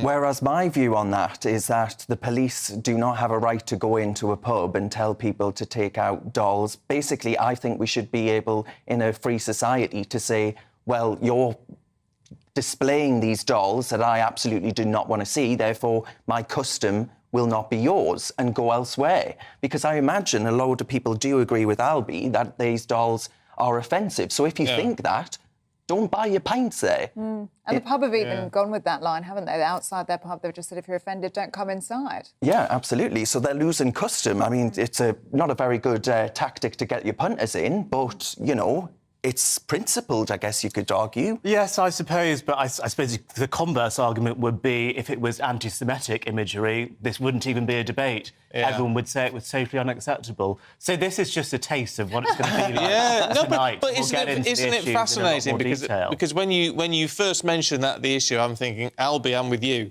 on this. However, because you've made a very reasonable argument, Darren, sort of saying, well, you know, just don't go in. Well, that's, you know, it's where'd you go? And so that's the beauty of it. It is, exactly. Tonight we've got Dominique Samuels on the panel, who I'm sure will disagree with Albie on a few things. I don't know her view on that issue, so I look forward to finding out. But, you know, Benjamin Butterworth and Emily Carver as well, so it's going to be a spicy one, as ever. Are you, because you mentioned the whole presidential thing, are you very disappointed in how Biden's behaved? I absolutely am, actually, because I think the special relationship really is one of the most important alliances that the world has ever known. And I think the way in which Biden snubbed our country by saying he's not going to come to the coronation, the first, obviously, that's passed since the 50s. No, but come on, the presidents never do. It's a precedent. So they never did after the war, right, because they had other things going on. But I think right now, it strikes me that Biden cares more about the Republic of Ireland and, of course, the anti-monarch stance there than he does actually showing his support for the United Kingdom of Great Britain and Northern Ireland. What's that based on, though? Is that based on not flying the Union Jack on his car? He didn't do that yet. The DUP were quite happy with his comments in Belfast. They called them measured and balanced. Well, I mean, the DUP have also said, though, you know, President Biden, sling your hook. You're not going to tell us what we can and can't do around the Windsor Framework with the reform to the Northern Ireland Protocol, where Biden said, look, you've got to get Stormont up and running again. And they said, we'll be the judges of that. Thank you very much. But, Darren, you think Trump's going to be better for Anglo-American relations because it went so well last time? Well, it actually did. It actually did. President Trump loved this country. Trade deal. He loved this country. And, well, he couldn't do that because, obviously, you need all the checks and balances of the different parts of the United Kingdom, the US Constitution even, to agree on that. And he didn't have a majority for some of his time in office. But I think it's undeniable that President Trump loved this country. He was obsessed with our late Queen. But he couldn't even be driven around London because there were so many people out protesting his appearance. Well, I tell you what, though, Ellie, I'm surprised I can walk around London, right? I mean, you know, the left-wing cesspit that this place is becoming under Sadiq Khan, I'm surprised I can leave this office. So I'm not surprised at all that President Trump, you know, met one or two protesters out there, because he actually speaks to a lot of people who don't live in London. Wouldn't it be very nice if we actually had, I mean, on both sides, actually, presidential candidates who were just fresh, new, dare I say, younger? Well, I completely agree. And you know what? For Saturday 5, it's a young panel. It is, and that's something that really strikes you when you watch it. It's the youth and the energy. And it's pacey. That was the first thing you said, Darren. But it is. You have a 1-minute timer, don't you? Yeah. To kind of put your case. Yeah. And then how long is it to debate? Then we get 6 minutes to throw it out to the panel and discuss it all. So it's going to be a fun one. Yeah, it's feisty, it's fiery, and it's not to be missed. So tonight, 8 o'clock. Yeah. We'll see you there. You two will be exhausted by the time the show You will, yeah. We're going to have a little afternoon nap. The way to do it. Gents, thank you very much indeed. We'll see you tonight. Thank you very much. Now it's time for Showbiz this morning. You can have your gossip now. Ah, yes. Stephanie Tetchy is here. We should kick off with that, actually, because you were basically asking me what a service trench was. Yeah. And this is very showbiz, because it's all to do with Arnie. It is to do with Arnie. Well, you know, potholes are like the bane of most of our lives. You know, it wrecks if you're a cyclist or if you're a driver. And Arnold Schwarzenegger, he lives in California in LA, and he's saying for about a few weeks now he thought there had been a pothole. So he took matters into his own hands and he started trying to cover it. And he put a video up of him covering it. But unfortunately, it turns out he was digged himself into a bit of a hole because actually a gas company in California have come out and said, actually, no, that is a service trench which has been permitted. So he's actually caused a bit of trouble there. So they're going to have to dig it up again? Yeah, they're going to have to dig it up again, which is going to be even a longer time for Arnold. So even though the sentiment was there, he just got it a bit wrong. He probably thought he was going to be a community hero. Yeah. Well, he's been mayor before in California, so I think he just thinks he was serving the community again. And Rod Stewart done something similar last year where he actually took matters into his own hands in Essex, where he lives, and he filled up the potholes over there. I quite like the fact, I don't know if we can show that again. Yeah. That what I like is he is wearing Terminator sunglasses and that. I mean, you couldn't get better than that, Terminator on screen and also Terminator in real life. And he's 75. He looks great. Really good. Getting his hands stuck in. Getting gritty. You're never Terminator, very good. You're never too rich or famous to dig what looks like a pothole. Well, no. It is what looks like. Yeah. It's a service trench, Arnold. It's a service trench. Photo op, though, must be. Yeah, said. He's fully aware the camera's there. I quite like it.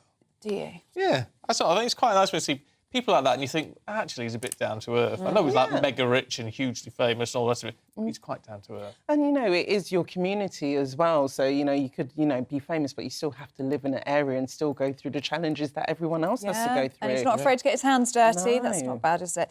Let's talk about the coronation, shall we? Because there has been a bit of controversy about people refusing to appear. Yeah. We do now have a star-studded lineup. Ali, I'm happy that this is coming together for the King because, all in showbiz in the reports leading up to this has been about the names such as Adele, Ed Sheeran, Elton John, who turned down, including Kylie Minogue as well, who turned down to perform at the King's coronation. As we know, this is a once-in-a-lifetime event.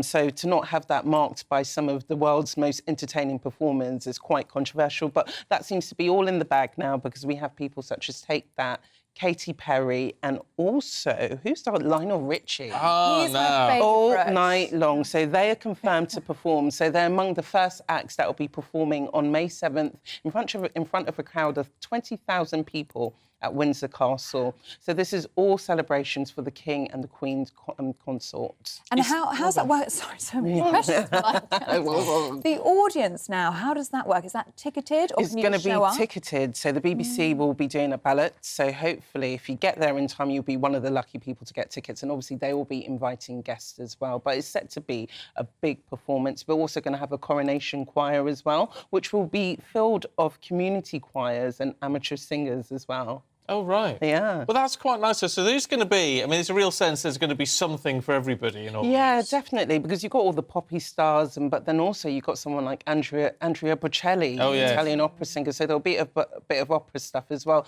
Because I think, with the Queen last year at the Platinum Jubilee, it was quite poppy, but I think with this, it's going to be a variation to kind of reflect the King's taste. Interestingly, Bocelli was at the Festival of Remembrance at the Royal Albert Hall in November, and he's there with he's got two son and a daughter that he performs with. Oh. And one of the sons is, I'm guessing, but, sort of mid-20s or something. And then his daughter, who is, about 12 or something like that. And all three of them Actually, I've perform seen a together. video of them performing together. It's phenomenal. amazing. Literally, they'll just bring a crowd to a standstill, which I think is going to happen on May 7th. I think it's going to be quite gripping. Yeah, I'll tell you what, if you want to bring a crowd to a standstill, you and your mum. Oh, hello, Mum.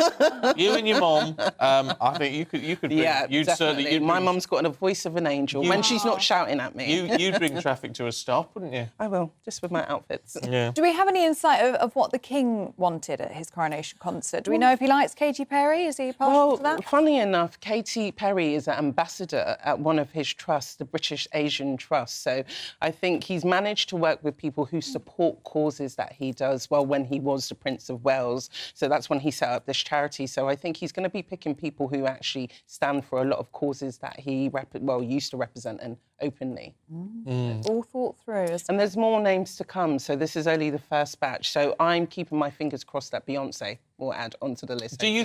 I hope so. Do you think? I wonder, though, because she's quite pally with Meghan and Harry, isn't she? Wasn't that in the Netflix thing where she was saying... True. One of them saying, I've had a message from Beyonce. She says, I love your style and your wisdom. But, the good thing is if you perform at the coronation, it helps your fan base and it's good promo. This is once in a lifetime, so... I think most performers will want to say yes, and the ones who've said no, they've got it wrong. They have got it wrong. Well, I'm keeping my fingers crossed for Taylor Swift. Yeah, we can do Taylor. If she's over the breakup, which still hasn't been confirmed by neither party. Apparently she was wearing a necklace that Joe bought her recently, but I don't know. Oh, right. Anyway, stay tuned on that. I tell you what, people like, now I don't know if you will do on this, but certainly at some royal events and things, people like Simon Cowell often pop up. Yeah, don't they? do. All these cameo appearances and things. Well, I don't know think if that's appropriate for the coronation, is it? I think it is. Well, it's the day after the coronation, so I think, you know, because it's the day after, I think that's when the nation can really celebrate. And I think all the rules will be out of the window, all the formalities, so I think it'll be a party. But he's coming under a bit of fire tonight. He is, Simon Cowell, like, if people are going to be watching Britain's Got Talent, even though they should be watching the 5, is it the Big 5? The tonight? Saturday 5. Saturday 5, even though They they should be watching it. that, yeah. But they can watch back on Britain's Got Talent. A lot of people are talking about, apparently Simon's had some facelifts, which he's denied. He denies. Yeah. But didn't the comments come from Ant and Dec? They did come from Ant. They were kind of mocking him about it. Because he's had a bit of change in faces. Well, when you see him, it's quite evident that he's had some work. But he says that he stopped doing fillers and Botoxes because he was looking at himself and he didn't really recognise himself anymore. So No, it is a bit strange. What about the whole? Because obviously you mingle with a lot of showbiz stars.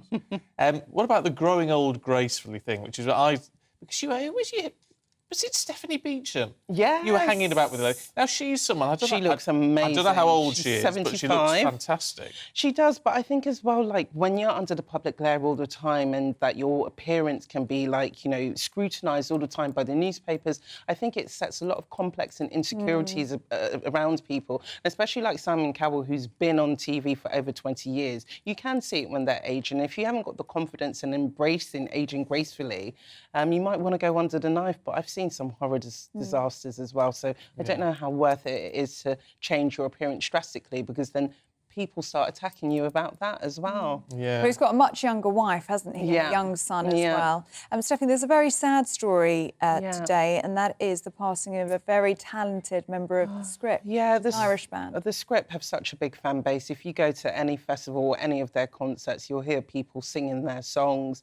And last night, the devastating news came out that the guitarist Mark Sheenan, he's died after a brief illness. He was in the States. The band, 46. Just 46. And, you know, recently we've been talking about a lot of celebrity deaths, and it's been a hell of a year. Yeah, and it's quite sad because they just announced that they were going to be performing some gigs coming up in Wolverhampton and Blackpool, and they are also supporting Take That at the British Summertime Ball in Hyde Park. So I guess this has been quite a shock to them and quite devastating news, especially for Danny, who had been best friends with Mark since they were really young. And we've no idea what's gone on, have we? No idea what's happened. Obviously, hopefully, more will come to it. But as you can imagine, the music industry have been paying tribute to him. And you have interviewed them. I have. They are very close. You know, I do interview a lot of like celebrities, music stars, but when I interviewed them, I just had this sense that they were a brotherhood. You know, it was really authentic, and they just had the charm of the Irish about them, which I love so much.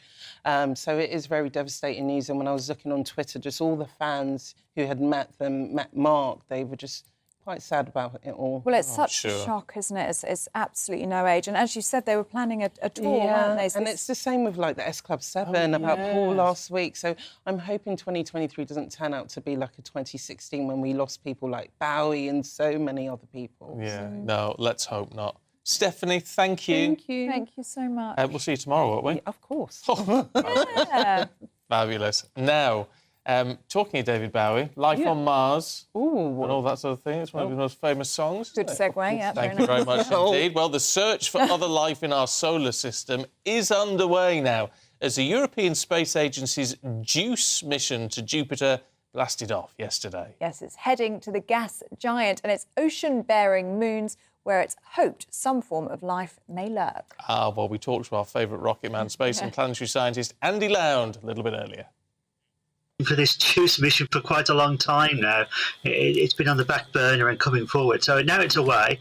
It'll get there in 2031. And of the 4 big moons of Jupiter, you've got Io. You'll be pleased about all this. Nice little model for you. Lovely. We've got Io, which is a volcanic world, so that's not going to have anything on it.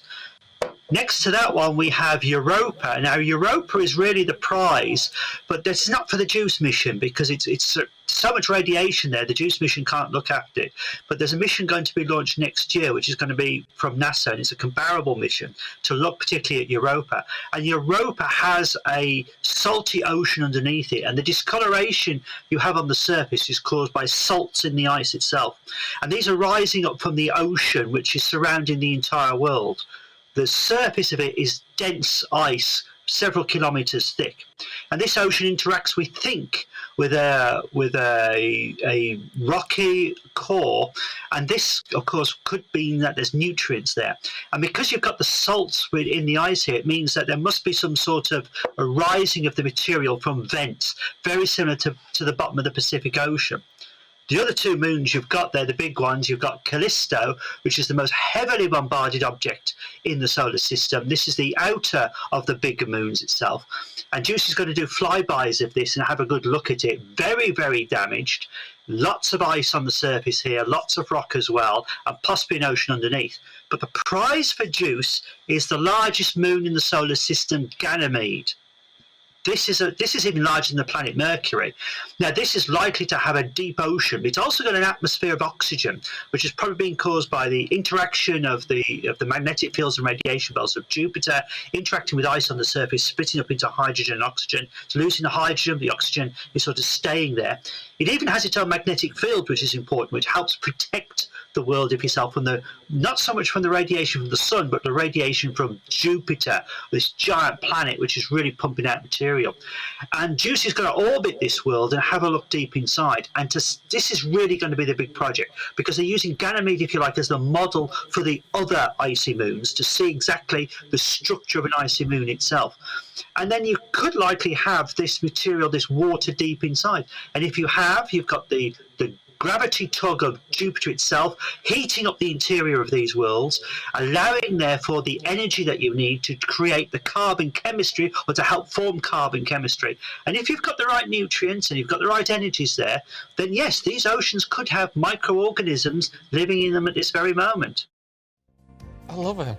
And isn't that an exciting prospect? I think it is exciting. Yeah. I think it just means we guarantees we're not alone in this universe. No. Even if it is only with bacteria. Yes. But not there you go. Beautiful green men, unfortunately. More like space prawns. Space prods. It's still exciting. It's great. Jeff says the reason we need to explore space and other worlds is that eventually, as our star dies, which it will in a very long time from now, we'll either have to die with it or find somewhere else to live. And that's a very true point. In another solar system, though, which is beyond mind-boggling distances to travel at the moment. Yeah, and Jean says, of course we need space travel. We've got to find somewhere for the rich to live. That is it from us. We're back tomorrow morning at 6, but Esther and Phil are here with Saturday Morning, straight after your weather. Hello there, good morning. It's a sparkling start to the day across many areas, settled through the weekend, although we will see some rain in the northwest on Sunday. And in fact, through this first part of the day, a little rain just lingers on across the far southeast, that low pressure system clearing towards France. Elsewhere, quieter skies, and with that, the chance of a frost yet again into Sunday